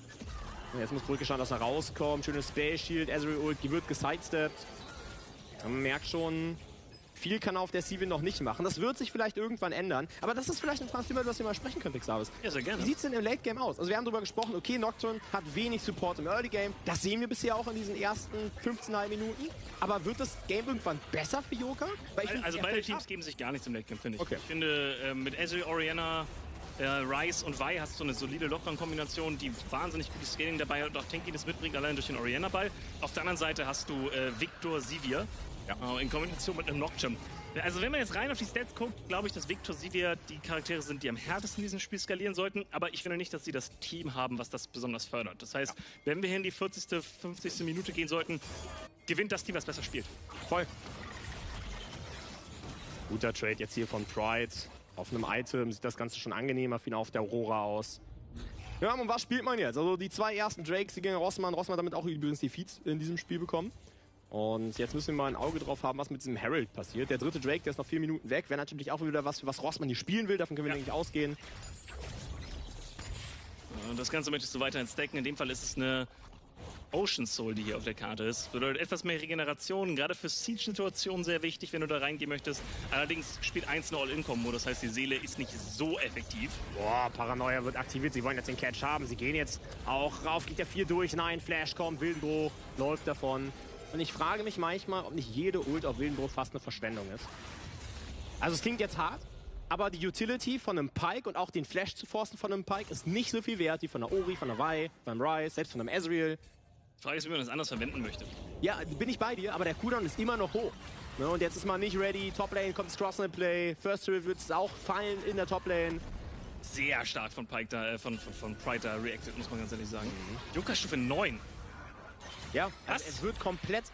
Also er hat auch 20 CS weniger als Vi, obwohl er einen Power-Farming-Jungler spielt. Es ist überhaupt nicht sein Game auf diesem Nocturne. Okay, er ist jetzt gerade Stufe 10 geworden, das war ganz... Es ändert für mich aber wenig. Also klar, 2 Level oder 1 Level XP ist schon entscheidend auf dem Niveau, aber er ist immer noch ein Level behind. Er ist 20 CS down, er hat weniger Gold. Die ganzen Ults, die wir von ihm gesehen haben, sind fast verpufft. Das ist ein Desaster für einen Nocturne. Das stimmt. Und hier wurde gerade Pride abgeholt, wenn er die Ultimate nicht zur Verfügung hat, wie er die einfache Umpositionierung zur Folge hat. Allerdings Bröki und Yoka jetzt hier auf der Jagd. Stark hat die Kuh gerade eingesetzt. Er flasht sogar nach vorne, er will unbedingt helfen und das schafft er auch! Bröki, der Held für Yoka in der Situation. Er kriegt sogar den Double Kill. Das ist so wichtig. Eintracht Spandau hat auf einmal hier vielleicht eine kleine Win-Condition. Ja, auf einmal spawnt da Bröki auf der Toplane, flasht in dein Gesicht rein. Und das, nachdem halt alle Ressourcen hier für diesen Kill aufgewandelt worden sind. Und man spielt den Pick und auch die Ryze Ultimate wurde hier verwendet. Und dann Overchase, geht man einfach ein bisschen rein. Yoka geht hier für den 4, verstehe ich. Den Fehler, den Xao gemacht hat, ist jetzt hier die Q zu casten. Ja, wenn er da mit der Q einfach über die Wand rausgeht, ist das ganze Ding durch. Aber ich glaube, man hat überhaupt nicht auf dem Schirm, dass Bröki von der Seite darauf kommt. Dann die Ultimate, die von NiceGaben eben gerade offensiv eingesetzt worden ist. Ansonsten hätte er hier easy rausulten können. Da macht sie ja auch nichts gegen. Und ein Double Kill für Bröki. Okay, Paranoia, jetzt sehen wir nicht mal die Kombination von Camille Support und Nocturne Jungle. Das ist genau das, wie sie spielen wollen. Picks generieren über diesen High-Range Instant Engage von Lilith und Yoka. Absolutes Kino, einfach Game 1 wieder. Ja. Jetzt gibt es den Schlagabtausch. Jetzt ist auch wieder offen. Ne? Also jetzt ist man goldtechnisch wieder rangekommen. Man steht jetzt auch langsam bei dem zweiten Item, wo sich dann, glaube ich, auch der Victor, die Sivir wohler fühlen, die Aurora. Und dann sehen wir vielleicht auch ein Spiel auf Augenhöhe. Aber ich will noch eine Sache vielleicht mal highlighten aus dem Play, gerade von Bröki. Was für monströse Eier hat diese alte Herr eigentlich, mit Sivir Ult Flash auf 2 Targets rauszuballern. Ja, das stimmt. Und vor allem sind das auch nicht wenig starke Targets gewesen. Eben. Hat dann noch 1, 2 Ryze Qs, glaube ich, im direkten Duell gesidesteppt und damit dann auch das Duell für sich entscheiden können, weil NiceGaben war halt zu dem Zeitpunkt auch schon 2 Stufen über ihm. Ja. Also sehr wichtiger Play von ihm und ich glaube, dass das auch ein schöner Boost jetzt ist. Die Rolle, die er in diesem Team einnimmt, kann ich mir vorstellen, ist tatsächlich gar nicht so eindeutig, dadurch, dass du Power of Evil ja als Veteran und Leader damit drin hast. Richtig. Und das wird eine interessante Falle. Ja, man geht jetzt noch auf Lilith, schöne Q-Charge, er kriegt immer das Schild raus, bleibt am Leben, hat eine Menge Ressourcen gefressen, verbrennt anscheinend auch nicht ganz. Jetzt kommt die Unterstützung, Teleport ging raus, Pride steht die Arena auf, der Damage, der ist gut, allerdings Wildenbruch mittlerweile auch, der Remob trifft jetzt auch 200 an, Paranoia wird gezogen, aber diven, das geht noch Turret, das ist zu viel, Yoka wieder down, der Schaden reicht noch nicht aus, sie wollen zu viel. Ist so ein riesiges Investment, 4 gegen 3 sieht das Bit of the opener, Kobe free firing away in the middle of it, and they have been able to isolate it to 1. The bailout gets Scooby's life back to full, and now they're going to continue to chase down to Snyder. Snyder's going to go down, another reset onto Nitro, and he secures a double kill for himself. Scooby will get the last 2 grubs, 5 stacks over the side of Venom Crest, a absolutely tremendous turnaround. This went too far. Look at the vault of the map. Rhea had already decided he's not partaking in the shenanigans over the void grabs. All Chaos had to do was to walk in, allow Shackle to smite one away, and then go back into whatever you were doing, back into your lanes, pushing your waves, in your jungle. They went a little bit too far. They even went as far as engaging into a fight where they knew they had the disadvantage in terms of numbers and bodies around the play, and Venom Crest is instantly punished. Das ist es einfach nicht. I'll have a little look at that play again. Scooby did mess up his flash here, and the ult was on nothing because it's a Scion, but still, really nicely played from Venom Crest. Yeah, that was an excellent play from Turtle right there to press R onto the ultimate from Ruby, but the bailout is going to be the bane of Shackle's existence, especially when you're playing reset champions. Having that one ability that will deny you the reset, which means you're done, which means that play doesn't follow up. Like, he looked initially good from Chaos, but he just got outnumbered. Trotzdem findet man zumindest jetzt den Kill. Lilith stacked up too much too quick for them. Did gain a bunch of plates out of Raya though on the bottom side on that Corki. The problem is now you're playing into 5 grubs on the side of Venomcrest. Like, if this Tristana is left alone, a tower will evaporate to them. Jackal was able to avoid getting caught out by the Hawk shot. Niter now the on-tiles. Wild Arrows in his infantry. Starting to get quite strong. Is there going to be a contest here from the side of Chaos? Niter going to honey through up, make sure they have some health to work with. Got the knock-up from Gooby. It goes wide, and they are able to secure himself the dragon. Gooby puts up a really good steadfast presence. Taxi's out using the crab, and Venomcrest get that uncontested. Really, really nice from them. They even rotate Doxy into mid lane to make sure there's nothing to be gained over there. He will lose maybe a plate on the top side, but Ezreal may struggle to be able to translate this into 2 plays. And this is what I call spectator mode. It's when you're expecting to maybe play around the objective, but you're really hovering, but you don't really have the setup, but you want to play it from the way. Scares already had the first one, but then they don't end up pressing in lanes. It was only Turtle up on the top side. He was waiting until his teleport available. However, because there was no play to be found right there, he didn't end up initiating onto the teleport play, and I feel like Venomcrest kind of got away with Burger right there, walking in, taking that second dragon first one for themselves, and then getting out now 1,000 gold in the lead for the Venomous Snake, 3-0 for Niter, and I feel like actually you can use that Tristana in side lane to start really contesting for the side lane be tier 1 towers. Right now though, right, able to open up onto the tower, the reset's a little bit awkwardly timed. Shackle's making his way over, Kobe not going to be able to catch him.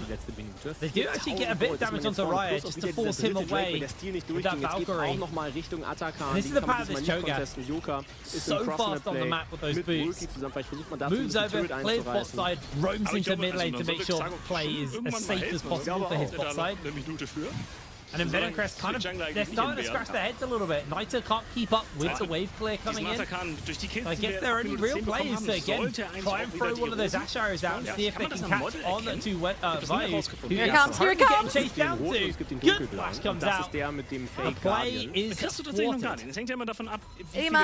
They didn't manage to get him on the first try, the second try. What is it? Fool me once. Shame on you, fool me twice. Shame on me.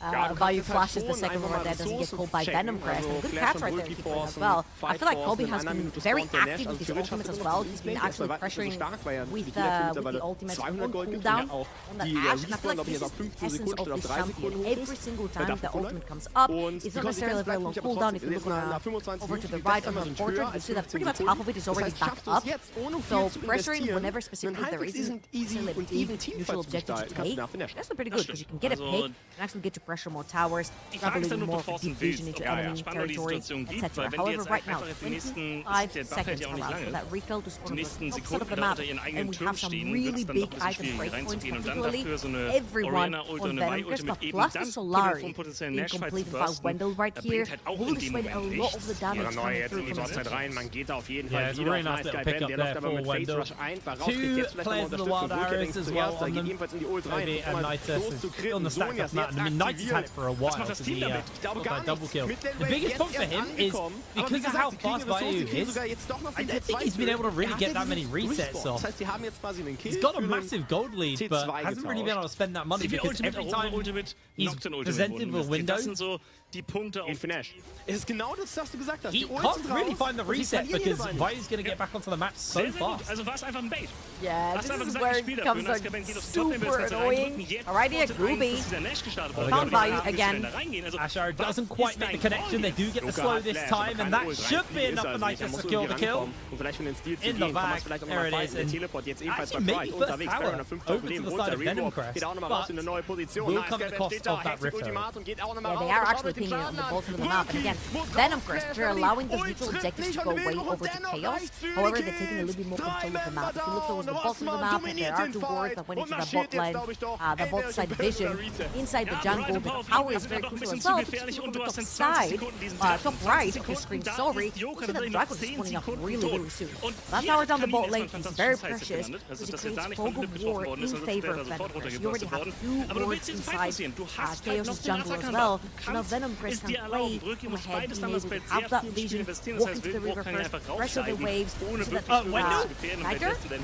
That might just go out all the window there, as Wendell just face check, gets himself taken out. A fair amount of ults were committed, but that could just be the Dragon given over off the back of Wendell getting caught. Yeah, I'm not sure what Wendell was doing on the top of the map. We talked about the retro, we talked about the Dragon spawning in 20 seconds, and now Chaos might just take both. Yeah, they're going to look to absolutely chunk out that tower. Does go down the tower. Well, the tower stands, the Herald goes down. Doxy's still got teleport. Naito was able to put a fair amount of damage into Shackle, and Doxy will answer out of the tower here. If Venom Crest can get this, actually, whoever takes this Dragon gets Feat of Strength. They're both on that last stack for it. This is their opportunity. Naito almost has that Infinity Edge finished up as well. It was a huge base for him. It looks like the resets come into Chaos. Venom Crest should be able to just secure this Dragon for themselves, unless Vayu pulls off some miracle feast shenanigans, but he has no flash, so not going to happen. Venom Crest will secure themselves a Feat of Strength. Dragon number 2 in their pocket as well. Team's starting to ramp up a little bit. Naito especially, almost 3,000 gold over Vayu. Oh yeah, and in his next B-press, I'm pretty sure Infinity Edge is going to magically appear in his inventory as well, and it's coming about now. That is great stuff right here again from Venom Crest, and I'll take you all the way back to what I call the domino effect, that bot lane tower falling, the war that we mentioned into the jungle didn't allow Chaos to actually walk in and try to contest for that Dragon. Plus, they burned quite a few trying to catch Wendell out, which is just a support into the Venom Crest. So they lost that, they're going to lose Feat of Strength right here in Venom Crest. They call Chaos sleepy, and team members showing up top. I'll take that mid lane tower for free. Yeah, well, he's going to take a lot of the damage off of it. 5 grubs makes it really brutal. Naito back on the map with the Infinity Edge. Also got those upgraded boots now that we have the Feat Strength over the Venom Crest. Doxy's kind of been on a little bit of an island this game. Hasn't really been able to have too much impact, but was able to secure that tower for his team as well. And once this next tower goes down, this mid lane tower, Venom Crest will really open the map up for themselves and can start to play some more aggressive wards and kind of control the tempo a lot more efficiently when your mid tower's up and the enemy mid tower's down. Absolutely, I feel like mid towers. We're not talking about enough about how important they are specifically when you've got 15 Arena-Schiff ist 30 Rüstung und Magieresistenz mit dem Ball. Danach kannst du das Ganze einfach runterspielen und du spielst ja dann dieses klassische Front-to-Back. And I feel like right here, both teams are hovering around. I'm looking at Kobe when he's going to choose to press the trigger. Jones in for a fight. That's going to be the opener. Massive handshake back on to Snyder, but they're not going to be able to get anything else. Naito's going low, has to make the escape for it. They find the knock-up onto Gooby. There is going to be the ultimate from Vayu. Beats down onto Gooby, secures the kill. Shackle continues to chase forwards onto Naito, but he is able to break away. Oh, it looks so good for Venom Crest to start, but it just went so wrong so fast. I'm not sure when we actually became NA, where it's like, hey, there's no obvious play on the map. Let's just all pile up in the mid lane and play A run. This did not pan out to be good. However, Dox is here now. That's a bit of an awkward equalizer. Isn't really going to achieve much, but Naito does teleport back in. Can he find the damage he needs to? Right, making a break for it. Naito now has those Winter Spikes onto him. Has to break away. It's interrupted. The flash forward comes in. The stun goes down. And that will be the end of Naito. Venom Crest consistently making mistake after mistake, and it is costing them heavily here. Snyder able to flash away from that final harpoon shot. Venom Crest should be able to fire out on this tower, but they paid such a dear price for it. Nice handshake.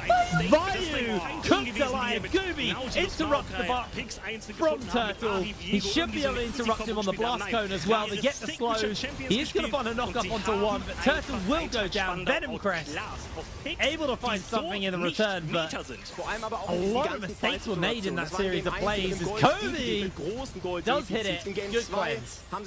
Wow, it's an absolute piss fight of a game over in the mid lane. I got a little bit about the NA round? That's exactly what's happening right here. Both Chaos and Venomcrest are like, hey, Prince just said that both our towers are pretty low. Hey, Trouble just said that, hey, they give you a lot of advantages in terms of like gain focus Ja, für fast alle, bis auf Basti, der natürlich schon am heutigen Morgen gesagt hat, dass man 2:0 gewinnen. Aber trotzdem, ganz ehrlich, das war ein cleanes ended up Game. being Das war pretty Rossmann even auf einer for both sides. Favoritenrolle gegen However, I einen feel like Spieler. Chaos, whenever they make a play, they tend to overextend the play to the point where you overextend your arm too much, somebody's going to slap it down. That's exactly what Venomcrest do. They have pretty good follow-up with the Ash, with the handshake, with the Tristana, and all the jumps and the resets, to the point where if you overextend in your Chaos, Venomcrest is going to straight up run.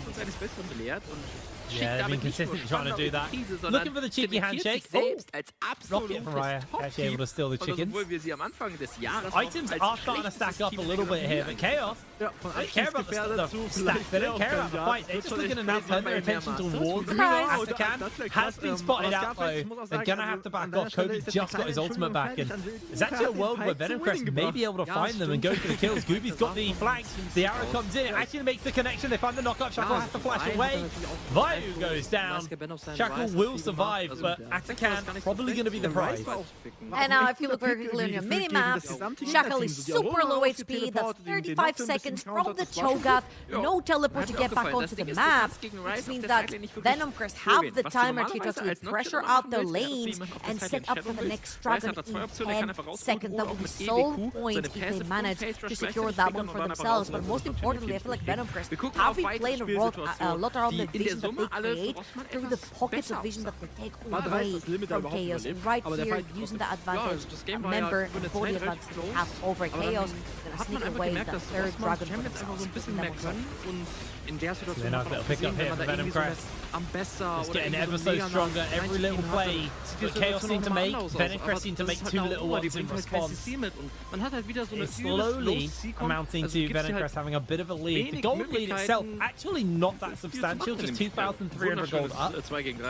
And honestly, all of that is actually currently on Nighty. 2,600 gold up over Vayu.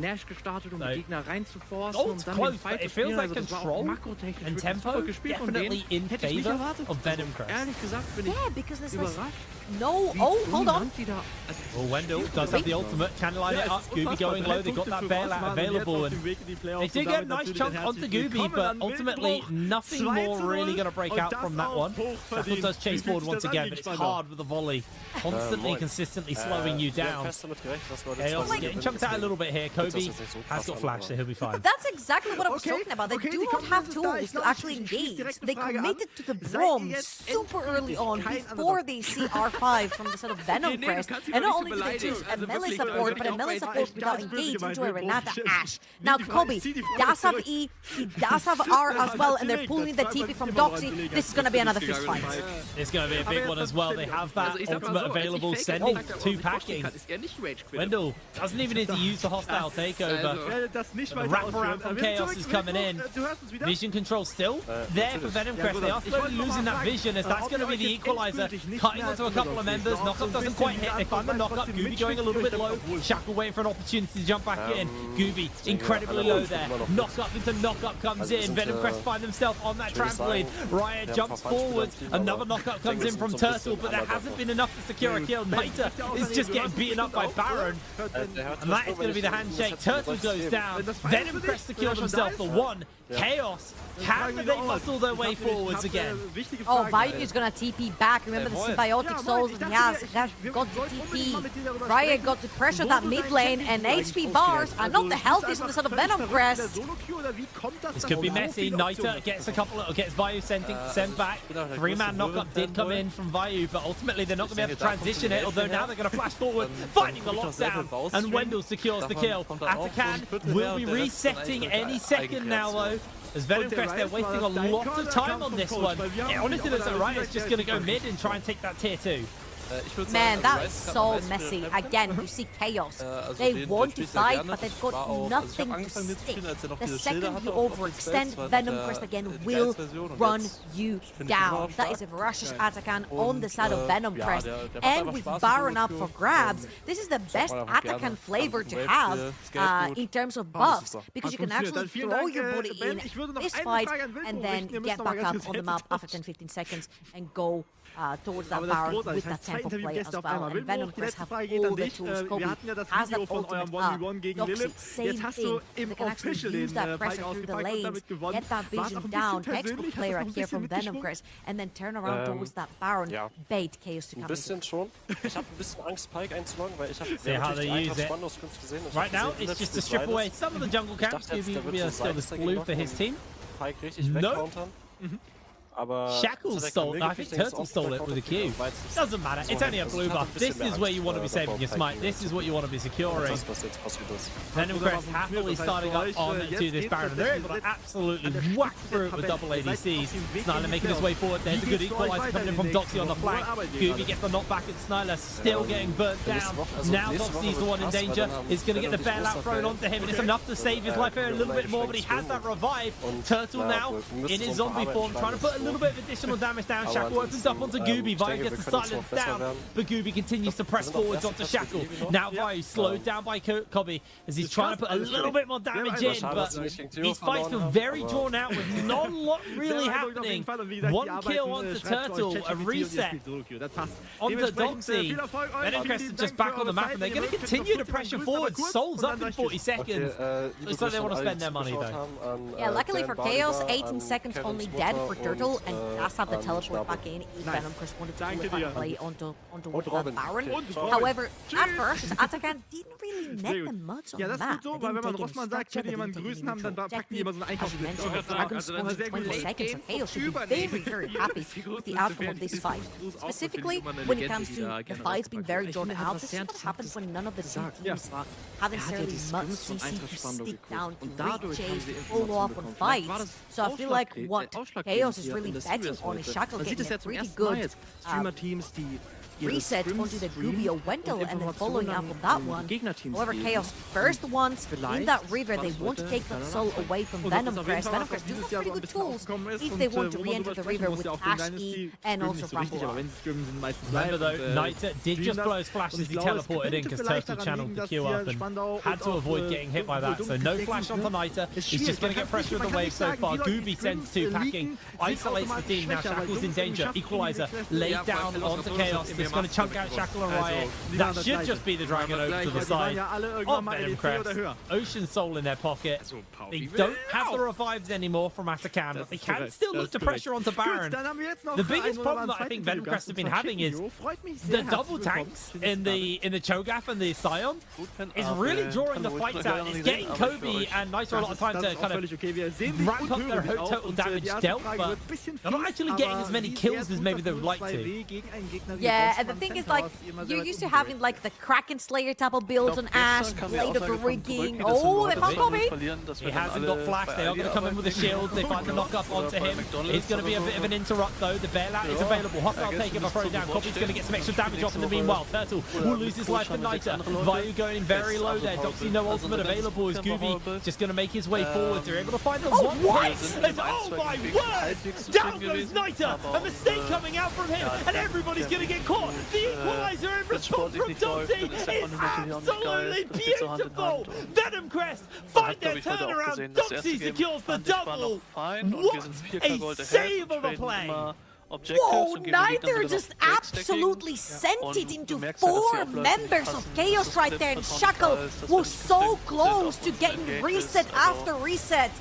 Doxy saves the play 4-0 and 7 on this Rumble right now, and Venom Crest are going to secure the Baron. But let's put this one more time. Again, Turtle sees Kobe, he's overextended, super far away from his team, he sees the play, they try to follow up on that knock-up after knock-up, they do not necessarily have their damage there to stick, and when Chaos overextend, we talked about Venom Crest pretty much running them down. So right here, Turtle dies, and then Vayu goes super low, Niter sees the play, and takes 4 members, but Shackle makes a very crucial mistake.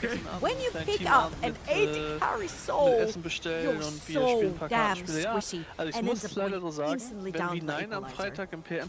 That was a bit of a sad jump from Niter because Shackle was charging up his stun as he did it, so he landed on the stun and got stunned. Not that I think it was a good play regardless, but definitely got caught out by the mistake as Shackle's looking to put some damage into Copy. It's forced to flash away. The equalizer comes down. Vio does do a lot of damage, but the hostile takeover comes in. Here's Turtle on the back line. 3 members calling the CC. And Chaos turn the play around. Everybody goes down. Doxy will fall. Only Gooby standing and Niter. Oh, what a mistake. What a turn. What a disastrous play right here from Venomcrest. They should lose their inhibitor tower at least. 30-second timers on the bot lane, 40-second timers onto Doxy Chaos. They've got their whole Avengers coming through. They could even look to end. Surely not. Not after Baron. They have Baron. They can potentially hold 18 seconds on Copy though. It is going to be a hard ask. There's going to be the ultimate from the Poppy. Going to try and send a couple of people packing. Gooby has to actually cancel it. They will be able to clear out the wave, however, off the back of this one. Venomcrest actually looks to try and wrestle forwards, but it came at a heavy price. Redemption comes out. That's going to be the flash from Gooby on to Riot, but he is able to break away. Gooby continuing to chase forwards. Niter comes in. He's going to immediately get caught by Turtle's ultimate, but this time, no follow-up damage, and Turtle is going low, knocked into the wall. Niter secures the kill. They handshake him back. They will see Vio get the reset off. Can Venomcrest find anything off this? This has been an absolute fist fight of a game. Back and forth constantly. Venomcrest take the Baron and then they absolutely run it mid. 4 versus 5. What a fantastic flank also by Turtle, but right here Venomcrest, they still do have that Baron. They have the Void Grubs in their inventory as well, and they're looking to pressure into the base. 2 members dead from Chaos. Scylla just about got up. Purchased his Knight's Vow. And Venomcrest, they have the tools. Kobe does have the R button ready. Let's give it the equalizer thrown down by Doxy. Not onto really much effect. They do get some damage onto Vio though. Just chunking him half, but Venomcrest unable to translate it into anything else. They've got Elder in a minute. They're going to look to pressure onto this bot side tower. Just build up some wave pressure there and then turn towards that dragon. That is worst case scenario of what happened here from Venomcrest. You do manage to get a fantastic victory on that team fight. You grab the Baron, and the only thing you managed to secure for yourself a Turtle, another engage. Get a whole heap of damage on the Gooby. He was just on the trampoline, man. He couldn't play the game. That is heartbreaking. He will be up in time for Dragon, but like the odds of him getting to the pit in time, if Chaos start this on spawn, but they're continuing to chase forwards onto Kobe. Can they find him? Constantly getting slowed down by the Ash, but Kobe, he's going to have to flash something soon. Gets caught out for the second. There's going to be Turtle. Flash is coming out plenty. Venomcrest continue to retreat backwards. Oh my word. Venomcrest, this game has been so back and forth. What a fantastic game from Turtle so far. They asked him to sub in last minute. He was playing for Chaos in Winter Split. He didn't necessarily do great. And now subbing in here in a game where Chaos are constantly on the back foot. He's found a fantastic flank in that mid lane that stopped the Baron siege from Venomcrest. Constantly finding picks. Took double flash from Rumble and Ash in that chase. That is flashing through the wall himself. What an incredible game Turtle has been having on this Sion, and right here again Chaos. First ones in this river. Elder just about spawned, and Venomcrest are going to have to find a way to get in mid lane. Pushing through that wave straight into that river is their best bet. The last game was a very measured game from the side of Lost Returners, but this game has just been a bar fight. Constant action breaking out. They're looking to send one member pack. Got themselves a man advantage. Vio going quite low here. Hostile takeover still hasn't been used. There it is from Wendell. Vio goes very low. Gooby gets caught by the bear. Can they get him out in time? Yes! He's able to save his life. The smite stays alive. Turtle goes down. Elder gonna get fired onto. Riot and Snyla. Can they find the steal? The zombies taken away. Look at the base! The base! Wendell is gonna get into danger here if they're gonna continue to chase on to Gooby. Bailout will come through and it's just gonna waste the time of Chaos. The base has been opened up, and Venom Crest have been able to find their opening, find their way into this game. 36 minutes on the clock. Venom Crest have bang. And Venom Crest quite literally bites back. I just want to remind everyone that Chaos was the team that took them out of the playoffs run over in winter by just completely destroying them 3-0. And I just want to take my hat off to Turtle, first and foremost, for a fantastic Zion game. I feel like the angles he was fine throughout the entire game were incredible. However, was this game the cleanest from both teams? Absolutely not. Was it entertaining? Absolutely yes, because there were fist fighting consistently. However, the lack of CC, the lack of engage on both sides just really showed when they literally kept ping-ponging back and forth and couldn't necessarily capitalize on those fights. Chaos just, that game was their namesake. It was just pure chaos. It felt like anybody could have won at any moment. An incredibly tight game from both those teams. But Venom Crest finally put some venom in their fangs and take that victory. We are going to pass it over to the desk though to break that game down. Reset auf der Ult und dann nochmal rein. Ich finde es auch sehr spannend. I mean, just because höher als Nafiri werden, weil Kindred Denmark beat almost Denmark. 5 games to 4, and I know what comes out on top in that equation. Not clean, but a win is a win. A win is a win, boys. Sometimes a win is not a win. It's not, because there was a lot of chaos, and I'm not even making the pun. I agree with Hipfred on this. It was so chaotic. This game was so chaotic, back and forth. But this also means like, okay, Venom Crest is looking like a good team if they can get their act together. But Chaos is relentless, and Turtle subbing in, just as Trouble highlighted, he was making a wonderful performance. So where should we start this? How do you believe the game went from beginning until everything started going bananas? Oh, where do you even start? Honestly, that's so hard to pinpoint at where to even start with breaking down this game, because it's so hard to look at it like in a retrospective. I think we can maybe start with Gooby, because he was a very big question mark for us before the game even started, with him role swapping from the AD carry to the jungle. It was the question of how is he going to fare in this completely new role with so much responsibility on his shoulders. And by the end of the game, he showed us some really interesting moves, but in the first half of the game, he was not having a fun time at all, being almost constantly on the vision, getting caught out, getting caught on the invades. It was not a good game for him as a first game as a jungler. I think this will drafting a composition where he's essentially the only front line. And that once he got CC against so much CC on the other side, it was an inevitable death, right? The CC train was unstoppable, and I mean he had to fight tooth and nail for any chance of survival. It was rough for him. The draft was difficult to execute for him, but they made it work, and I think, as Larry said, he definitely picked up the pace as the game progressed and started showing better and better sides. I don't think this was an easy game to play as an Ashe, by the way. Kobe did a wonderful job, the way he was sidestepping and he was just controlling the fights. Even when he was caught by Zion, he was able to stay alive and just do the yard walking, as Double Lift would say. I think that was a rough game to start off, and he did a wonderful job. I understand you're a fangirl of Salari. I kind of agree. Kobe was doing Kobe. I enjoyed it. Yeah. He was doing good. That Aver on the mid lane somewhere in the mid game was just perfect. The way he was, as you said, sidestepping, the way he was just finding his footing in the game, because it is a hard game to play in the team fights, to pilot those team fights as an AD carry. That's why we saw Nairo dying from time to time, just because he jumps very unfortunately right into the enemies. Kobe did not make these mistakes. He knew much better where he's supposed to be at any given moment in the team fight, and that's probably something that just comes to you with experience. I very much agree on that. It is very much the fact that this is a chaotic team, a bit crazy sometimes, but Kobe throughout this split will be the rock who makes them a bit more solid, who has the right positioning, makes the right tone of saying we do not fight, because what we're watching here is a bit of that chaos unfold, right? A messy fight in the beginning, right? A recalling, TPing back in, a bit too deep in the beginning of the start as well.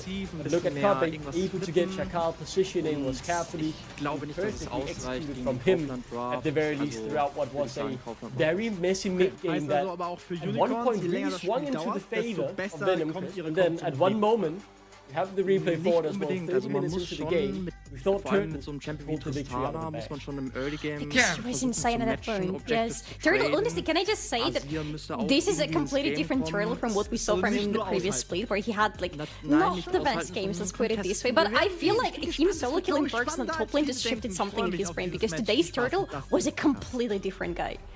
Yeah.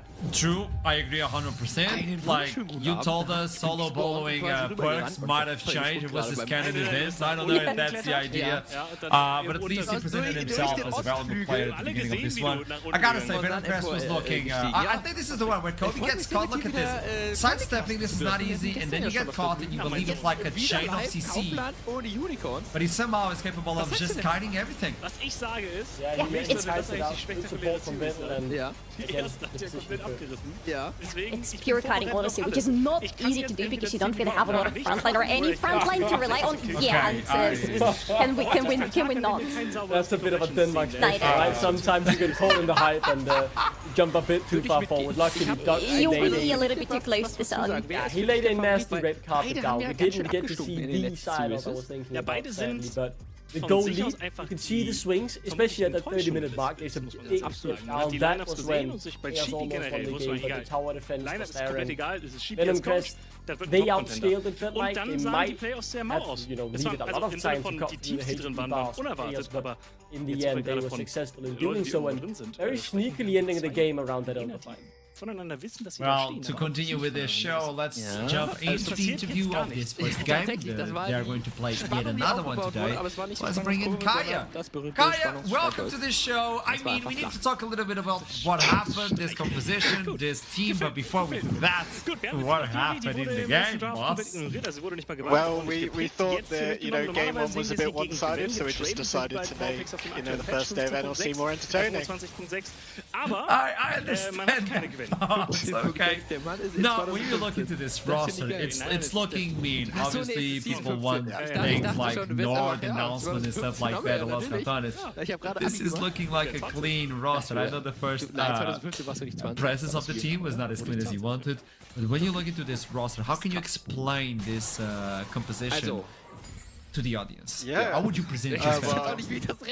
I mean, I think someone like Duckling could probably do it more justice as a Danish man himself.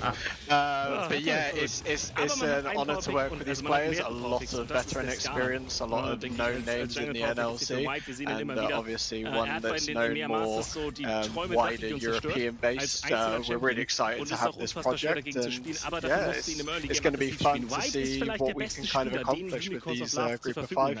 Obviously, we've got Gooby, who's made the switch as well, which is exciting. He's fully committed to the role, and he's been putting in a lot of work. So yeah, we're really excited about, more games. I have to put in the question, I think this is a well-deserved one. When you're going versus teams that are behaving like Nord or Los Botones, I want to know how is the experience so far within the team and how the scrims are going and how long have they been going.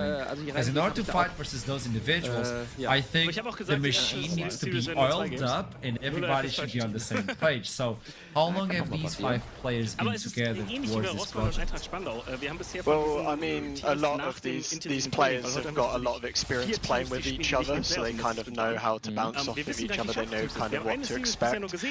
We were quite fortunate compared to probably some other teams that we were able to kind of lock in and get this kind of roster set up pretty quickly into the off-season, so we didn't have any, last-minute unfortunate circumstances that we had to deal with.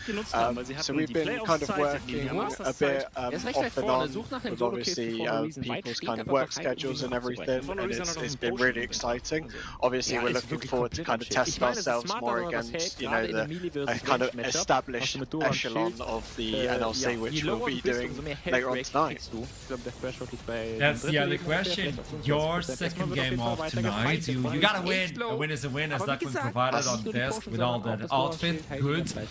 But you're now facing a team where you slip once, and they might cut your leg, your arm, and like it's a rough one. How are you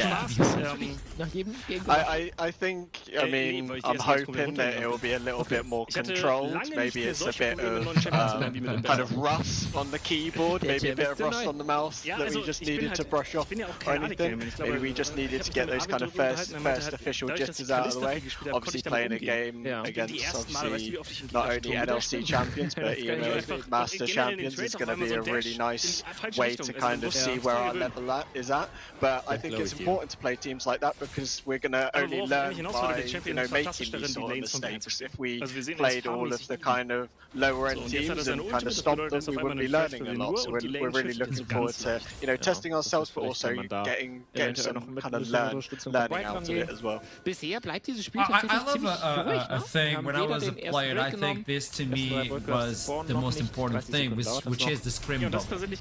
You know that, the scrim bubble you have access to, and nowadays it's really hard to get a good scrim bubble. Depending on the name you have. So tell me something, Kyle. Do you think the scrims you've been doing, like the bubble of the teams you're fighting against, are relevant towards facing a team like Los Ratones? Or you think you need to upgrade towards a team like Farmen? Yeah, I mean, we're streaming our scrims as well. Wendell and the guys have been experimenting with streaming scrims and that, and kind of producing content that way as well, so shout out to those guys. We've had a couple of scrims and stuff. Obviously, you can never kind of really match up against certain playstyles, and I think Los Ratones have a very unique playstyle in comparison to a lot of the kind of teams that we played against, which is obviously an exciting thing, but it's obviously a very brand new thing, so it's going to come up with its own challenges. But I've just got to kind of have faith in the team, faith in the staff that we've got, that we've done our background kind of knowledge and kind of background checks on it, and we've got a game plan ready to give them their first loss of the split. Oh, we talk. Thank you so much for this interview. Hope to see you again. Best of luck with this project. It's looking clean, it's looking good. Best of luck for the next game. No worries, thank you very much. I like this, I like this. You need to put in expectations, and we know who's the David. I mean, we all say Goliath, but Goliath lost, so I think David is the one to take down. So who's gonna take down David? Doesn't matter now, because next game will be Verdant versus Rich Gang. The last team we haven't seen yet, versus the team that started off the stream versus Los Ratones, where they showed a glimpse of craziness or maybe genius. With that in mind, for both of you, Solari and Duckling, take a breathing, because we'll be right back after this short break. I'll see you soon. Guck dir mal an, was der für Movement-Speed hat. Der kommt überhaupt nicht mehr weg. Und damit kann Jester sich eine Menge sehr wichtiger Kills sichern. Und das ist ein schöner Boost für Copenhagen Unites in einem Game State, wo der Skala eigentlich noch sehr stark sind. 2 White konnte White ist secure. Der dritte kann nicht mehr ganz genommen werden. Wir kommen aus dem Hügel raus und es ist sofort das nächste Objective, welches angegangen wird. Das sind 2:1. Ich denke, das ist für beide Parteien fein. Beide Parteien haben sich auch dazu entschieden, das Game halt defensiver zu spielen, weil wir erinnern uns, erster Spieltag, Austin Force Will haben gegen Evi, Skana gegen Nafiri, Matchup Apoboy auf Nafiri und wir hatten Danka eben auf dem Skana. Und da hatte Apoboy irgendwann 80 Farm mehr, Hermann dann invaded. Das ist halt auch eine Möglichkeit, diese Nafiri auszuspielen. Ja. Aber hier ist halt einfach jeder Fang für sich. Also wirklich ein sehr defensives Spiel und ich denke, das hängt mit den Ergebnissen in letzter Zeit zusammen, dass du dir wirklich sagst, wir wollen eigentlich diese Risiken im Early Game nicht eingehen. Wir wollen kontrolliert auf unsere Power Spikes zuspielen. Wir wollen immer auch nur die Bilderbuch-Trades quasi nehmen. Auch zu sagen, wir diven nur, wenn wir 2 Leute mehr haben. Wir gehen nur all in, wenn wir Vision auf den und den haben. Und dadurch, dass die Risiken minimieren. Ich sehe trotzdem das Risiko, dass White sehr krass outfahren wird. Wir sehen jetzt aber genau das Play, welches ich eben schon erwartet hätte. Scanner ruhig schön gesetzt, trotzdem hat Random keinen Flash. Er wird suppressed, Simply hätte die Ult und mit der Scanner Ult in Kombination sollte das der recht einfache Free-Kill sein. Jetzt kommt der Knockback, Simply kassiert den Kill, trotzdem kommt Rebel dazu, um einen möglichen Return-Kill zu forcieren. Der Schaden reicht noch nicht ganz. Wisdom stößt zu seinem Jungler dazu, möchte das auch nochmal fighten, aber er hat nicht den Schaden. Ja, die Ult mit da ganz klar nochmal entgangen, ansonsten wäre es für Rebel auch noch ein bisschen kritisch gewesen, aber schöner Scat of the Week von Random. Du bist ein Flashloser Midlaner gegen den Skana. Das Spiel. Skana Asia vor allem. Ja, also er wird nur einmal sterben. Das ist, glaube ich, die positive Nachricht, weil der Flasher in der nächsten Minute wieder abkommt und die Ultimates jetzt auf Cooldown sind. Also er konnte 3,5 Minuten defensiv spielen. Aber dann halt auch einmal auf einer Wave nicht mehr. Unangenehm für Random. Das Play hat sich angebahnt, aber schön gemacht. Das auch schön zu sehen, dass bei Unicorns diese ja, diese Geschichten durchaus auch funktionieren. Haben wir auch sehr viel einstecken müssen. Auch zu Recht natürlich, aber diese Idee, die hat auf jeden Fall sehr schön gefruchtet. Ja, für mich ist die größte Überraschung bei den Unicorns, wenn wir schon ein bisschen über das Erwartungsmanagement sprechen, darüber, was denn bei den Unicorns aus meiner Sicht schiefgelaufen ist. Simply. Ich habe das Gefühl, der Mann hat nicht mal annähernd das Feuer, was er im letzten Jahr uns präsentiert hat, als er noch bei Schalke in der Midlane gespielt hat. Er hat nicht mehr diese Kreativität, er hat nicht mehr diese Cockiness und damit fehlt den Unicorns in der Mitte einfach ein starker Laner, der diese Advantage, also diese Vorteile kreiert. Ja. Das ist für mich so die fact-basierte Quick-Analyse, die ich jetzt hier mal raushaue. Ja. Deswegen ist es umso wichtiger, dass er sich hier den ersten Kill des Spiels schon gesichert hat. Ich denke, vor allem wird das krass durch den Kontrast, weil Unicorns traditionell ja, glaube ich, sogar immer koreanische Midlaner haben. Und die hatten ja prinzipiell gesprochen eher immer die Stärke, dass sie mechanisch sehr, sehr stark waren. Welcome back. It's going to be Verdant versus Rich Gang. We already know about Rich Gang and what they can provide. A little bit of craziness, a little bit of Velcos as well in the mid lane. And obviously the best champion in the league so far. It is Pantheon. It was first picked in this season and nobody will take that away from me. I'm happy. But Verdant though, we've talked about this team in the past, but we have no idea who they are in the present. Who can guide me through Verdant? And what can we expect? Solari, you take it! Duckling, you shut up! Yes, let's go. So Verdant, we have 4 new players out of fight, right? They kept Obstinatus as their support. They signed in 4 new guys. Taven, for example, the top lane, same case as Rich Gang here, a very young player, 18 years old only. We don't know anything about him. It's his first professional split. Is he the one you should be looking at there? Probably yes, but at the same time, not really, because there is one player on this team that I personally am pretty excited about. I wanted to look at the jungler. I wanted to look at Noodle. Great nickname, by the way. He has pretty good stats throughout his professional career. He's pretty good as a jungler, but the thing is, I'm not saying that that's something that's going to happen, but I wanted to look at this replay and I wanted to look at the minimap, because this is the very beginning of his game. He is a jungler for Vanir. Yes, thank you very much, production. Just look at the minimap. I didn't notice anything. Also, ja, hat es gut, wenn sie einen Catch bekommt, ist es mal anders. It's just a casual flash over the Baron wall. On level. This is in 2022, isn't it? Why? Because he can. He just goes into the enemy jungle like that. And I'm not saying it's gonna happen, but if it happens, we're gonna get. I think we deserve. Yeah, I am looking forward to seeing sometimes, definitely committed to his place. He is a very good team player. I had a bit of a chat with the guy who now coaches my team, Shooting. He's worked with him before, and most recently won the Aurora Cup in the NLC with Newbie in 2024. And he is a very good team player, very good leader, definitely able to play around the stage. And the more I look at this roster, I think they have a very safe roster. I think they have a solid roster. And I hope this will allow their top player to really shine and grow in his first because he's surrounded by veterans. Yeah, when you look into this composition by Verdant, I'm like, this is a good composition. This is a wonderful roster. We were talking about top 4. I might say this could be one of those seasons for Verdant at least, but I'm gonna say it. I might be sued, but I'm gonna say it. We might have a Verdant moment. They always pull it off. Und es war ja it is a thing. So, dass man I think Duckling, you were the one who put them as like your second team for the power ranking for Group A. Der Trade. Zweite I might have put Venom Curse there for my game 5, but I do think on paper that Burton has the better team, but it was very tough for my heart to vote against them.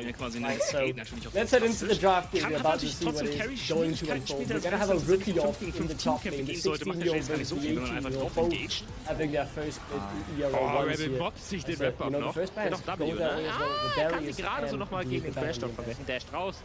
and removing a little bit of that, hopefully removing the Fury as well, but for the top lane, I'm just looking at 2 guys who have showed themselves up a lot in the solo queue, have been exceptional there, have ended their solo queues with such high rank, but right now in professional team it's gonna be so different from just playing in solo queue. And we already saw a little bit from Rich Gang, we saw a little bit from every one of them, from their bot lane, from their top lane as well. Now that they're against each other, I want to see more from Rich Gang as well, as we've been talking about Verdant. What do Rich Gang have in stock when they're not playing versus Lost Opponents? They have Navieri in stock in the pound, thank you very much, that's a much deserved one. Hey, Verdant are looking on Vados as before, like copying a little bit of Rich Gang as they did on the first game of the split. Duckling, what do you have in mind? Yeah, I was a bit surprised with the Fury Pain. Obviously very strong in the meta, but that's something that's really had Na, der Gameplan im Real Life ist ein bisschen offensichtlich. The Varus is a very safe first, right? Not giving too much away. Lass uns nochmal darüber sprechen. Du hast 5 Void Grubs, glaube ich, bei den Copenhagen Unites. We've seen you can exploit that, Vados. I know you can go poke, you can go attack speed, but one who has been left alone is the Maokai, and instantly they go with the Jhin. So they have the range, they have the tankiness, they have the CC as well, and if required, they do have some magical damage. I'm not saying I like it, I'm just saying it's a possibility. We have to live in this world. The possibilities talking about AEP damage. Rumble might be the lock-in. And this will leave a question mark of where it's going to land. Would not be surprised if it lands in Cleveland's hands on the top lane. Again, this is a player we don't really know much about, but those very new rookie players are always a big wild card. And Rumble is just such a no-brain champion to pick on the top lane these days just because of how strong she feels and how many team compositions you can play into, including, for example, having something like Pantheon for Noodle in the jungle. There you go, second one of the day. You are eating good, Arcane. I was maybe seeing if we would get the Sense up or the Glaube ich, dass wenn Wisdom auf Zack ist, und du hast gerade fantastisch ausgeführt, dass sehr schwer sein wird. Schöner Engage, Rebel wird hier fallen. Unicorns! Mit einem wichtigen Catch. White nimmt sich da ein bisschen Kohle, ehrlicherweise. Aber, glaube ich, very strong top lane. Ist es nicht, es sei denn, sie können jetzt... Okay, so yet again, Rich Gang are relying on long range damage. So you have the Jace, you have the Jhin, which they fall victims to on the one side of game 1 versus Los Ratones. What are they pairing it? Because I got to see a Vel'Koz on game 1 versus Emil Masters winners Los Ratones. If you don't pull something crazy versus Verdant, I'm gonna be confused. I want to see your personality, Rich Gang. Because otherwise Verdant are going to pull out something crazy against that. I'm especially looking at Sangex, I'm looking at the mid lane for Verdant, what he's going to pull out. He has a very big champion pool, recently has been playing things like Annie on the mid lane, for example, so you can expect something unconventional from him there. And on top of that, he's a good player by himself. Like, if you look at his stats, he almost never loses a laning phase. So that is the one that Rich Gang should really be scared about, and you can see it coming from the bans, with two of them, both of them actually dedicated to them. So might just be removed? I mean, really focusing center, right? You're trying to hit his safe champions, you want him on something, right? You know he's not just gonna sit and scale up and be a consistent carry in those team fights. Aside on Noodle, I'd say some influence on the Rel. Obviously, it's really hard to judge which game on that one performance. The Rel will be the badass and the rest of Rich Gang wants to show something different here in game 2, and I think this is where they really have to show their level, because no one expects anything against Alaf. Might be able to really make something happen. Would be really good to see some engage from Rich Gang at this point. Like, there is support spanned out, but things like Leona, for example, are still available for you with a non-committal ultimate, both from her and from Maokai, to work around and decide whether or not you want to engage onto the enemy or not. Maybe pair it up with something like Ari on the mid lane just to spice things up and make this peak potential really shine out with Jhin, with Jace. I can see that happening. Talking about engage, let's follow it up with the Nautilus, Pantheon, Varus, Rumble. Like, if Verdant wants to go, they go. There's no way to stop him, even if you had like an Alistar where you can kind of engage but also disengage with that champion. That Leona is not going to be enough to stop this onslaught of engage capabilities coming in from Verdant. So all you need is extra damage, extra range, and defensiver Flash nochmal. Okay. No. I got it. I think regardless of what really happens here, they've got some very strong erreichen wollen. Dass White hier gerade für den Engage gegangen ist, hatte einzig und allein den Grund, dass er overall, add some more burst, adds on to the engage as well in a more consistent way than we see, but SC is just so safe, Senkex knows how to get the most out of it, and would have preferred that, but I do see the around working well in the game, as now is what Noodle will lock in here for his mid laner, will end up top lane, and the Tristana as well. We're going really heavy on the AD for Rich Gang. Again, I've seen that already happening today, but they another Tristana on the mid lane, you don't really want to skip on her.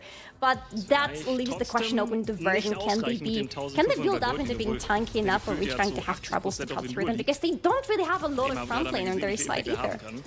Okay, final picks before we jump into this third game of the day. First time watching Verdant, second time for Rich Gang. Go! Ich finde gerade gegen Tanks, also gegen That's a hard one, actually. wirst du halt sehr schnell. Yes, I know. I'm saying Verdant. I like the draft. Ich meine, er baut eine Menge Leben auf mit I would have liked to see the Assyrians to have a bit more safe CTS, because now they are very much all in or all out in terms of the damage. But I do like it. I think that we'll see more from Rich Gang and they'll make this a close game. I hate to say this, but I agree with Duckling. Yeah. We're about to jump into this third game, and you know what? Even though your friend complains about Trouble's background, this individual has more small toys than even Santa Claus himself. Ist das jetzt ein paar Monate her oder wieder so ein früher so ein Ding? Nein, das ist ein paar Monate her. Ah, okay. What small toys have I got? Früher Ding von Season 4 Are we talking about Trouble or me? Das hat das gemacht und Okay, I can tell you in a blue void. If you want, I'm gonna shout out Yamada right here. Oh. Because when we were on our way back from the NLC finals, I was like, hey Yamada, there's this shop that I want to go to buy more of these guys, right? I was like, I don't know how to get there on my own. Dude, carried my suitcase throughout the entirety of London to get to Oxford Street, to get there, so we can play these guys. So, shout out to you, Yamada, you're the freaking real one. Best game of the game. I got called out by Archer, by the way. I do actually have more small toys than you, because I have a lot of D&D models. But I paint them, it's a hobby. You just have nightmare dolls in your background. That's a hobby too, I'm a collector. A collector of nightmare dolls. Are you a witch? Is that what this is? You'll never know. You'll never know. Unicorns macht gerade richtig Meter. Always. Ich habe das Gefühl, man You merkt gotta be so ein nice to bisschen me. die Schwäche von den That's what I'm Kopfhängern. gonna say. Dieser Call da zur Botlane zu laufen. Oh, you'll curse my bloodline. Anyway. Anyway. Was machst du da? Otherwise you'll become one of those little guys. My glasses away. Just people who've insulted you just get turned into those little guys. Not people that have insulted me, people that pick graves in my jungle. Kann ich verstehen, dass du das We don't stirbst. get, I haven't Aber dann heard from rotiert das Scoundrel in a gesamte Team while. runter, weil sie denken, You know, sie ever können die since Leute Arch has taken over, vergessen aber, dass Asien Turm stehen kann? Is that what happened with Scoundrel? Irgendwie- Don't worry, don't worry. Ex-Scoundrel will pop up Random sehr weit once vorne, ohne every jegliche TFT Vision zu haben, set wenn to CS ask me to tell me that he sucks in TFT and ask me what to play and then he just That literally sounds like Kenan.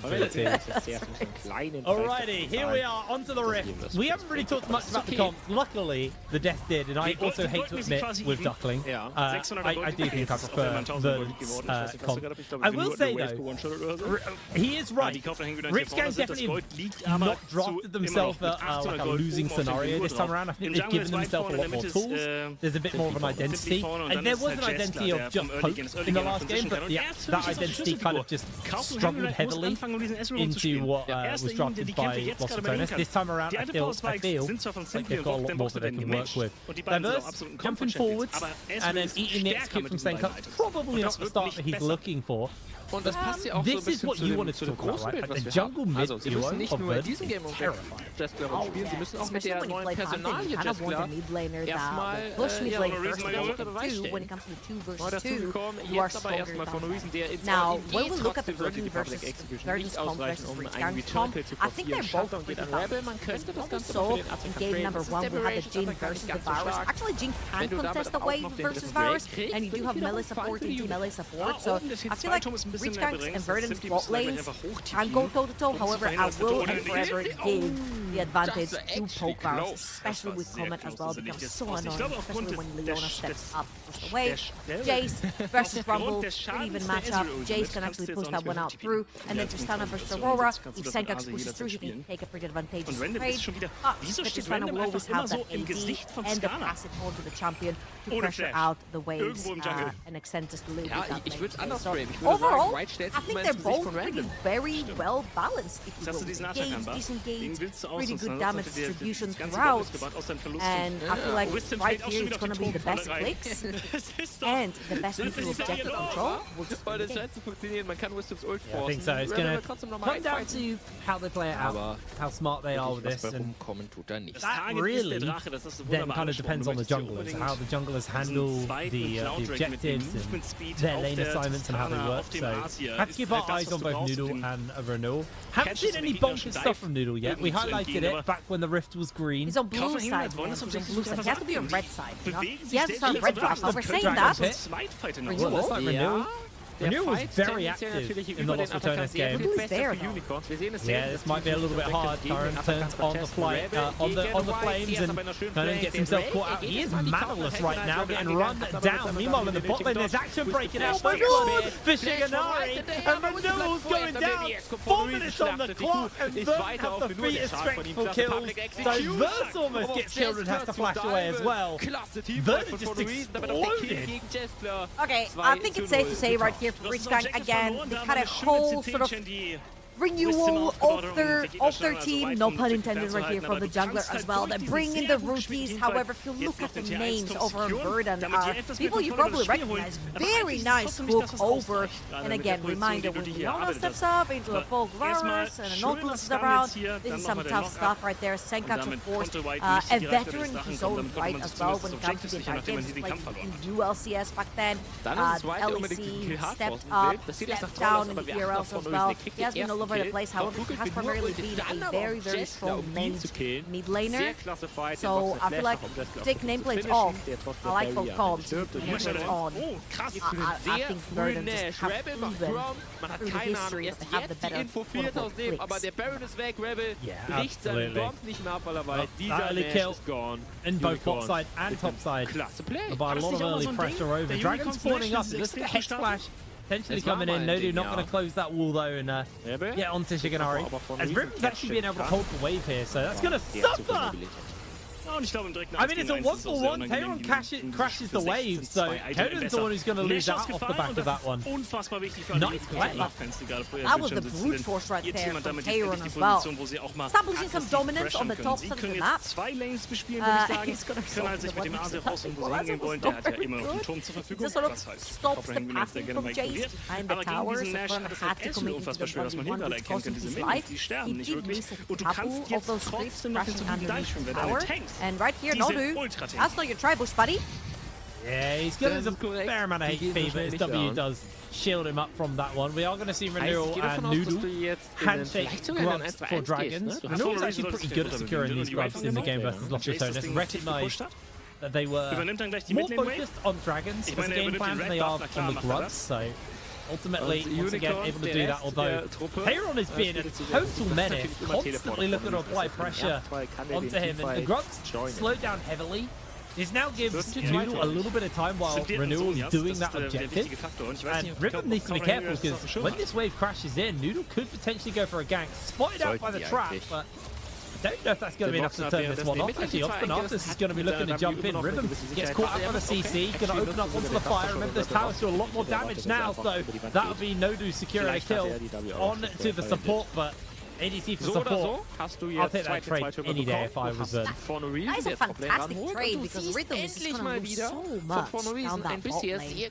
And the kill going over to Leona as well isn't necessarily where you want it again. That Varus, when you are able to pick it on blue side and there is no much toughness pick on the red side, which means you're allowed to go for Comet Plus, that whole field, he's such a menace when it comes to that lane phase. A great wraparound by Noodle to get that gank going. I was actually concerned. So flash fired up on Rhythm, and I'm like, maybe Leona is the better choice right here to kill, but they actually committed into Rhythm, and that was a pretty great trade. Whoa, that hit me.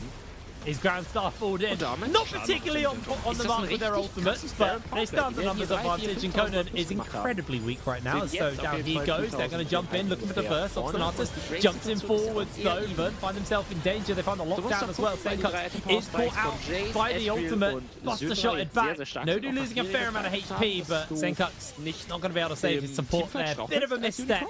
Cost them pretty heavily.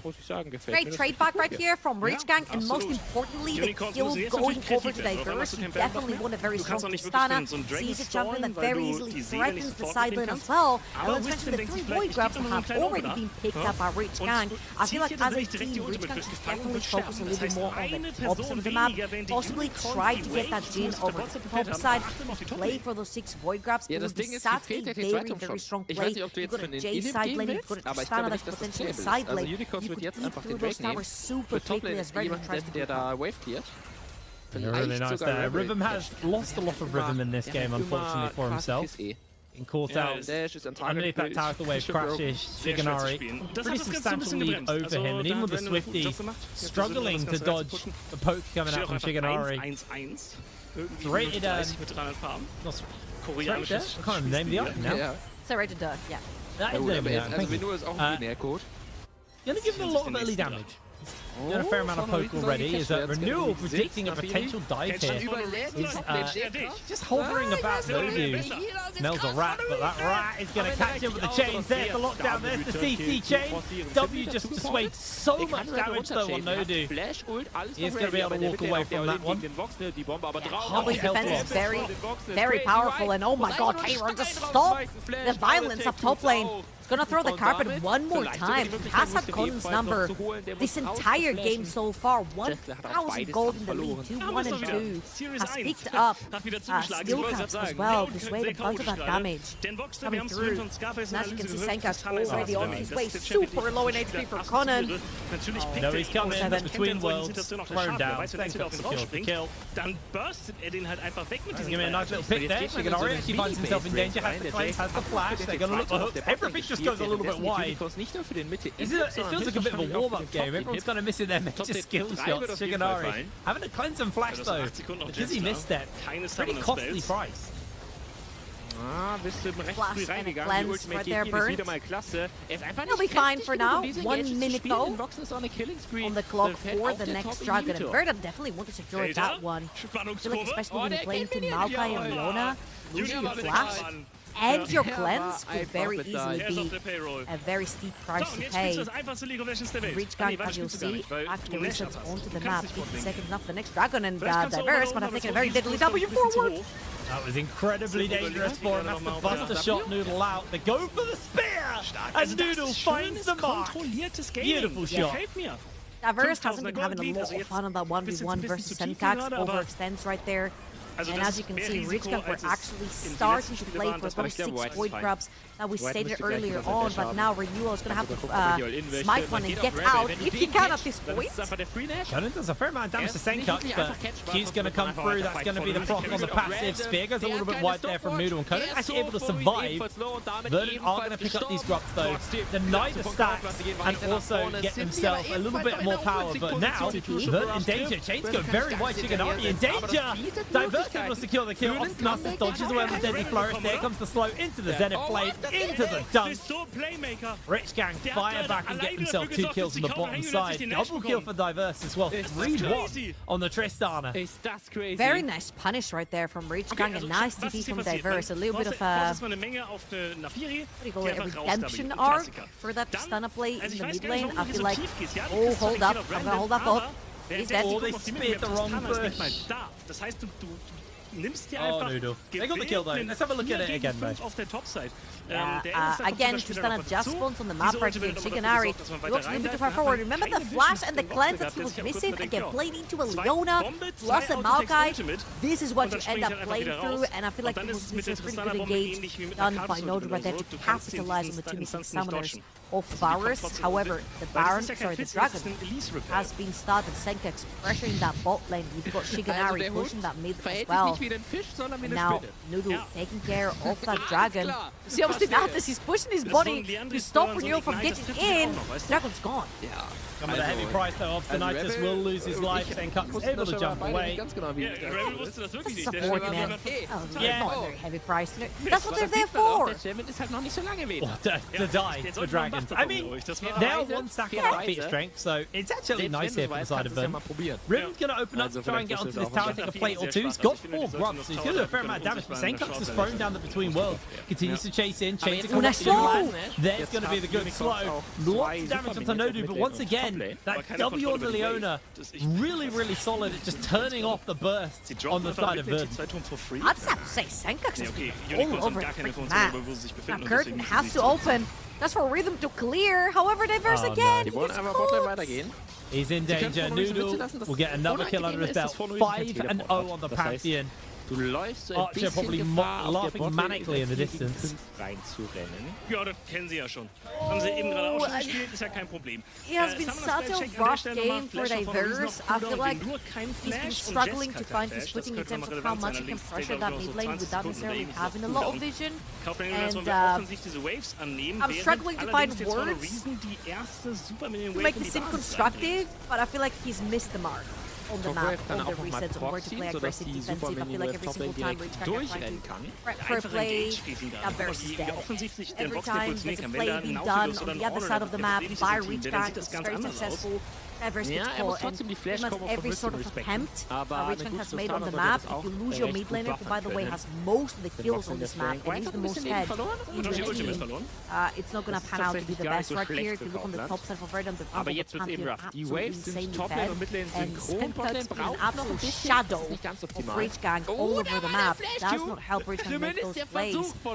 Unfortunately, I think it comes back a little bit to the whole nameplates on and off thing. I feel like Verdun just outplayed Rage Gang. I mean, it also kind of boils down to what you were talking about at the beginning as well. I mean, the jungle mid duo of these two is really, really strong. Pantheon and Aurora, incredibly good at making picks. And the crazy thing is they've not been doing it together. They've just been menaces elsewhere. The jungle mid duo hasn't been a duo at all, but they have been doing so much for their team across the map. It's starting to get a little bit dangerous here for the start of Rich Gang. Like I said, one off securing those feat of strength. They can go for the Herald in 50 seconds if they want, or a Dragon in 2 minutes time.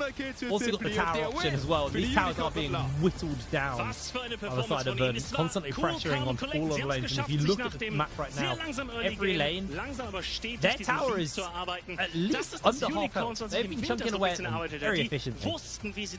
Yeah, and technically, Rich Gang has to have invested a little bit more to get the void drops, right? They only got 4. Diverse down forward again! Surely not! Not where you want to be. Caught by the slow. Is going to get hit by Noodle. Just flushes off him. Down he goes. Diverse will fall. Senkux will take the tower as well off the back of that. Really, really nice stuff from the side of Verdun. Terran is looking right here. I don't think he has enough of the wave. He's going to shred the MR of Connor right here. He's thinking about it. Yeah, I'm just thinking about it. I'm not going to do it. I'm not going to do it, girl. I was just thinking about it. That's what Terran is thinking right here. If you know the meme, you know the meme. Panther's coming in though. I did it. He was thinking about it, and he followed through. He followed through. And mid lane's falling as well. It's a disaster. Ich würde deine Bewegung gerne einfach als GIF haben, ohne Sound. This is unfortunate for Rich Gang. Like you said, absolute disaster. Every lane also jetzt hatten wir crumbling schon aside. viele Bilder von Pixabel von 2020. Jetzt gibt es ein neues so good with this new roster. Noodle on the Pantheon. Playing an incredible game. It's a return. It's a return from a player we haven't seen for a hot minute here in the NLC. And a really, really good return to the league. Das war ein schönes League of Legends Spiel. You couldn't ask for more if you were Verdun right now. Is that a Storm Surge in the inventory as well? Senkix going for mid-max damage right there. 100% to zero summon. He's going to have his chance down the bot lane. He has to be careful. Noodle is lurking around. Very easy to follow up with Noodle on the Pantheon, right? You hope the semi-global is there.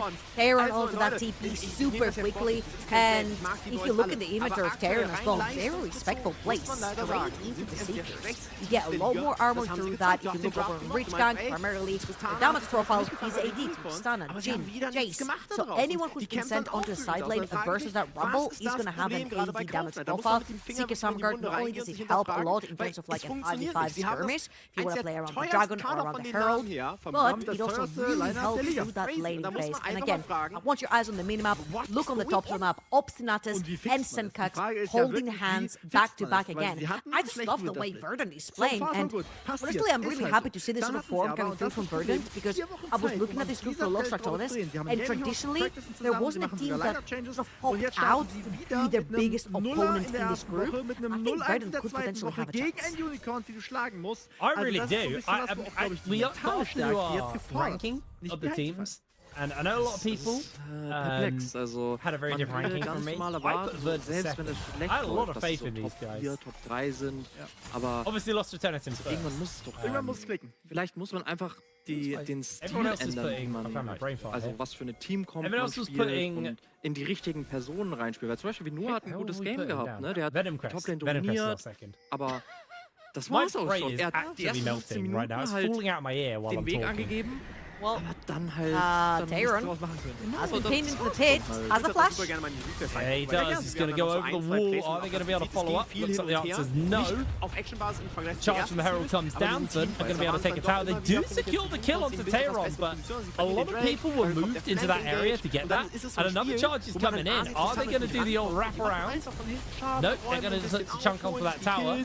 Shiganari not really feeling the threat throws the chains of corruption out. There's the burst! Grand Starfall comes in. Rhythm forced to use the barrier, but Nodu goes down. Oh my word! Verdict is just not letting off the pedal, man. They're just putting so much pressure down.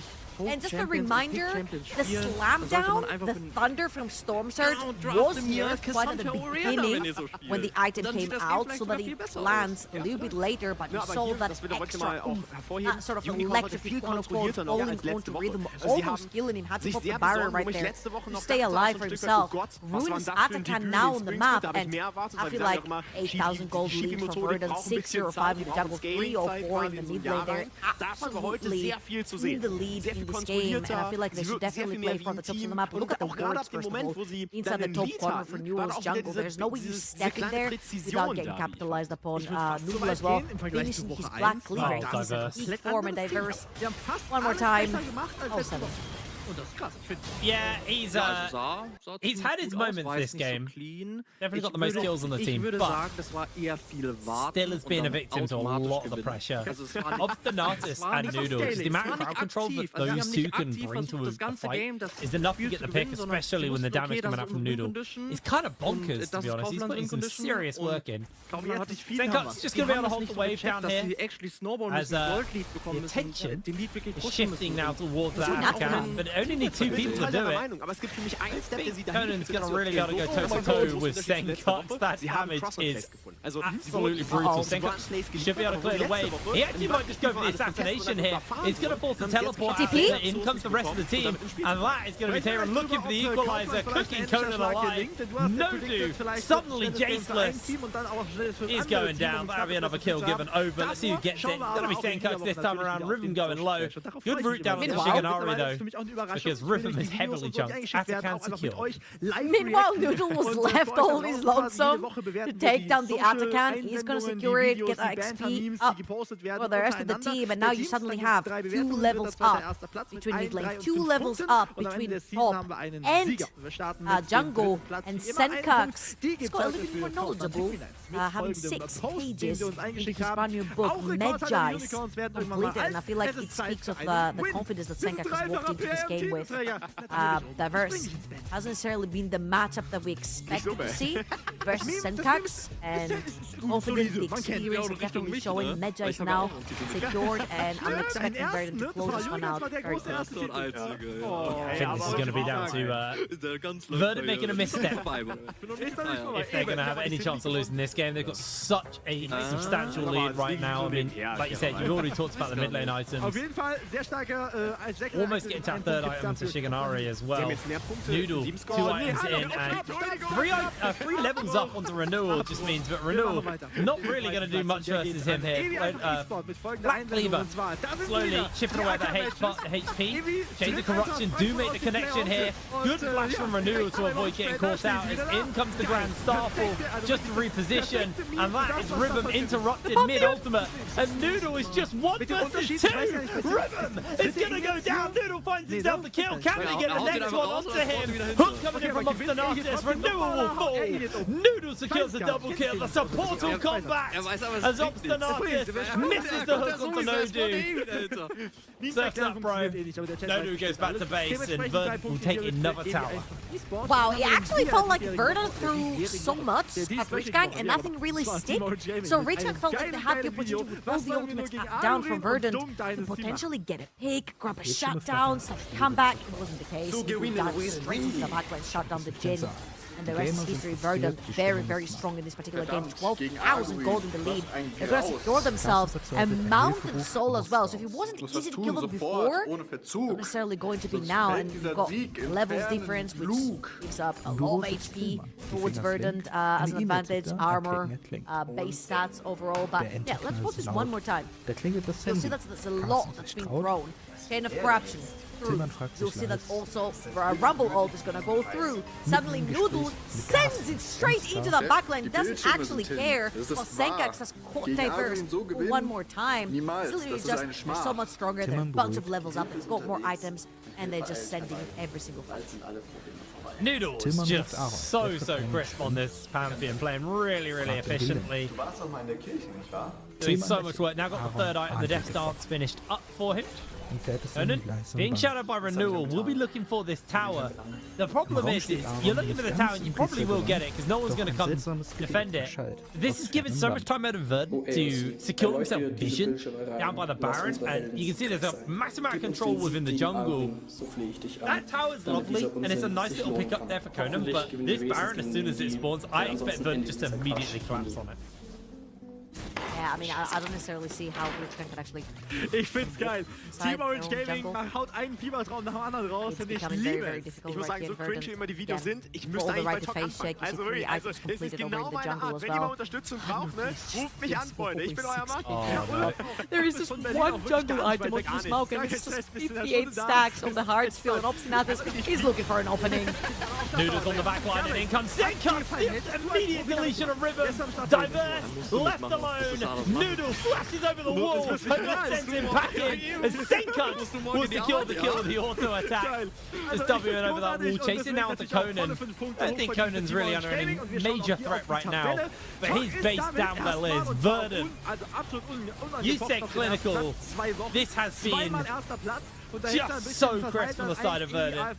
Inhibitor goes down. They've got the death timers for a couple of members coming up, but I don't think Baron was necessary. Verdant being able to take down tower number 1. Tower number 2 shall be quick to follow as well off the back of that one, as the Nexus has been left bare. Nodu caught out, a little bit of damage padding coming in from the side of Verdant, but that was an unbelievably clean game. Noodle, what a return to NLC. Absolutely. To the players as well, and so many old and new names coming through, like Noodle was playing back in Vanir in 2022, and Senka just playing the NLC a bunch of times back and forth. However, the one thing I'm so damn excited about is the Verdant versus Los Ratones match. They both played Richgang, the exact same team. They both dispatched them super quickly, super cleanly. They both had really clean games versus them. And I think finally I see a real contender. The big question is, can Verdant take Los Ratones down? I don't think we're going to find out today, but this is a very exciting question in the back of my mind. If you were to use Richgang as a benchmark, there was 1 minute between Verdant and Los Ratones winning. Los Ratones did it in 24, Verdant did it in 25. Regardless, an incredibly clean game coming out from Verdant. We're going to pass it over to the Death though to break this one down. So Archer, over to you. There wasn't a single Verdant moment. This is clean. It's a new page. I'm enjoying this. This team is looking sick. Okay, obviously, Pantheon, yada yada, Noodle. You brought it up, Solani. You talked to me about Noodle. Might as well talk a little bit about him. Let's close Noodle up, yeah. I expected things from Noodle. I gotta say, I didn't expect him to show up that massively in this game. I feel like if you look at Noodle both in this game, in this team, and just historically, what allows him to be such a good and aggressive jungler is a very strong mid laner who he knows he can rely on. And I feel like this is going to be such an important point for this team going on, because Noodle and Senkax, they have very good synergy, not in sense that, you know, they are the same players all at the same time. They move around the map with the same goal in mind. You can see Senkax moving around a lot, he was on the bot time all the time, and that proactiveness from him and him just being such a safe and reliable mid laner allows Noodle to go completely crazy on the map. But honestly, kind of expecting that to happen, I didn't expect that Noodle is going to be that good in this game. Yeah, Noodle really took over when the fight started. They were so far ahead of this point, but regardless of what Richgang did, Noodle had 5,000 answers. He did have a bit of an easy game with his team, also just winning every single lane moving more into that later, but once this Pantheon snowballed, he knew how to keep that snowball rolling, should I say, and he did that phenomenally. He didn't die a single time on the Pantheon, he got like 11, 12 kills, and in the final fight, which we'll also see later, he takes basically no damage. Let's take it back to the beginning, because this all went wrong very quickly here. In the lane, while Noodle was taking care of his jungle, the whole map capitulated as pretty much every single lane to the side of Vert and found a solo. Also ich kenne ja Sheepy und Sheepy geht immer It's actually insane. And like, it's probably easy to be a good jungler when all of your lanes are the winning ones, but we gotta look at the top lane because these are the two dark horses on the top lane. We have one is 18 years old, another one is 16 years old. Favorite had such a good game on this Rumble. This Jace was just not allowed to leave on the top lane. Yeah, it is interesting. Yeah, tell me that. That highlight really showcased this spirit, right? The top lane is turning around the play that Jace is trying to make. In the bot lane, they find a 2v2 solo kill, and I had a look in the menu as well. In the mid lane, Senkox was this close to solo killing too. So within just that 1 minute, that one extra phase, the whole momentum of the game was already decided to be heavily in Verton's favor. And they managed to take just these two kills and snowball it beautifully too. You know, a 25-minute yeah, everyone was aware, everyone was on the same page as well. When you look into a team that brings in a new roster, whether or not they played well together in the past, you need to understand how they're clicking. How's the synergy? And I do believe this team has a really good synergy, where we wrap up with another one apparently, just to wrap up this one. I think this is kind of the final, because Pentin walks in like, I 1v3, doesn't matter, I have full items, I don't care. He's 3 levels ahead of the enemy jungler, he is 2 items ahead of the enemy jungler. This is the point of time in the game where Verdant are simply allowed to do whatever they want, and that's exactly what they do. They just jump into the enemy backline and end the game. Oh my god. Oh my, the damage as well from the side of Rich game. The damage is tickling the HP bar of Verdant. The goal lead kept growing, it was insurmountable very quickly. I think Verdant, he really amped himself voluntarily into this split as a team to watch out for. This was their first game. I'm looking forward to see more. Well, we have another one coming up, and I know everybody's starting to tune in to watch that one. But before we do it, I want to talk with someone we didn't get to talk a lot about on these replays. Shiganari is waiting for us, and we toss it to the interview. Welcome to the show! Congratulations, that was so clean! Did you feel the same? Like, that was such a clean game from you guys. Yeah, I mean, it was kind of chill to play this game. Okay, I'm gonna make you a question. Imagine I'm a new viewer tuning into the NLC and I see you. I'm like, okay, who are you? Tell me, who are you, Shiganari?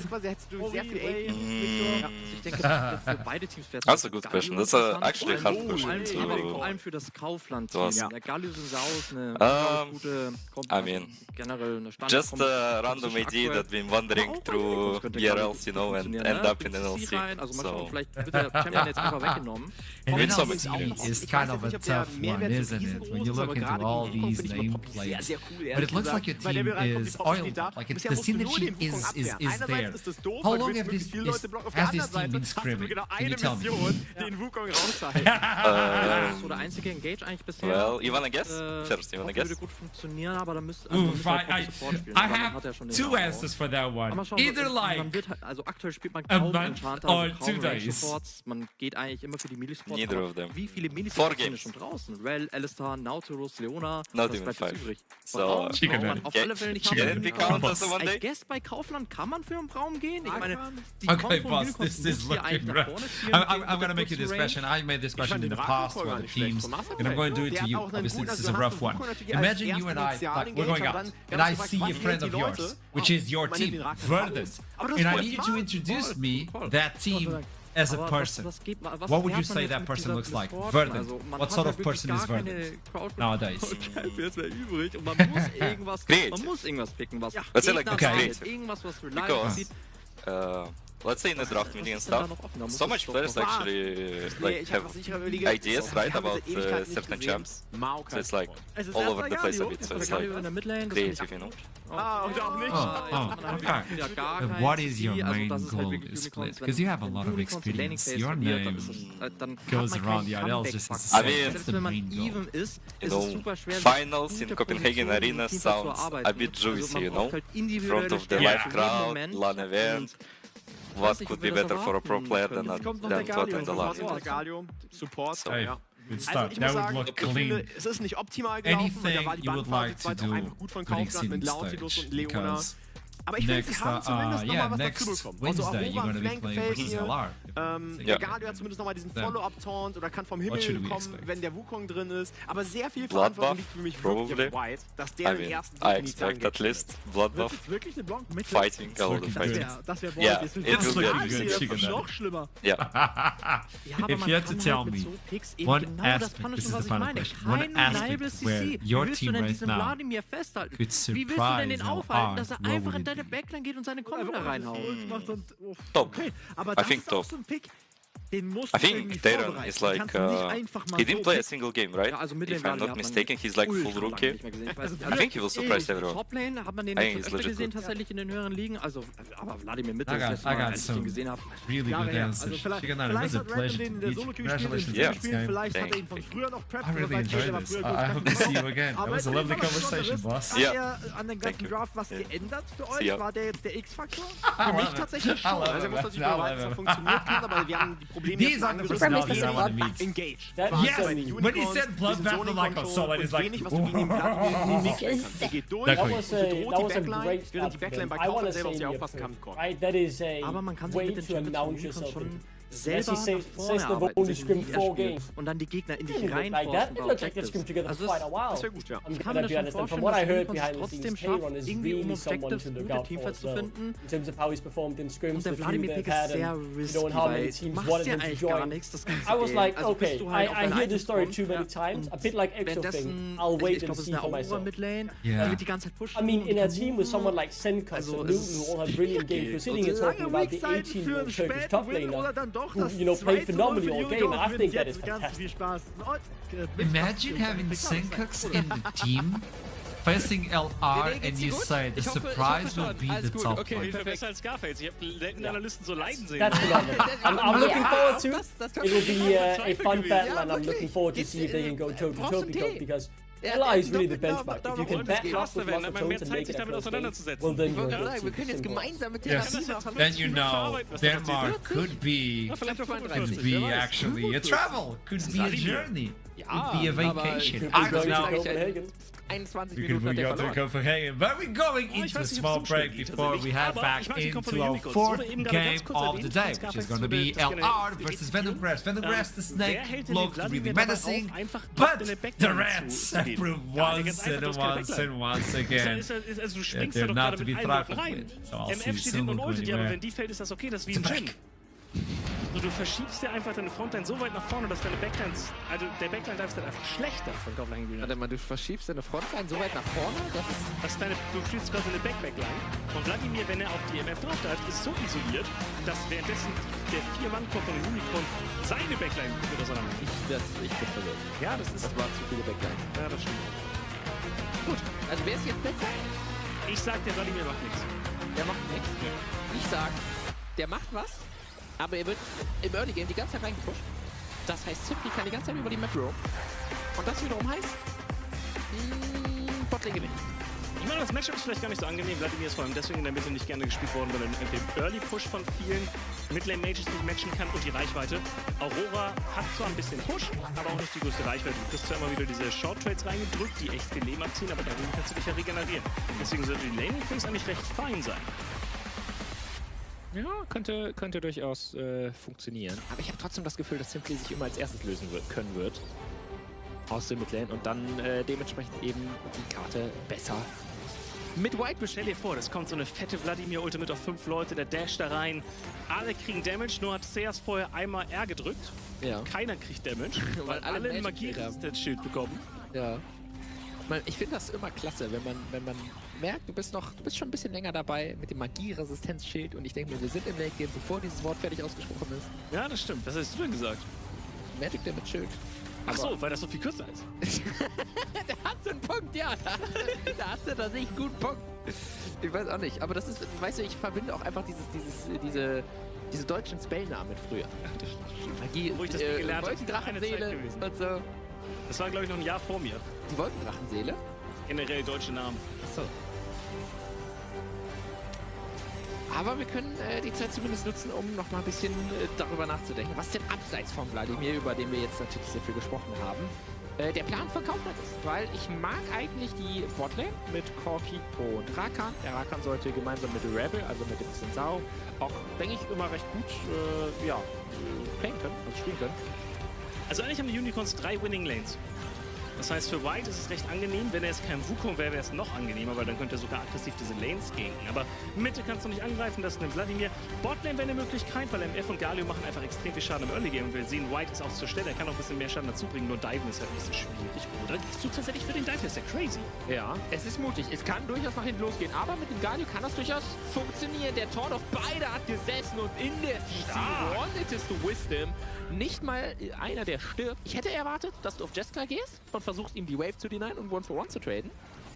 Aber ich glaube, du hast einfach gesehen, wenn du Wisdom hier triffst, kommst du raus. Ja. Was natürlich auch stark ist und damit hat man nämlich keinen Kill gegeben. Währenddessen ist Rebel auf der Top-Lane gewesen, hat da aber auch keinen Flash von For No Reason mitgenommen. Ich möchte noch mal kurz darüber sprechen, dass Rumble wieder aktuell ready to rumble also as the snake will try to eat the rat alive. Venom Crest versus Los Ratones. Emi Masters NLC Winter Split victors as well.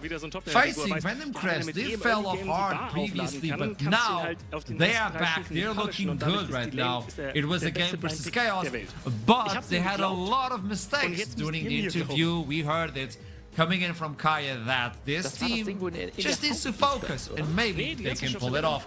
Duckling! Is it possible? I want to say yes, and I need to say yes. The Danish but you delayed! Within me. Yes, I was hoping for a bit more from Venom Crest in game 1. Yes, they won, but it wasn't as clean as I wanted if I was to be confident going up against Galar.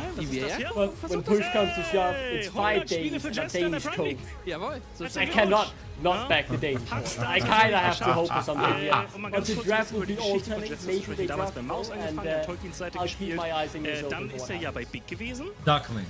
Am Ende des Jahres You're telling me your Danish faith is bigger than what Los Ratones presented until now, not only on our region, but versus the entire Europe, including LFL.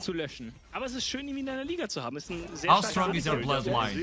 I think so. There was nothing there, young Padawan. It's red, it's white, and it's Danish dynamite. And I believe that regardless of how many revs or how many star players, world winners, MSI winners, or whatever you want to call them, 31 years of tier 1 experience, the Danish dynamite stop for no one. They are in the best position when they are underdogs, and despite the big names, ist ja sogar Venom Meister Crest geworden certainly hier bei uns. underdogs in this game. Und jetzt ist er wieder zurück. Und ich freue mich sehr, darüber ihn zu haben. Super, sehr. Never changed. Ich mag CS total gerne.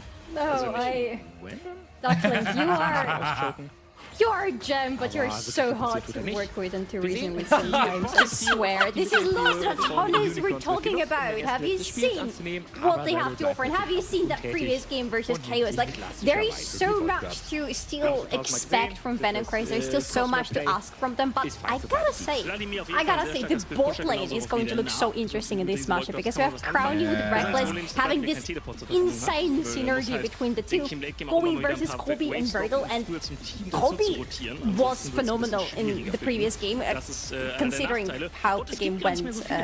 Still, all things considered, he was phenomenal. I think all that experience is definitely coming in clutch there to help the team out a lot.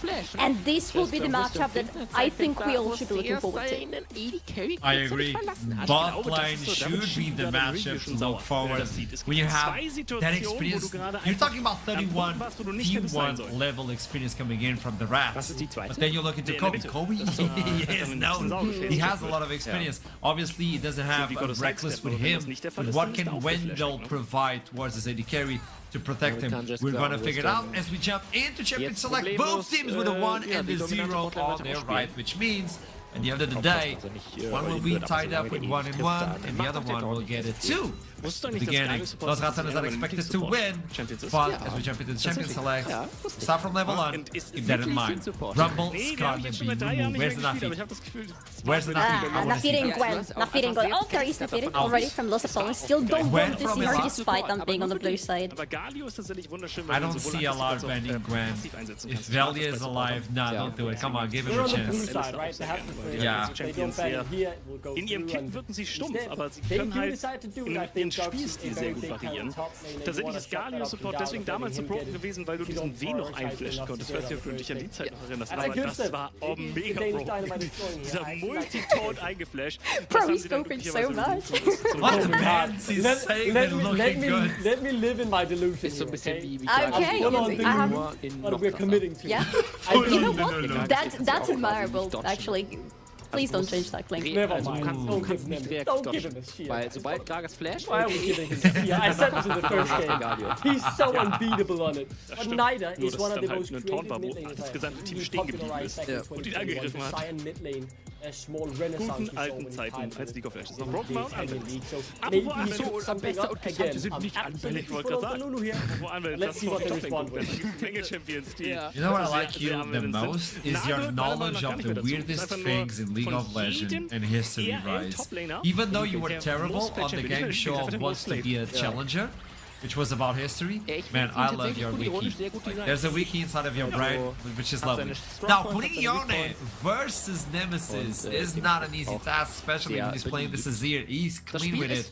Maokai to follow it through, and now Velia is aware of what he's going to play against, so... Is this game one, like, mirror? Almost. I mean, some things just work for lots of tones, and why would you want to change them? I'm looking at Venom Crest though. This Yone is a very dangerous pick for Nitro at the moment, because if you're pulling Yone versus Azir in the laning phase, you really want to help your jungler helping you out as much as possible. And Maokai definitely should be an easier pick for Gubi to pilot compared to his Poppy in game number 1. Still expecting to see something more from Gubi after the first game, but he just lanes swap, so we'll see what else he has in his pockets. And I am so jealous of you, Archon, right now. This is the third Pumpkin we're seeing today, and still 0 Swains that I've seen on the draft. I'm feeling. I suffered so much until this moment, you know. The hardships provide good times. Now, oh, wait, what? Really? Die Wukong-Ultimate ist zum aktuellen Zeitpunkt einfach zu stark. Exactly, you know it. Dass dieses Objective einfach kampflos abgegeben I'm feeling more and more uncertain over here. The Pantheon has been so strong today, especially if they get ahead early. I mean, lots of zones. They won't be running it straight back to what they did in game 1, but the two main carries remain the same. Wir werden erneut für Simply Poke und vor allem Wave ultet, weil das ist immer noch die Schwäche, die ich eben gesprochen hatte. Mir hat sie nie Push-Bio. Dann sein Tool dafür war, wenn die Wave cleared, vor allem muss er flashen, dass Simply hier nicht so gehen kann. Auf von Race nutzt seine Ult, um die Wave zu clearen. Man könnte meinen, Wave sind wichtig. He's questioning it. He's asking for help at this moment. He's just halfway to the draft.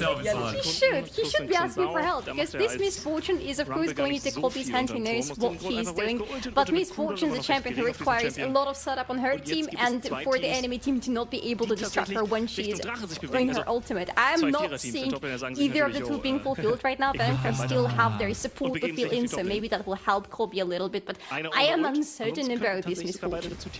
Make a support now for Venom Crest, save the top lane for last, and pick the Rumble so you have enough AP so that Maokai doesn't have to go AP. Please do that. And my hope might be a little bit bigger, because that allows the setup. You have the Yone, the Equalizer, all of that. There you go. Plan 1. Okay. Richtig starkes Item auf ihm. Der Liandre ist fertig auf Simply. Der macht damit mit seiner Ulti mit so einem AOE Burn-Effekt quasi das gesamte gegnerische Team. Während allerdings auch Rebel Divine Sunrise hat. I really like that pick. I think it really helps them a lot to have a bit of the wombo combo. If you find the right team fight, you can definitely have an angle now. It starts, you know, tying the knot around the composition that Venom Crest wants to build, and it's starting to come clearly out to me. And I'm starting to believe a bit more. Maybe we are back, baby. This is the way of esports, right? So quickly up and down. Very reactionary here. But sadly, Gragas was left open. I said it in game 1. I will say the same. He's impeccable on it. Cyan, nothing needs to be said there. It's powerful Cyan. That allows at least the Misfortune to be left untouched during the channeling, because one of the concerns for Vel'Koz was the Gragas. Now Misfortune can channel it. Okay, now, okay, it's locked in.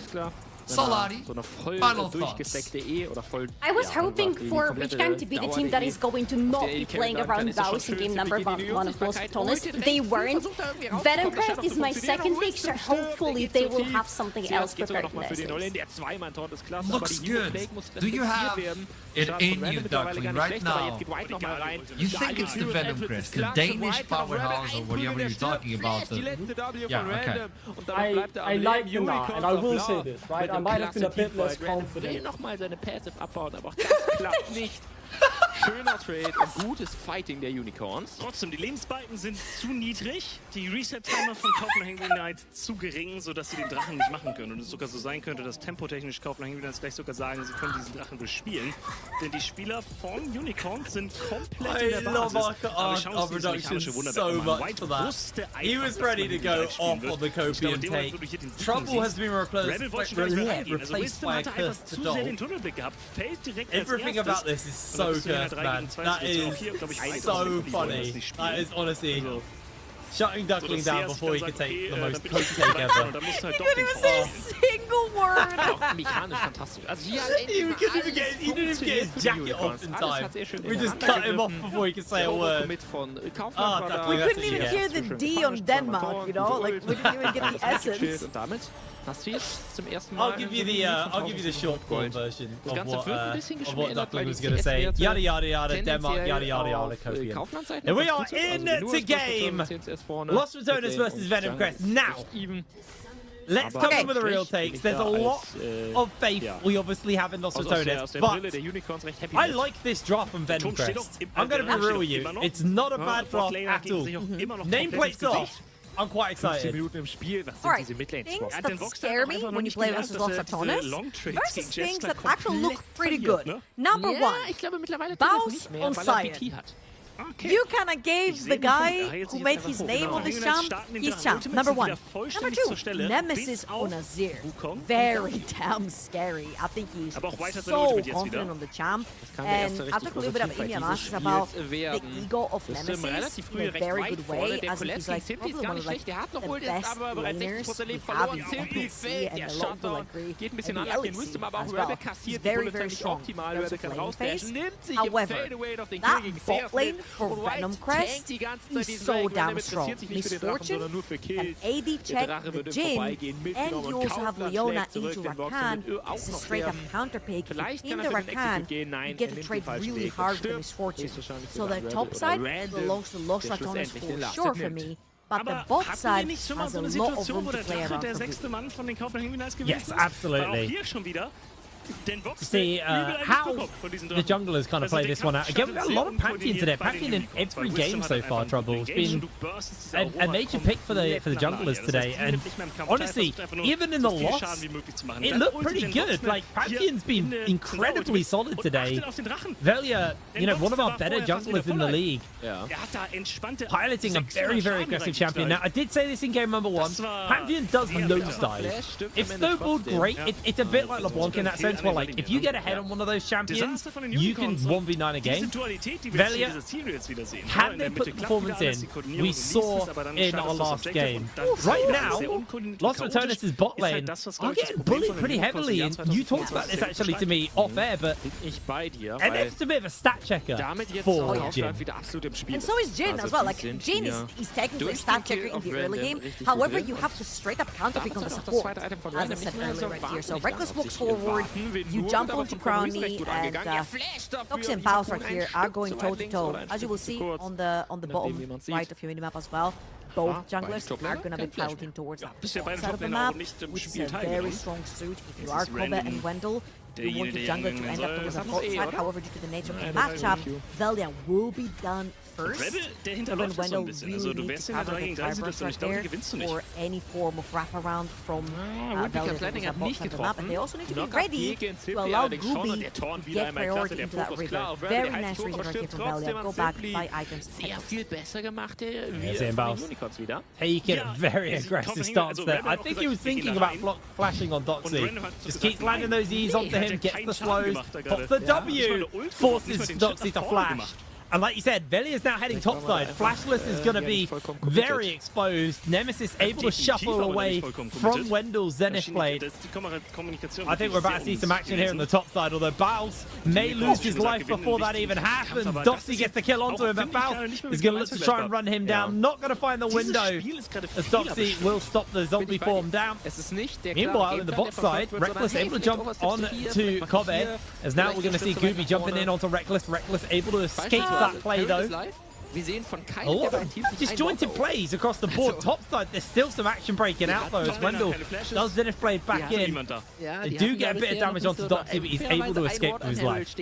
I feel like Gooby was a little bit overzealous right there. There's no way, even if you dive or Rakan with Flash, he has Flash, he has W, he's just a sleeper champ. You actually have to basically layer the CC so flawlessly, between the Leona and the Flash. Twisted advance from Gooby to make that play work, but now it's a flashless Maokai, and he's taking nothing from that ball. Never gonna heal from Reckless. Topside got a little bit punished, because Doxy actually breathing for the way and will jump in by Velia, which will then in return, deprive Gooby of his Raptors. Unless he can smite that one away. I mean, his smite is pretty powerful, Yeah, was able to pick that one up. Baus doing Baus things here and getting the proxy off. We're a bit of a pain. Nemesis slowly but surely getting whittled down by Niter. Has got the key 3 charged up, so Nemesis needs to be careful. Is gonna be able to dodge that knock-up? I guess so. It's just constant back and forth in this mid lane. Now Gooby invading into the chicken camp. This time Velia is able to secure it. Yeah, he's pretty smiting his own Raptors, right? But it shows you how strong that bot lane is. They're literally wrapping around. Yeah, they are looking for them, but you said it, slippery. It's so hard to pin a Rokan down. Jumps in, gets the work done. Crowny finds himself a little bit caught. Wendell takes the 4th shot though. Venom Crest not under any real threat. You get the heal off from the Gleaming Quill, and now Hobby needs to be careful. He's going to dodge away. The knockup lands in. Crowny's got 4th shot available. I don't think it's enough to finish the kill, as Wendell has to flash away to safety. Velia now here. I feel like Wendell has been pressing... oh, he's going to find Here he comes! He's going to find Oh! He gets the kill! Boom! Beautiful knockup! Onto one! Velia secures the next one! Los Ratones find their kill! Level 6, resetting to send it down bot lane, catches both Kobe and Wendell under their tower with super low HP. And that's what I was alluding to. I'd like to see Wendell not press E every time he comes off of cooldown. Not every trade is a good trade, especially when you're super low on mana, and I feel like right there, Crowny and Reckless super hard capitalize onto that one. Baus, there's no way he's dying anytime soon right here. He's level 6, he's level 4, level 5. This is the edge of Kobe. He's going to lose way too much underneath his tower, so this is going to be the nuisance that he is. Meanwhile, Los Ratones have swapped. The bottom. Niter tried for the all-in there on Nemesis. Nemesis able to send him packing. Wendell still continuing to be an irritant to Baus. Baus already picked himself up 2 plates on the bottom side. Lots of Ratones aren't looking to give this dragon for free. They're not going to hard commit for it, but they were looking to just be a bit of a nuisance. Plates now secured. Doxy able to dodge away on the deadly flourish as Crowny continues to apply pressure. And Baus just going to happily hold this wave underneath the tower. Gonna get that knock up, clear the wave. Easy as you like. Gets the reset off as Nemesis. Able to escape Niter's all-in once again. Yeah, that's some beautiful macro play, right? That's what makes Los Ratones who they are right now, because they are playing so flawlessly around the map, the way they manage to pressure through Baus, the ultimate out bot lane into Crowny and Reckless instantly resetting, going straight towards the top of the map, securing the void grabs, playing aggressive into enemy jungle. Raptors taken away by Velia again. He's going to secure that level 6. He might look for a dash to the top of the map. He's going to try to take that red buff. However, Gooby and Wendell are going to be there just in time. But just the sheer pressure of just entering the jungle, taking control, setting down the vision, resetting, forces teams to chase them around the map. Thousands gold leads has already been created for the sort of We're not seeing as well the swaps coming in. Baus able to escort the wave underneath the tower. Probably could have taken an extra plate, but he wants to get that reset in and head back towards his matchup. What's this though? Venom Crest bot lane has a swap into the top side. What does Los Ratones do? They wait in the tri-bush, they reset, and they're going to play towards a bottom of the map, or no, they go faked it and they're gonna kill. Kobe goes down, Grand Starfall was on point, and now Wendell finds himself in the curtain call. Dodging away quite efficiently here. Fourth shot makes the hit, and there's the spear from Velia to dunk the kill down. Los Ratones take exactly what they wanted. Oh, that was so well played. They were resetting in the dry brush, but when they saw Kobe and Wendell overextend, they decided to stay to punish for the double kill instead. 2 kills on Velia right now. 2-0, 600 gold up. And we did see in the previous game what happens when a Pantheon gets ahead, especially in the early game. This was just one more time. They were actually resetting. You see Baus was heading towards the top side of the map as well, but they did see kills on their side. They had Velia diving in from the sky with that Pantheon ult as well, and capitalizing on Wendell here as well. Very well played. A little bit of a sacrifice onto tempo, if you will, but 2 kills in the bank. I'm pretty sure it's going to be worth it. Oh, they're sitting very happy off the back of that one. And again, it feels like Venom Crest are behind the lane swap every time that Los Ratones move their bot side somewhere else. Kobe and Wendell are just not there to answer, so Doxy getting pushed behind. Is Val's dead? Oh, he does that. He does that. It's part of his MO, really, isn't it? That is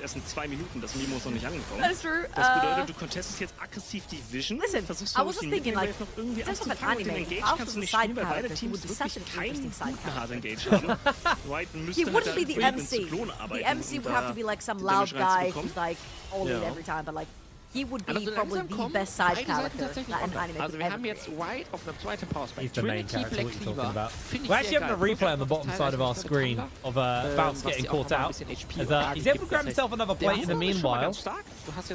And this fight just went on for ages. We're currently watching Baus fighting in 2 different screens right now. He is actually in real danger. No flash available to him. Doxy has that flash that he can just chase after. Baus just flashes over the wall. Doxy's got R. I think he got away with it. There's no way he pulls that escape off again. What a fantastic escape. However, talking about escape, Gooby is looking, he's thinking about the R. Brownie has that cleanse, has that flash, he's going to get caught out. Xenoblade comes in, there's the bullet time, he's going to get cancelled out. 3 ultimates for a flashing cleanse. Wow, that was literally the tip of Leona. With that tip right there, just about off. And it's not going to result into anything. However, the very crucial part is that a minute and 20, again, late Jin into Leona, Yone, and Maokai not having flash cleanse. Really, really costly. Let's see. Venom are actually going to capitalize. The reset on the platform coming through. 1 minute on the map, and I'm saying Wendell will head towards the top side of the map. They could potentially look to play for the Void Graph, not take 6 away. Los Ratones with 2 Baus on the side lane, what you can do, giving 6 away, your towers are going to start really getting. Looks like everybody's coming in though. Crowley and Reckless have gone for the reset, so I'm looking to move over. I think Venom Crest is just going to have to give this up.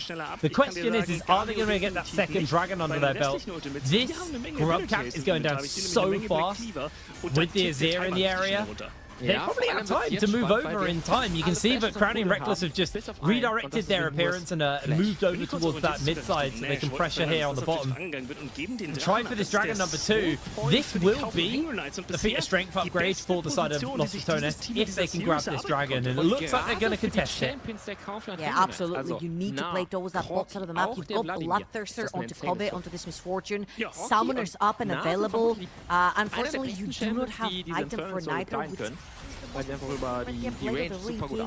really makes Yone what he is as a champion and makes him super strong on the spike. He's great at that one item. He can start trading, he can start diving backline. However, it's not going to be the case. From the other side, Los Ratones, you have their first items completely for everyone joining. Baus is going to push down that wave and head towards that bottom of the map. So it's a 4 versus 5 in favor of Los Ratones, and Doxy has got a long way to go until he reaches the bot side. That's it. Gooby's caught.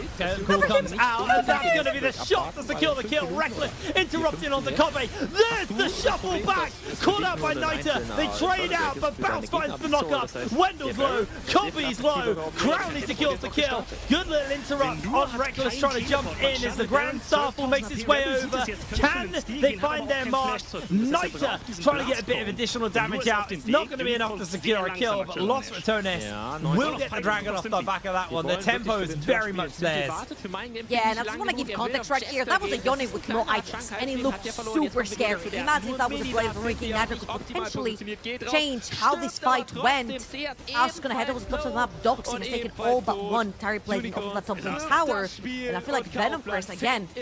This is where teams become from good great when you suddenly get out of that spectator mode and you do have your play done. However, we talked with the players before as well, and we don't necessarily know how much practice they've had together as a team, particularly from Venom Crest. All 4 Terry Blades are going to go over to Doxy onto that Narp. Behind him goes Steel or Doxy.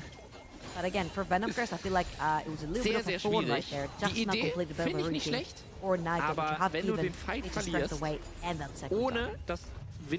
Los Ratones did give up a lot of tempo on the map. You can see they're currently kind of scrambling around the map trying to figure out their lane assignments after sorting that one out, but they haven't given up first Tower Blood yet, although it looks like Nemesis may be able to catch that in on bottom side.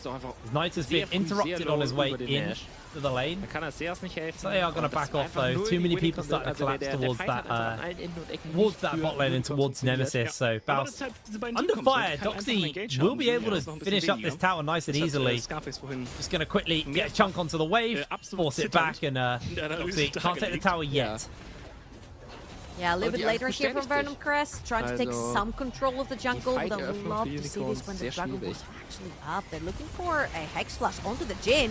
Oh, Crowley, he's got that cleanse. He's had to use it already inside the bullet time. Finds himself in danger, but Wendell chunked out. There's the Deadly Flourish. Curtain has been called, and Wendell has been sniped. Beautiful shot coming in from Crowley. In comes Reckless with the 2-man knockup. Los Ratones are just so hard to catch out. Crowley burns his cleanse, but most importantly, gets out of dodge alive. And what an unfortunate event that twisted advance and went right through the bullet and killed Wendell. Oh, that's been so unfortunate. Meanwhile, Velia has found himself some time to not only take those flowers off of Gooby's jungle, but also this blue buff. Los Ratones all over the map. 4,000 now. The gold lead for the rats. Usually the snake eats the rat, but in this particular case, there's too many rats to handle. Big old rat, this one. Nemesis. He's been struggling to close out on the wave, though. Niter with that Bork.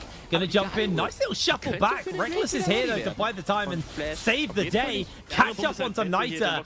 And Nemesis is able to back off. Grand Starfall committed here from Velia. Niter has the knockup. He's going to catch it up onto Baus. Baus finds the knockup onto Wendell in the middle of all of this. Teleport coming in as well from Doxy. Deadly Flourish makes its connection. Baus flashes away. Solar Flare lands onto one. Gooby finds himself in danger. It's going to be one already for Los Ratones. In jumps Nemesis and secures himself the kill. Doxy trying to make a run for it. Zenithblade makes his connection as Velia slides in once again. Double kill for him. Reckless finds the knockup onto 2. And Los Ratones find the ace. It's triple kill for Velia. Down goes the tower. This team is looking so clean. So huge on this Pantheon. 2.6 thousand gold up. And they played this perfectly. You know why? Because Kobe didn't have his bullet time. They knew they could funnel through that choke point because Doxy was Mininar. Kobe didn't have ult. Gooby didn't have ult. Venomers were missing key components to fight this Tribrush. That's what's one more time. Nightmare, first of all, misses ultimate way too early onto Nemesis. And this is how the Azir versus Yone matchup works. You're going to ult one, the other one's going to ult out, you're going to ult your way. Reckless to Slippery together with Nemesis onto Azir. Velia's then going to come in. The TP committed by Bowser decided to cut them off at the Stripe Bush. And if you look at the key component ultra here, they're all missing. Kobe's going to come through it. And suddenly, you see it's starting to look pretty good. But there is no bullet time. There's been chances for such a great bullet time right there, but you don't have it. You do not have the Mega Gnar. And Los Ratones has taken complete advantage of those cooldowns missing from the set of Venom Crest.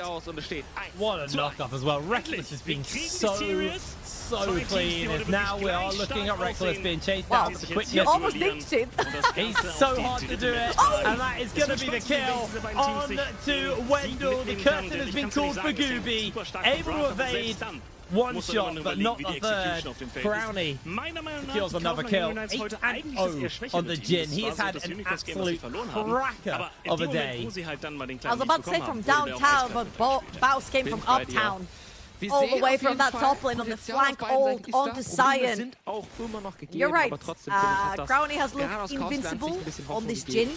And even though their laning phase early on didn't look the best, however, Doxy, 1 second, being caught here. Nice little knockback, but immediately gets himself caught out. Beautiful deadly flourish. Nemesis secures the kill. Baus has got a bit of danger here. Or is it Nita who's in danger? Chunked out. Baus looking for the kill, but Wendell makes his way over. CC layered. Kill secured. Baus chases onto Nita, although Nita has the knock up. They find himself a little bit of extra CC. That's just going to clear the wave. Wendell stopping him from getting the cannon. Titanic Hydra right there helps clear out the wave double tap a lot indeed. As Brownie and Reckless take mid lane tower. Velia is taking care of that bot lane. Pushed it out. Off to the Dragon. It's going to be the second one for Los Antones. And again, I feel like we've talked about this way too often, but I feel like it's worth mentioning the fact that not a lot of people have played or practiced around how Baus likes to play the game. He will overextend, but overextension is taking advantage instantly from the rest side of Los Antones. Look at the deep wards from the bottom jungle of Ruby.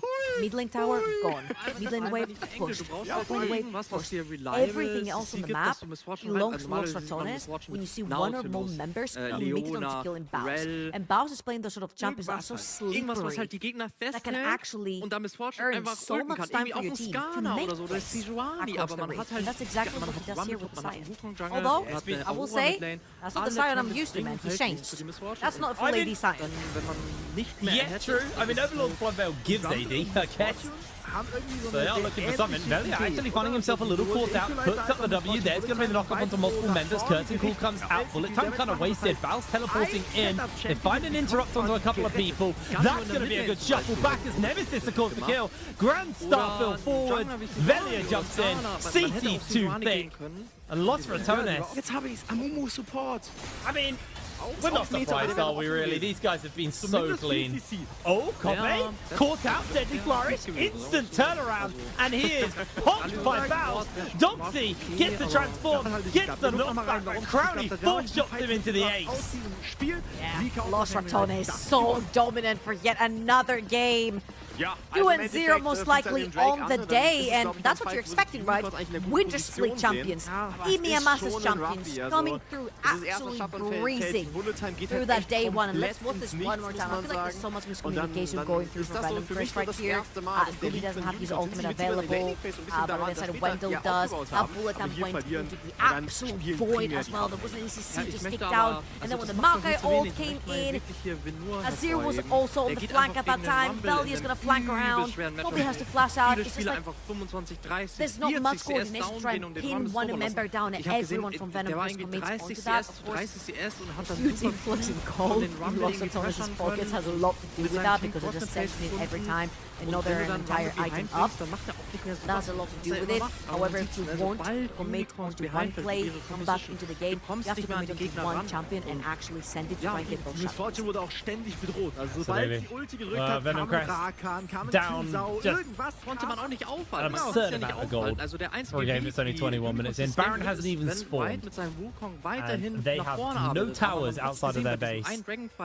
Los Antones closed out their first game versus Chaos incredibly fast, and looks like not too much is going to be changing this time around. Venom Crest, and not a bad roster as well, so it kind of shows you that, you know, Los Antones just don't feel a threat by anybody. In jumps the fight. Doxy's going to jump over as well. Gets himself the two-man gnaw back. Good ultimate comes in for the shutdown onto Velia. The problem is Nemesis is on the back line, and Kobe's being stack checked, run down. Crowley throws down the curtain call. 1 kill, 2 kill in the bag. Los Ratones with a double kill to finish that one. Look on the bot side of the map.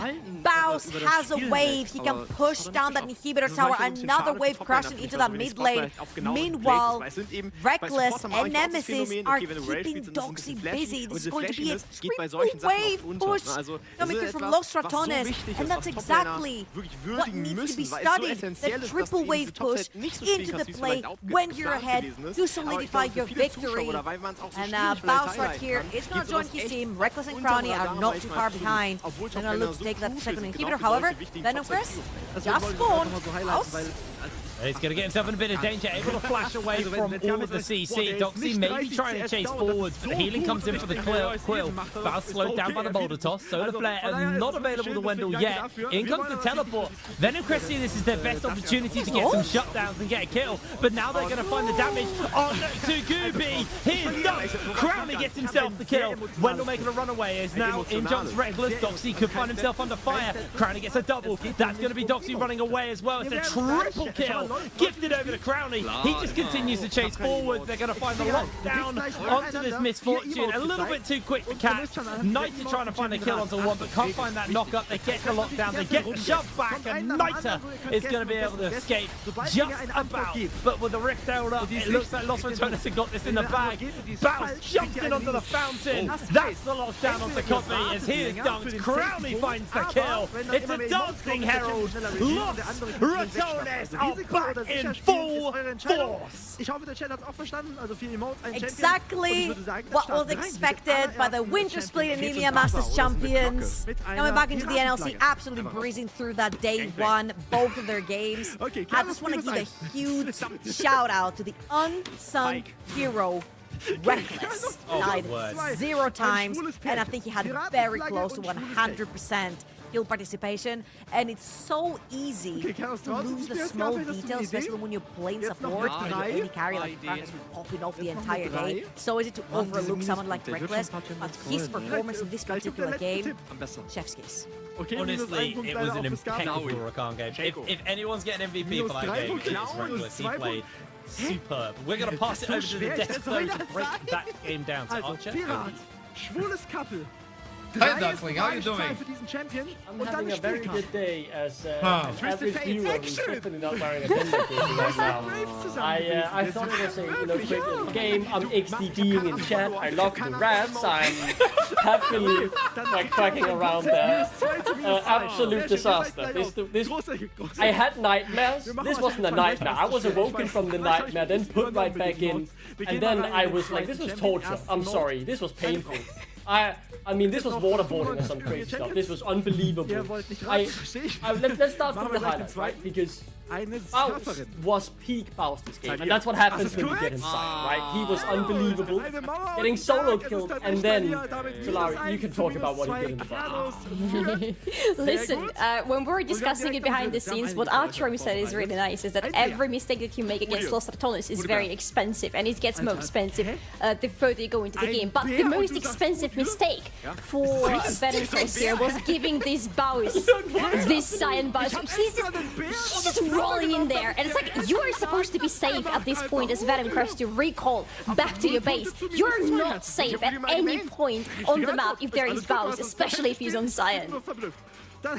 It's scary because you're under your turret. It's so early in the game. Everybody's like level 4, level 5 boss. You think you're safe? You think I care about ADA? And I'll chase you to the fountain and I'll die killing you. This guy is scary.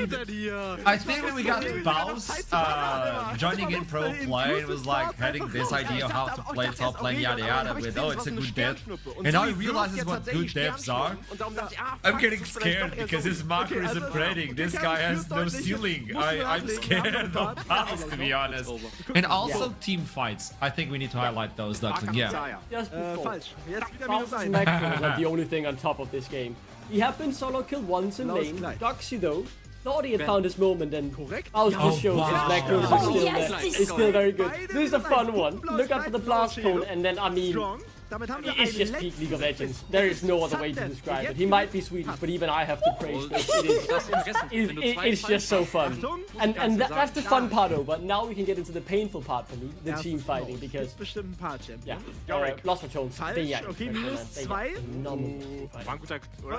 There's one video of Baus talking about team fighting and how you should look into your HP bar and cooldowns. If you're low on HP and you're low on cooldowns on your team fight, just step away for a second and then join in. There's always something more you can provide instead of recalling and then saying good luck boys. Like that vision is also translated to the entire team and the way they space. I think Reckless is the king of that. When he engages, he goes back, gets some time, goes in. Trouble was highlighting it. I'm giving you props by the way, Trouble. So don't attack me please. Oh, look at Nemesis reflexes. Yeah, see ya. What? He had no vision on. What? Great reflexes, and the most important thing this does is buy the time, right? Because this is actually Venom Crest formation move. It turns into a Lost Returns group because Baus TP'd in on the flank. Venom Crest weren't expecting it, and now they are on the back foot. I think this fight was close. I want to keep my eyes on Dox here. I thought he was very close to potentially turning the fight, but you know, the target selection of Lost Returns was phenomenal. Nemesis, brilliant as well. And it goes back to spacing, right? Because you can see how much peeling Reckless, Baus, and Vilya are doing in this team fight for Crowley and for Nemesis, but mostly for Crowley, always making sure there is enough space between the enemy team and that there is enough space for the carries to do what they have to do, which is what you can see on your screens right now, deal all that damage. I always said this, and I think Jhin is not an easy champion to play with because you have to have a lot of tactic and knowledge and map awareness. And somehow Crowley pulled it up 2 times in a row with the cleanest possible gameplay. It is absurd what Los Ratones are doing, and it's even scarier when you look from Winter Split to Spring Split Day 1. I think they look even harder to beat, so good luck to all teams you have to face Los Ratones, the XTD squad. But meanwhile, talking about that, we have one of them waiting for the interview. It's the return of Crowley, if I believe it's correct. There you go, welcome back, Crowley, long time no see. Man, your team... Come on, man, you guys can't get better than this. This is looking menacing. This is looking menacing for NLC. Tell me something. EMEA Masters. You got it in the bag. What's the first feeling? I didn't get to talk to you, so how are you feeling with that? Yeah, it was definitely not an easy tournament. I think we ramped up. I think the Supermassive Series taught us a lot. And after that, it got easier. But I think we all learned a lot. And yeah, it's been great. Tell me something, Crowley. I've been noticing time and time again. It looks like the synergy between you and Reckless is just on peak level. It's like on a millisecond of going in, when to go back. How is the communication when you have those team fights? Do you even talk? Or it's just like, you know each other so well right now, you just click? I mean, we definitely talk, but since we've played at a pretty high level, and he also played, he was like the best AD carry in Europe for so long. Obviously, he knows what I need, like in lane and in fights. So, I mean, yeah, he makes my job easy, pretty much. It definitely feels like it. Tell me something, we're talking about team fights and the way you punish the enemy. Every single time you guys take a team fight, it's not only because it's a team fight. Everybody's aware of when to join in and what to take afterwards. People like to win team fights and then recall them by items. No, there's always an objective. So what's the vision when you take a team fight? How do you decide this is a good one, we shouldn't fight this one? Like, that map awareness of when to punish. I think Nemesis and Reckless do a very good job at tracking enemy sums, so we are aware like, who has flash and who doesn't, so we can see when people are overstepping, and like on the bot fight we had a good Baus TP as well, or we knew they don't have flash when Baus ulted them bot lane, like we knew Leona has no flash. Like on the first dive where we killed Mef and Leona, so I think we're just very aware of what like summoners there is and what the potential plays on the map. Yeah. So obviously the team is looking clean, probably the toughest so far, and I think a huge improvement has been, and I know there's a big meme and all that, but the way Baus is now playing with the team, like every single time he's TPing, he's not saying he has TP on cooldown and farming the mid wave. So how is it playing with this team improved Baus. I mean, I think him and Velia's growth in just a few months has been amazing. Like to go from pretty much not playing competitive at all to winning EU Masters, and it's not an easy change to go from like playing mostly solo queue to playing competitive, because the game is very different. So I think they're both doing amazing because of everyone helping them and because they're so willing to learn. So yeah. Aber jetzt ist halt wirklich congratulations on this one. I don't see a team taking a game right now, aside from the Queen incident. We don't talk about that. That has been deleted for the VODs. But congratulations, Crowny. Hope to see you again and good luck for the next day. That was clean. Thank you. I like it. They know. They are aware of what they need to do. It's scary. It is scary. I think Los Ratones are like here and everybody's just climbing to get to where they are, but as soon as you get to that level, they're already above. They're not stopping. Yeah, that's the thing about them though. They have been good from the very beginning, but they have been improving so much. Like those little things that you saw them having in the previous split, they're completely gone in this one. They're so much clearer, and that is scary because how much further can they go? It is unbelievable, right? Because normally you have like a stationary point of this is where we need to reach, but all the teams trying to catch up to Los Ratones. Los Ratones might be here right now, but next week they'll be here, and here, and here. Like they will keep improving. They're not standing still and accepting, you know, we are good, but we could be better. Like, no, we might be the best team in the league by a mile right now, but let's make it 2 miles, 3 miles. And all the other teams, they have to make up that ground somehow, and it's really hard to see anyone do it. I mean, we have some candidates who are qualified to give it a shot. They are the undisputed raid boss in the league, and so far no one has been able to even take any hit points away from them. As we're getting ganked by Warwick, Duckland, can you imagine if they were Danish? That would be cool.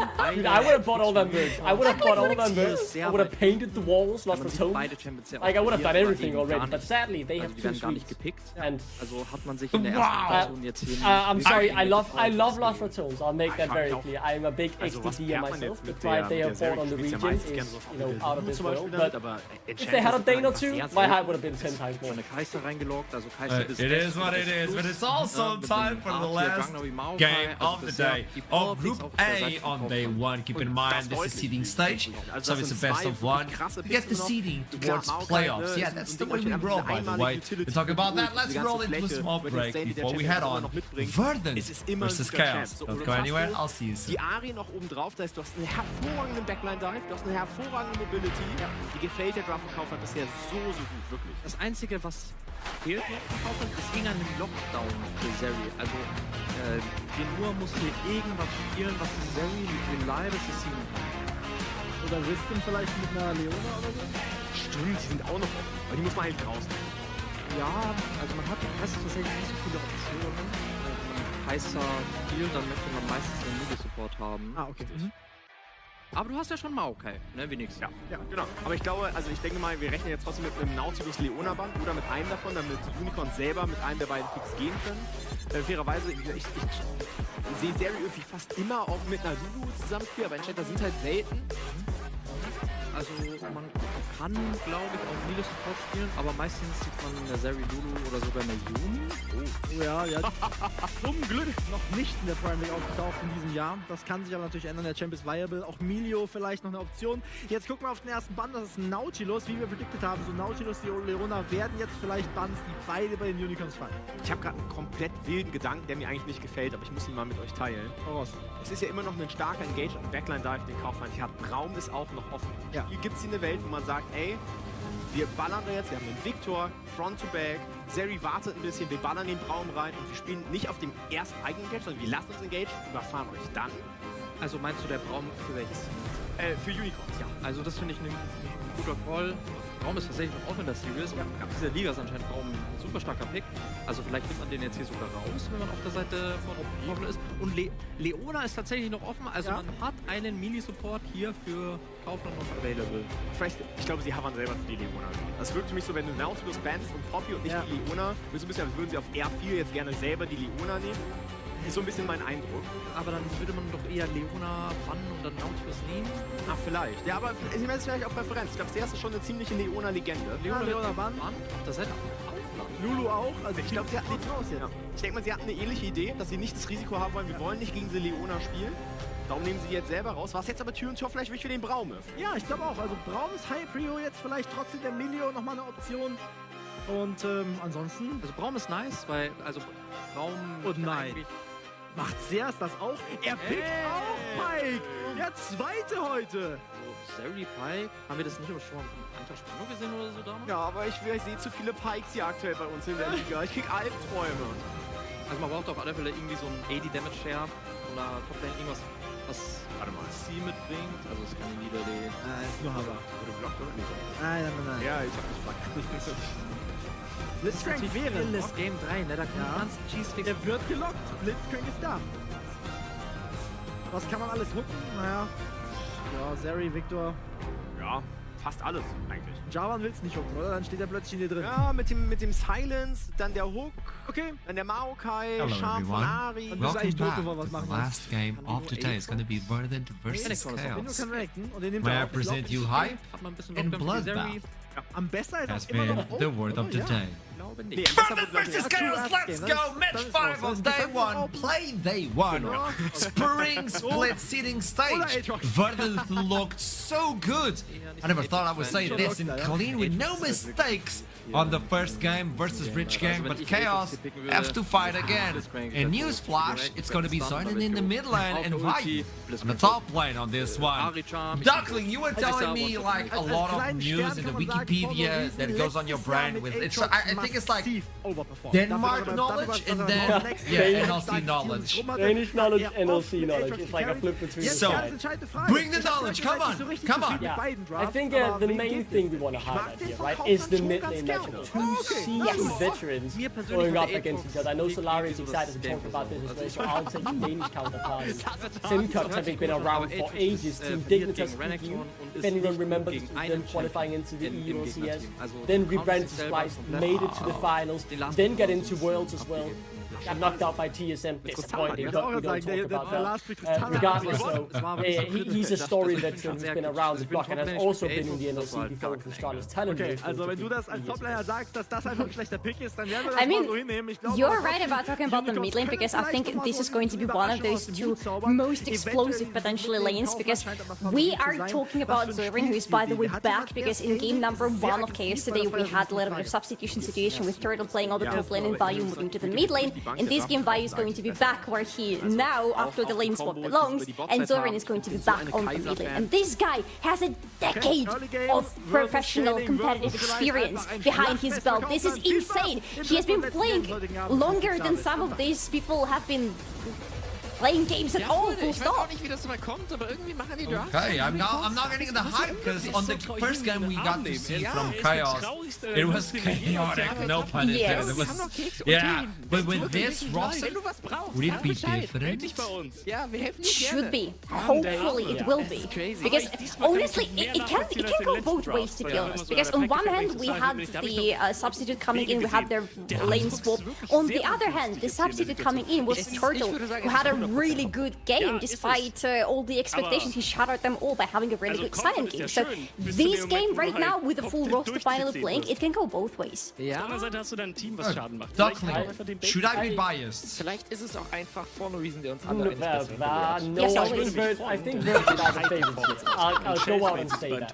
But obviously, I am a bit biased towards the 4 things, but I think they have an up in front of them. Vert looked phenomenal in game number 1. And while I will say Chaos was a substitute, looked completely competent as well. I'm a bit worried for the top lane. Vayu has won the Nordic Championship before as a support. This is first ever competitive game in top lane. And while yes, Verden's top laner is not very experienced at all, 18-year-old, only played one competitive game, he absolutely dominated that game. So I'm a bit worried there for Vayu, and I think he might have a rough start as his top lane career is about to begin. I agree with Solari on a big point on this moment, which was Turtle stepped in, he did so much, but the team couldn't follow what he provided. And now Vayu is the one on the top lane. And I think on the second game, it's more of a, hey Vayu, it's your first game on top lane Spring Split. You have some big shoes to fill because your sub did a wonderful job. So either can you lead the masses and Zorin steps in and does a wonderful job as well in the mid lane, or maybe, I don't know, Turtle will leave a big our place. Well, we have, there you go, the start is a little bit delayed. we'll jump in as soon as possible. Duckling! Series. Start the game. Come on, Duckling, not for the second time Actually, it is my fault. No, I'm in the lobby right now. I can call out whoever is guilty, but I will not do that. Duckling. It is me. It is I who has not pressed start yet. I am the guilty one. Duckling, I got scared. I was talking with production already. Now, I want not best, but I want predictions before we go into Champion Select. Do we actually know what sides are gonna be in this game? Are Verdant playing red? I was hoping for Verdant red side, to be honest, just maybe to see a little bit of Noodle shenanigans, because they usually happen when the team is playing on the red side, but I would still say that Noodle is going to be the one to look at. The problem with Verdant is there are so many good people to be looking at, especially after this game number 1 when pretty much everybody stepped up. But I think Noodle, with how much he's being allowed by the rest of the team, he needs to be the talking point. Probably his Pantheon is not going to be allowed in this game if KOs have watched the previous one. But I don't think it was the question of the champion. I think it's the question of the player, and he has stepped up so much. I agree. So you telling me that the lane to watch is the jungle? Yeah. There you go, Duckling. Before we head on, quick word, come on. Quick word, I like Verdant. I think they win 10 touches. Very good. Is that enough? Let's get into the draft now. I think it is. GP being removed right now. No, you have to take notice of the Gwen, of the Nafiri and all that. But also the Pantheon is up, and Verdant being blue side, that could be yet another pick. I do want to highlight yet another jungle now that we're focusing so much on Noodle, right? It's not the Nafari, it's not the Gwen, it's not the Pantheon. It is the very big bad Teemo again. Unbelievable. Another Teemo band today. It's the Diego jungle from Noodle. He is a very good player, and KL played in game number 1, so you can deny that away from him as well. I am very perplexed by this Teemo ban. Chaos now, both their games have had Teemo banned against them. It rings a bell. But I would need to check my notes to tell you what it's ringing the bell for, so I will come back to the Tailplater team maybe, if I can find what was happening. Nico, ich brauche eine Prediction. Ja. Erster Drake, 12 Sekunden. As we're being removed now, Chaos, do you take away the Pantheon? So far it has been a big priority on the day for every single team. You need that. Because so far Pantheon has a really good win rate at day 1 of Spring Split. And also with that in mind, all of you back at home, love you very much and welcome to the show. I'd like to have you around here. And all of those joining in from EMEA, we were good work. There you go. We are the reigning region. Look at the focus of the jungle pool. Nafiri and the Gwen ban are basically force bans, but these are not the most preferred champs for Noodle. He still has a plethora of champs to pick from, but we've seen it earlier today, the very safe version, so that's what they go for now. Really handing the cards over to KSA. Show us a bit of what you want. Vayu has said something about being rank 1 even playing only on Teemo. I don't know if these two things are related by any chance. I'm just saying there was a tweet that I saw with my own eyes. There was a tweet. First picking Aurora would be bold, and I believe that was a bold move. When you have something stable like a Pantheon, already revealing a little bit. But it is exactly the pick that Sangex decided to go with in the game number 1 of Verdant today. He had a lot of success in it. He was able to be very stable on the lane and help outside lanes a lot, so it makes sense why Chaos might want to yoink it away from themselves. Aber es ist schon ein anderes Niveau, als wenn wir jetzt hier K-Sante gegen Chogi I think in a bit safe. I'm knocking in the AD carry. Yes, the mid laner is now known, but I think in the jungle is really where they're waiting. I think Verdant will just take one of the jungles before the pool gets too much. You have still plethora to choose from. Maokai is also one of his most played champs, so we'll take a more defensive role this time around and play for his lane, which is also one of Noodle's strengths. So it is totally fine. I was hoping for the Viego or the Pantheon, but we didn't get that this game. That does still leave a lot of strong engaged junglers open side of Chaos, and we know she can. That's what he likes to play. We don't always get what we want, Duckling, especially with your Danish. But hey, we have a really strong team fighting compositions from Verdant already. We have a lot of setup for them. This Rumble works in perfectly with the Maokai, with the Varus, a lot of poke, a lot of potential for the team fight. I love this fight, finally! Oh damn it, finally we're seeing Vi being picked into Varus. Finally, the point and click reliable CC into an immobile and very deadly AD carry. Thank you. Well, I'm just gonna say it, this could be a flex, and I don't care what anybody else says, because balls exist, and that's a balls law. This could be a flex. It's not. Yone being removed right now in the second phase, they want to remove those options from midline to fight off versus what has been picked already for Zoiden. Yone, engage tools being removed as well. The Nautilus could be another one, the Real especially for the team of Verdant. So maybe Chaos is going to remove. Oh no, wait for the Jace. They're banning away the strong AD mid lane as well, right? Look at the AP damage already on the side. You have a full AP top side in the Maokai and the Rumble, so it's natural you want something AD in the mid lane. And with two of those strong options now being taken away, you might have to go something AP or more mix damage. And it could hurt the damage profile of the line. Chestplate Tristan on the mid lane. Someone actually, she's very strong in the current meta. Yeah, unless Chaos want to take it for themselves now and then send a roll to the top lane. I can see this happening for them. Yeah, I think that's a good idea actually. They could look to take it away, as you say, taking away the last really strong AD mid laner. But I do doubt it though. I don't think Chaos are that flexible. But what? First game top lane competitively and you lock in. What? Yes! Excuse me? This is what we need! You have to think outside of the box! Bring in the Kled, bring in the Skarl. I love it! Now, you bring in the Corki, you bring in those 80 carries with not a lot of range. I mean, Kled is gonna have a field trip. This side lane pressure is going to be so hard to deal with from Chaos side because Kled is a menace to kill the side lanes. He's a menace to even catch on the side lanes, to be fair. This is where Rakan should come in very handy for Verdant, so I really hope that Optimus is fully blocking this. But never mind, they're not listening to me. They have their own ideas, but for Chaos, this is the silver lining. I like it quite a lot. Und können jetzt sogar die Kontrolle hier im Bot-Set. Like, if they can peel correctly for their carries, they have a good shot, Verdant, but it is hard, especially if Chaos get ahead early. It doesn't take much more than the Via Scar, rather, and you just instantly dead as he charges forward with that ultimate. Aurora can jump on top as well, currently going from afar. Like, I can see the idea clear as night and day. It makes very good sense what Chaos wants to do here. Wow. I do still think Verdant's composition is safer, but if Chaos gets one snowball rolling, they have a good chance of just steamrolling. But how do you kill him? That's the neat part. Are we back? Are Denmark back? 4 Danes rocking in this composition? We might be back, baby.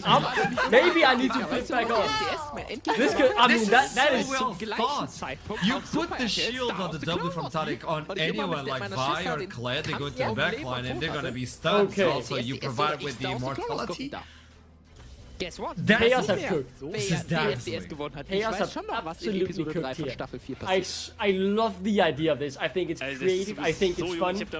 If they fall behind early, it could look horrible. But if they just stay even and pick the right fight, I see how this competition will work. I don't want to do that to you, Duckling, but so many things unfortunately go wrong for them. This is a composition that is very much very high risk and very high reward, but the risk is exceptionally high because the cooldowns are very bad on those ultimates. This team needs to play around their ultimates, needs to play around full composition being there, and if somebody messes up their ultimates, they're not winning a fight, they're losing it, and they might not lose the game. Well, with this in mind, it's about to toss it into the game. Verdant, the clean and well thought composition walking in. While Chaos, well, they're deep front courage in the Rainbow Pyramid. Take it away, boys. Wann werden wir das nächste Mal sehen, dass diese beiden Teams aufeinander treffen? Ich würde sagen, nächster Break. Ich sage, ein Team nein. Ich sage, ein Team versucht etwas zu machen, es klappt nicht, dann hat man Ressourcen. Das ist ziemlich tot. Der Körperkissen wird nämlich ziemlich hart verwendet. Die Execution sitzt gegen Blitzbreak. Okay. Es ist nur der Support, aber So, let me explain myself when I say I am the #1 Vi's biggest freaking hater, especially in EU. Because teams don't necessarily build around Vi in the jungle. Vi needs to do things. artillery support or body diving. Hold up.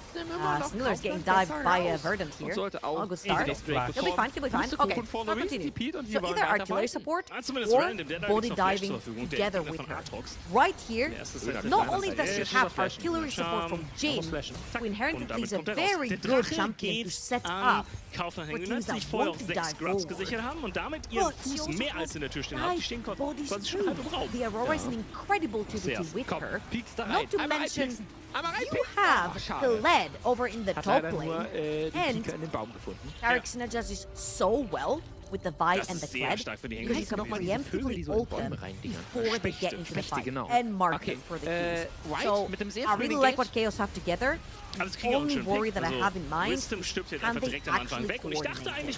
Because that will be the biggest task. Yeah, I think they've drawn very well around this fight, so I'm excited to see it. I'm more excited about this Tarek. It's been a hot minute since I've seen a Tarek in a competitive game. I'll tell you what, I'll tell you one name. I'll give you one name. Okay? Bravado. Oh my word. Oh my word, I forgot about Bravado. Xmati and Bravado bot lane. Fnatic 2020, I want to say? I cannot. It's been so long, I can't remember. Nice to see this from Shackle going straight from their red to the blue. I believe they could have been seen. I didn't see what Pathmaker, but for the fact that Noodle's not immediately going for the red side, this may just be a little rough for Noodle, actually. Oh shit. Yeah, I didn't see exactly what happened on the pathing. Was vor allem auch 1 CS-Unterschied. So, it'll start there from Shackle. I think what's happening right here, I feel like Shackle actually tried to evade the gank with the top side because Vi is scary. So, he had priority for mid, he had priority for bot lane. Again, he definitely didn't want to be taking any 2 versus 2s.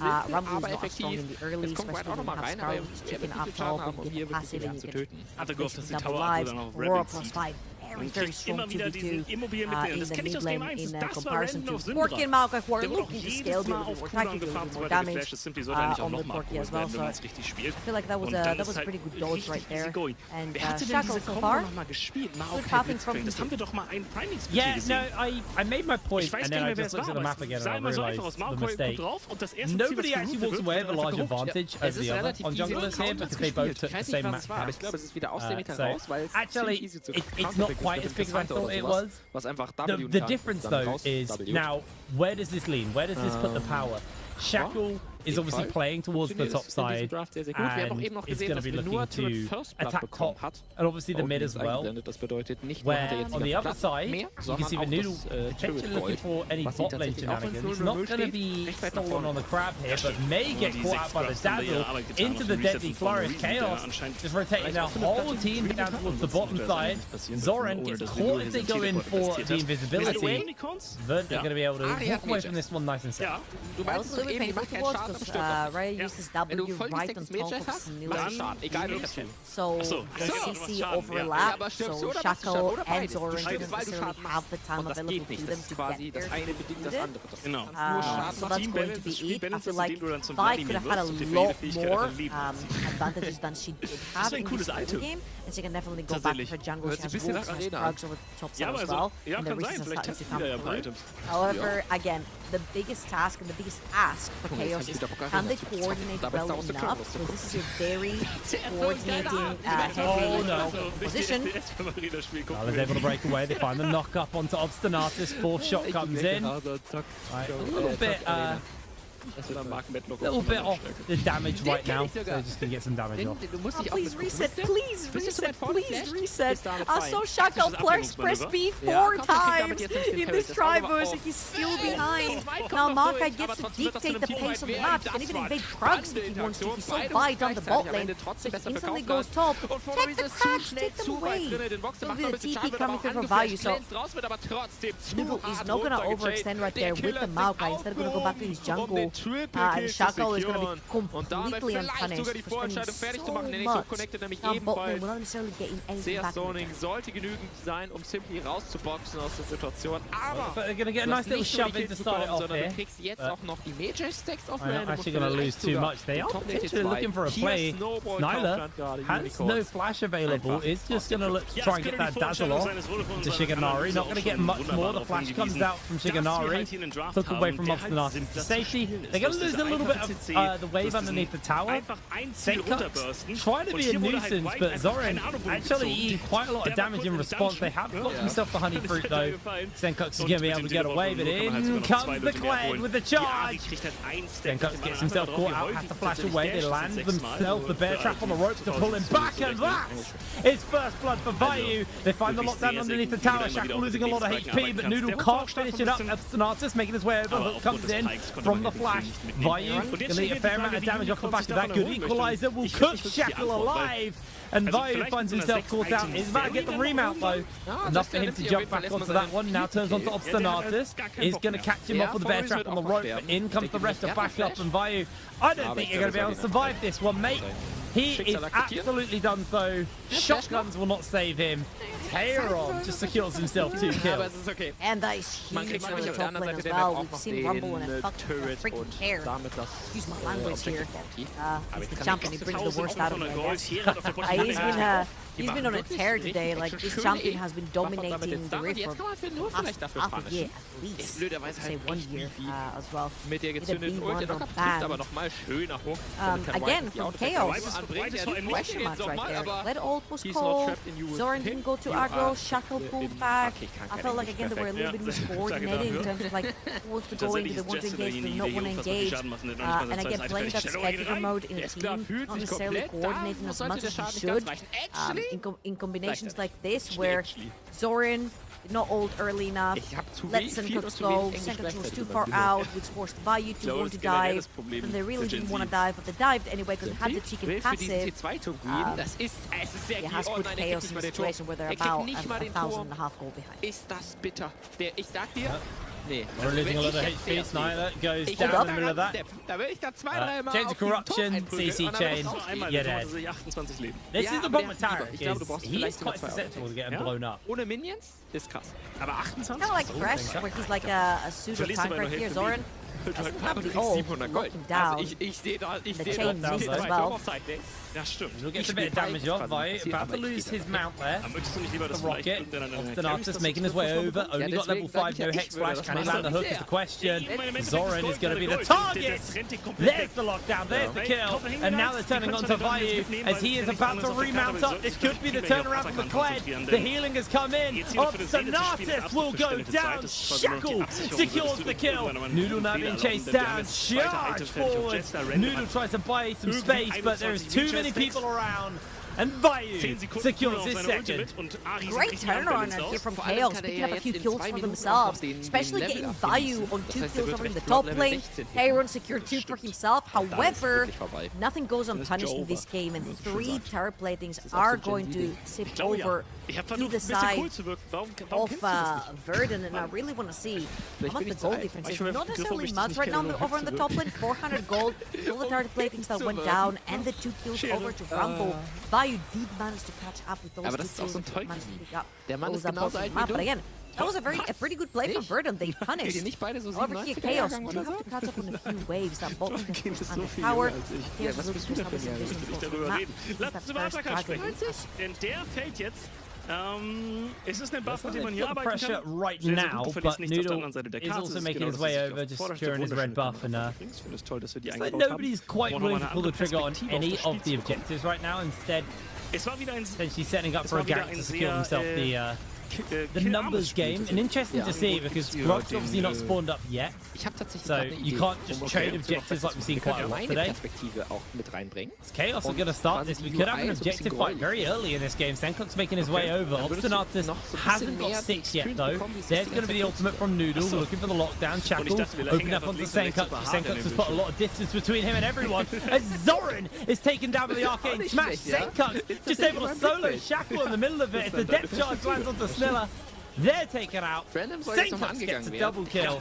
And Vernon just punching forwards with the advantage. They'll get this dragon in. They've got a minute to kind of catch their breath and then turn their attention towards Herald. Verdun, that was very clean. They just walked in and picked them up one by one. Chaos. They only have one job to do it. That one job is press their go forward buttons at the same time. If one of them fails, the whole team falls apart. That's exactly what happened right here. The second Verdun split them apart. This was not Chaos' fight to fight right there. They overextended, they overcommitted, and they ended up getting one by one. And top lane, Port Tayron having pretty smooth sailing so far, because it's been pressuring the waves back and forth into fight. They've been really managing it incredibly well. Oldly already starting to grow to a pretty obscene amount, actually, considering we are just over the 11-minute mark. 19,000 gold to 17,000 gold. First items already starting to come in. Double Leandres on Noodle and Tayron. That's going to speed up. But firstly, Noodle's clear. And we're able to really cut through these camps at this point. Now, it looks like Chaos is setting up for something onto Tayron. Tayron with that ultimate, though, not a big wave to crash in. This could get really dicey for them. As Vayu under a similar threat, except jungler not quite in the area. Instead, I think Noodle's going to turn his attention towards those grubs. So this dive looking to be set up onto Tayron, but that's a level 5 he's going to be able to melt through this tower. That's a level 5 Taric and no wave to dive with. That is a lot of valuable time wasted. 6 Void Grubs are going to be taken on the top of them up for Verdun. And if they were not already hammering those towers, now they're going to be chipping through them super fast. Having the Porky plus the Varus right here, Chaos are a little bit behind the play and unfortunately haven't had the chance to make that Vi plus Aurora duel work so far. And I don't want to be a pessimist, but Vi in the mid to late game, once he's fallen behind, this is the work. 11 Sekunden später ist der Buff abgelaufen. Now, that was a 12-minute feat of strength over to Verdun. It's such a nice way to just kind of track how far ahead they are in pressure. This is a really clean game from Verdun so far. These guys are looking very solid. Tayron is going to get jumped in onto. Does have that flash, tries to put some damage down. Charge will lock him in place. Tayron is just going to try and clear the wave as much as possible. Is able to clear up the back lane. Maybe be able to get another couple there. Gets a bit of damage onto Zora, who gets the shutdown. They're not going to be able to follow up much more, just due to how much of the wave got cleared. Yeah, but if you look at the tops of the map, it doesn't belong to them at all. The wave has been pushed. Verdun have been having super control of that mid lane as well. And I feel like Chaos are looking for a few picks right now. Very importantly, Luden's completed for Zora and onto that Aurora are going to be hurting a little bit more. The wave is going to get much boots here for him as well. Let's see if Chaos can start finding picks. They have been boarding pretty aggressively right here. They're looking for Noodle. Yeah, they've got the tether between the two. Shackle able to steal away the camp. Noodle going for the fight. Stuns available. There's the dazzle into the interrupt. They're going to throw down the ultimate as well to keep them alive. Shackle got that survivability to work with, but what an ultimate from Noodle means that it's completely shut down. Burning to the Leandres is Siganari able to secure the kill. Still is next up on the menu. Verdun, they just didn't even look scared about that play. Just able to push through.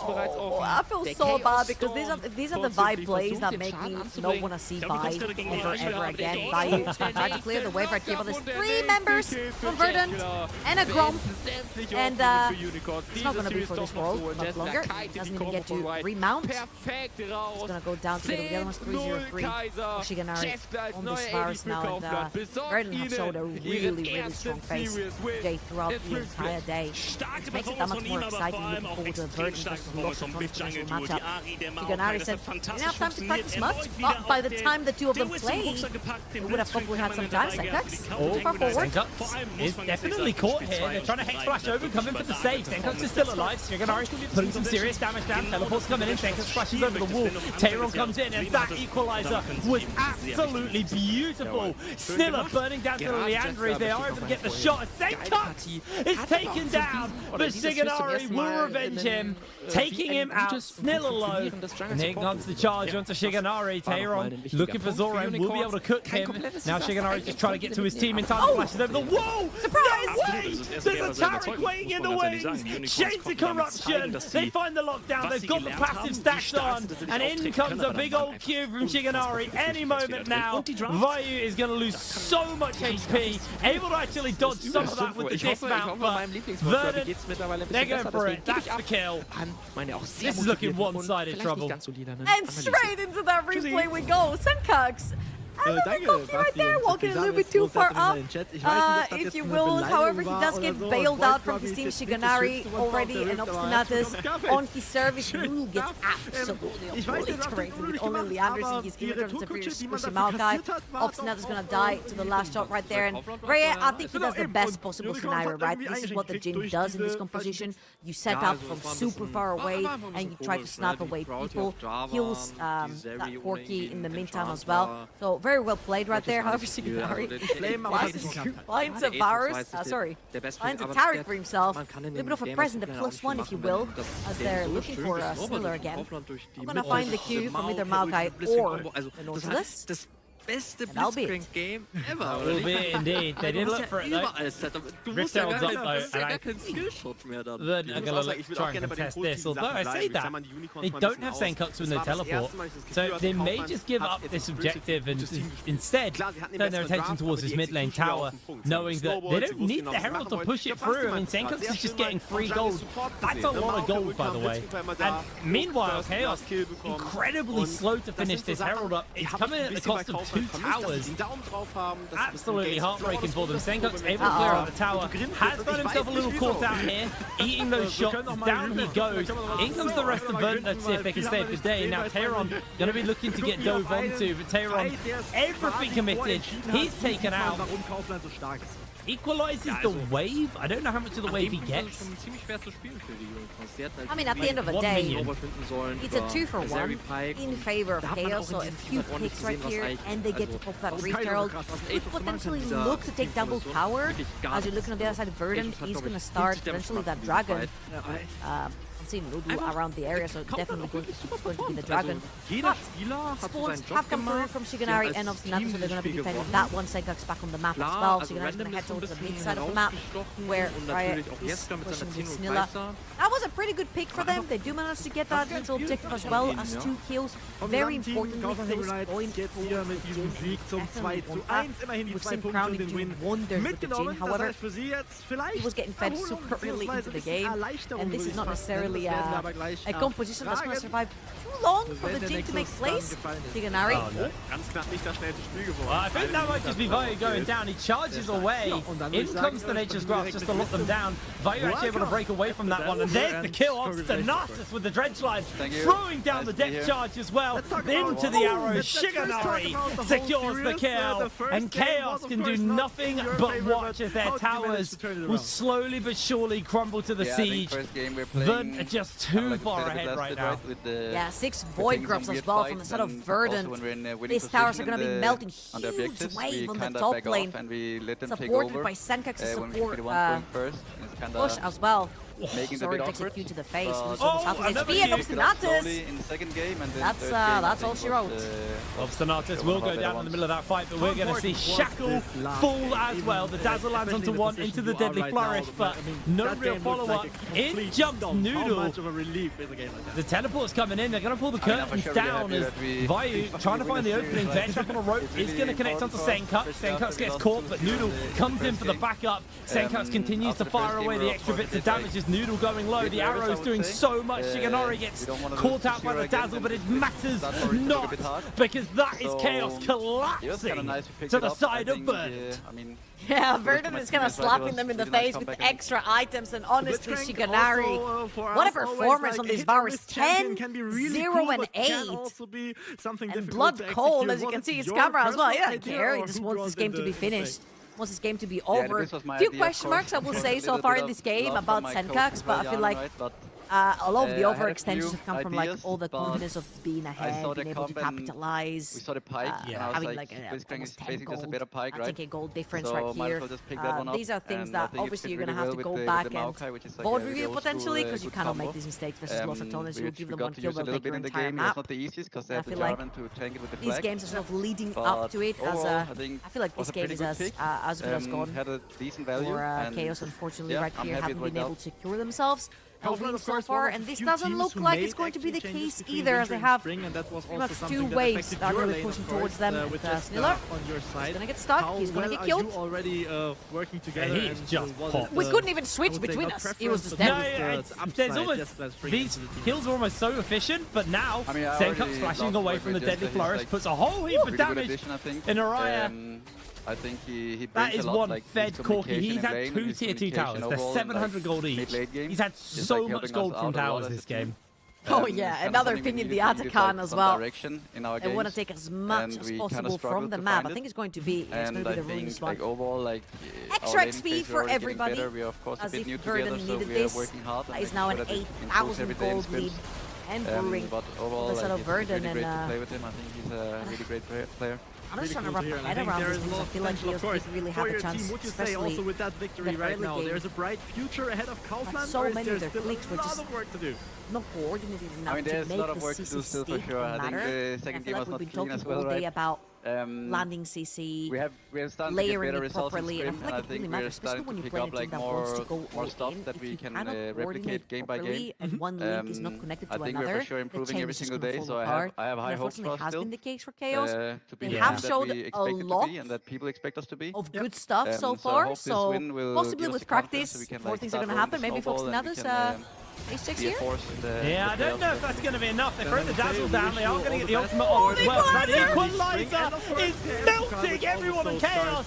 The time of the ult is over, and Taric offers nothing. Verdun getting the absolute rundown of the century. Zorin will fall.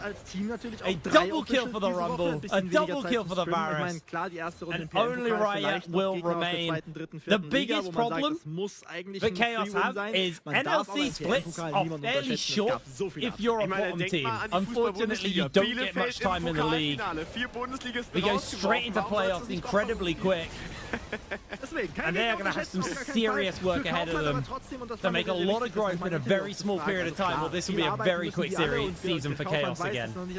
Yeah, well, what's been some quick series though for Verdun is this one and the previous one they played. A very clearly good day for the debut of Verdun, bringing new players into the roster.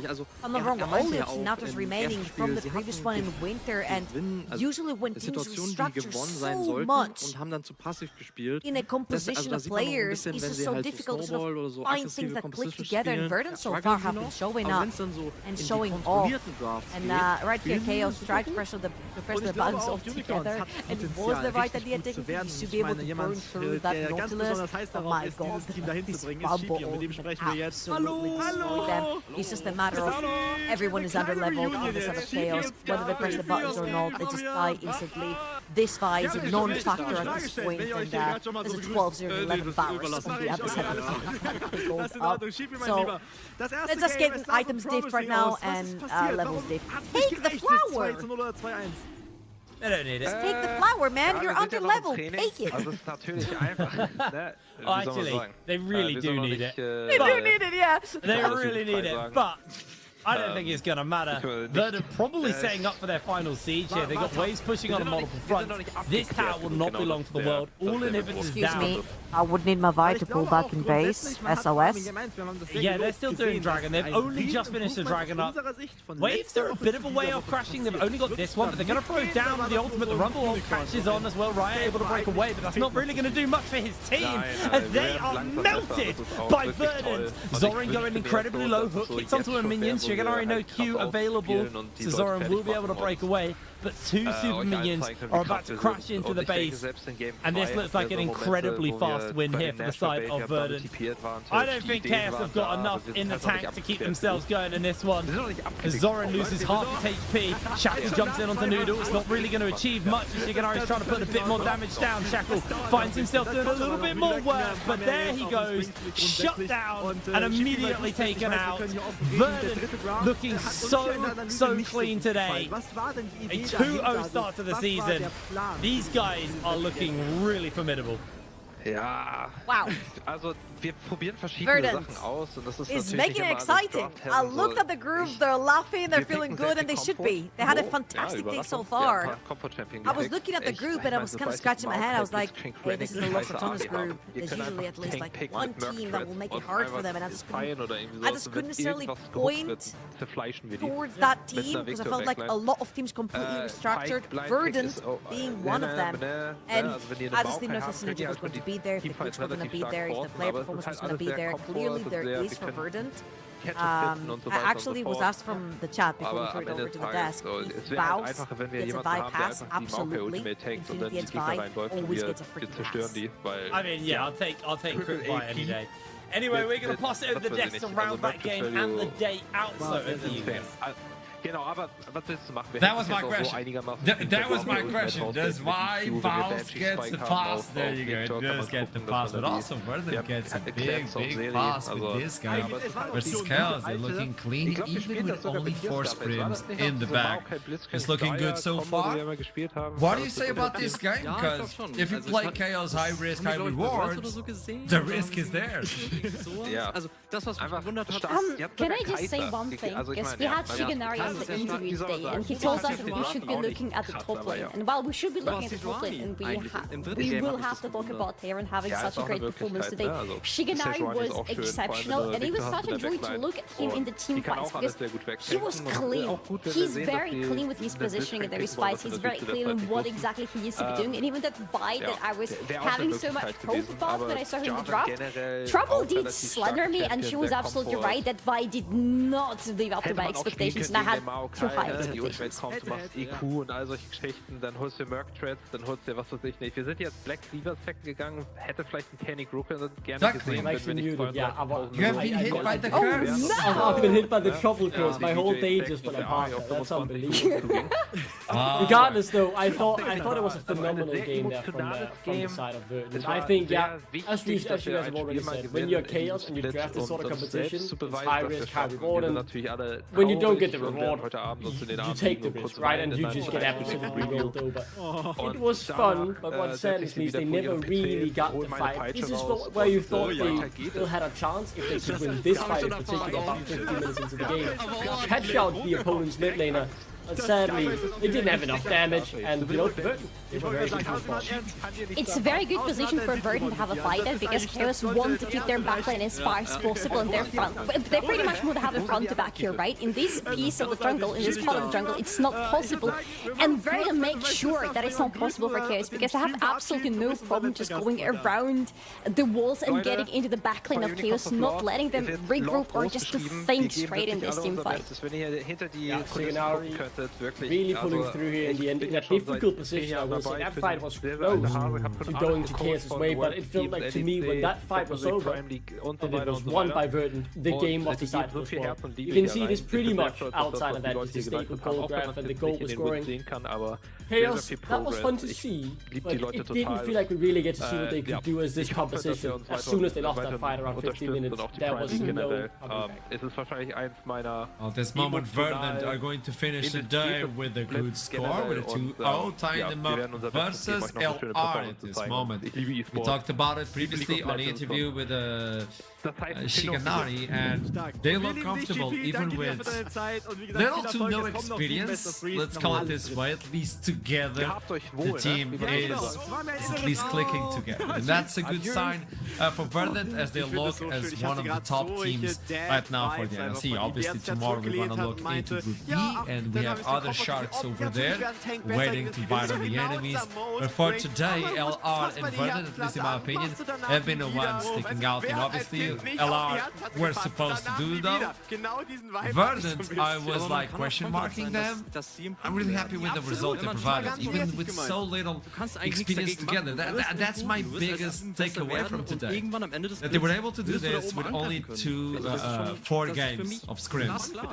Just very shortly before we head over to Senka and talk with him about it. I do think the fact that they showed this level today with so few scrims, it shows the floor of this team is very high. And that's what really excites me, because they looked very confident and very dominant in both games. And if they've only had 4 scrim games together, imagine what a few weeks together will do. I think there is a real potential in this team, and I think their side should be set in Copenhagen. I'm excited to see what they can do. Oh, okay, we're getting some leaks right now. Let's start with Senkax to begin this one. There's an interview with him. Welcome to the show! That's a good start. Welcome to this one. Thank you. Hey, Senkax. 4 scrims before you start with the team on competitive. Boss. It's chill, no? Some chill. It's really chill, isn't it? And how are you feeling with the team so far? I'm quite happy actually. I feel like even yesterday I was, when we had our first scrim, I was quite pleasantly surprised. I mean, I knew it was like good players, right? But I think actually just, I mean, the like natural synergy, like it just flows a bit better, you know, than some of the other teams I've been on lately. So yeah, it's quite nice. What has been the biggest surprise on this long road of scrims for the Verdant? What has been your biggest surprise within this roster? It's way too early to say, man. I don't know. I mean, I think my top laner is probably like the one where I didn't know much about it, but he's actually been performing really well, and he's a super nice guy, so I'm looking forward to some more scrims with him as well. But I think in general everyone has just been, like, everyone seems to want to win, right? Which is like the most important thing, I feel like. I like that, because that leads me to another one. Group play, you're facing, you know, the sharks. It's the rats, not the most menacing animal, but let's be honest. How do you defeat that team? Are you looking to like defeat them on groups, or you're like, hey, whatever it goes on group play, we don't care, maybe on playoffs? Yeah, I mean, we have to be realistic, like it doesn't matter too much. Obviously I would love to beat everyone right now, but to be honest, it's about playoffs, right? Right now it's just one game at a time. I mean, today was a good day, so it's looking good. So how has been the shot calling? Are you the one taking control of that with all your experience? No, not really. Like, I think it's a bit of everyone. Like, I think Noel is doing a really good job too. Like, he really knows what he wants to do, and that's like a good skill to have as a jungler, since you dictate most of like the early game at least. So yeah, it's a nice thing that not having to sit on everything. Like doing a lot of comms is sometimes a bit draining, but yeah, it's been nice so far. So tell me something, this is more personal one. What is your big objective joining NLC? Obviously there's a lot of attention, EMEA Masters winners. What's your big objective? I mean, I want to get into Copenhagen first of all. That's the big one. And I mean, it would be a bit greedy, I guess, right now to say win it all when Lost Performance is here, but I think it's possible. We'll have to wait and see. I mean, a man of your experience, when you say that out loud, I have to trust it. I have to trust it, boss. Thank you so much. Pleasure to meet you and good luck.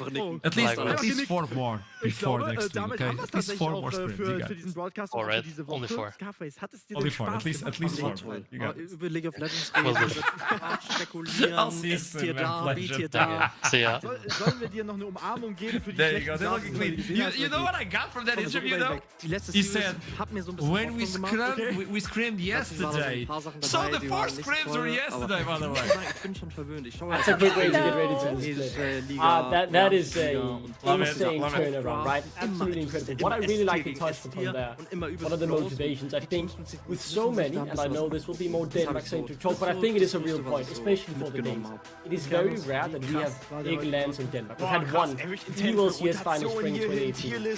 Only 3 Danes managed to attend. Someone like Senkox, who was playing in the ELCS at that time, definitely must have been, you know, wanting that experience. No, Venom Chris, Copy was at that final finals in Copenhagen, and I'm sure he as well is thirsty for more as a big land for the first time in 8 years, 7 years. Is about to return to Denmark. I think all of these Danish players, they have that extra bit of motivation to go and represent their country in their capital. I can't believe I'm saying this, but I've been to Denmark a lot of times with another project, the Royal Arena, and the reality is the crowds and the venues are filled with Danish chants and their love of the country. So playing in front of that crowd as a Danish player must bring you a lot, and obviously as a Dane, that is a life objective. That's a life objective, to be on that stage and get the Danes shouting your name, because you folks can be extremely proud of your countrymen. I'm smiling end to end, Archer. This is sweet music to my ears. The Denmark glazing is going crazy and I'm loving it. What have I done? Well, for you back at home, if you want to join the finals, this is your opportunity. What do you mean finals? What do you mean it's going to be in Copenhagen? Experience the NLC finals like never. You go into this website. If you go onto our social medias, you get directed to a website where you can pre-sign. Because in Nottingham, we sold out in 3 minutes. So, if you don't want to be a spectator on Twitch and you want to see it live as you should, because this is not only going to be NLC, there's a lot of influencers, there's music, there's a lot. I believe there's someone with the flamethrower on stage. I've been told no, but I still have my dreams. It has to be in Denmark.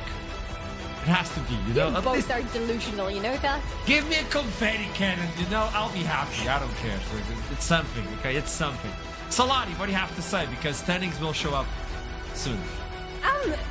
You know what, in terms of today, we have been expecting some things like lots of tons cleaning the game with a 2-0. But some other things were a little bit more unexpected, like Verdun, for example, ending as 2-0. I'm sorry, Duckling, I know what you're gonna say here, but I wasn't necessarily putting Verdun as team number 2 in Group A. But after seeing them play on day number 1, I think in my personal rankings, they have just climbed a lot. I'm gonna agree with that sentiment. I was a bit naive, hoping that Venom Crest would really prove to be a great team in this group. They have the level, I'm sure of it, but they need to find out how they want to play the game. They feel a bit disoriented right now, whereas Verdun, which, you know, very little practice, felt very coordinated and on the same page, which to me is the big difference, because I think both of those teams have good players. Verdun just looked way more coordinated, whereas it was a bit too much chaos on the Venom side, and they need to figure that out heading into next. Alright, this is it for today. Day 1 seeding stage tomorrow. We start with Group B, so you know you can't miss that show. We start at the same time. It's going to be DMG versus Bulldog, and well, Bulldog made it to Nottingham. They looked really clean. Were they able to improve? Because they're the second team. We didn't change anything on the roster. Talking about changes, Ruddy did a lot of changes. Nor did a few changes. I mean, they're looking menacingly, so might as well join us for the show tomorrow. So, Larry Duckling, it was a pleasure having you with us today. You guys did a wonderful job. Producers, you also did a wonderful job. Everybody in the production of this show. And you back at home, you did a wonderful job. Because without you, it's not the same. It's not even fun, okay? Spam the chat. Make... oh, no. Make the people who are taking care of the chat a living hell. Like, just spam it with all the XDD and all those emotes. I know, Duckling, you do that sort of work, so I'm trying to make your life a little bit more difficult. Like you always do. Until we meet again, we love you very much. Keep climbing. I'll see you soon.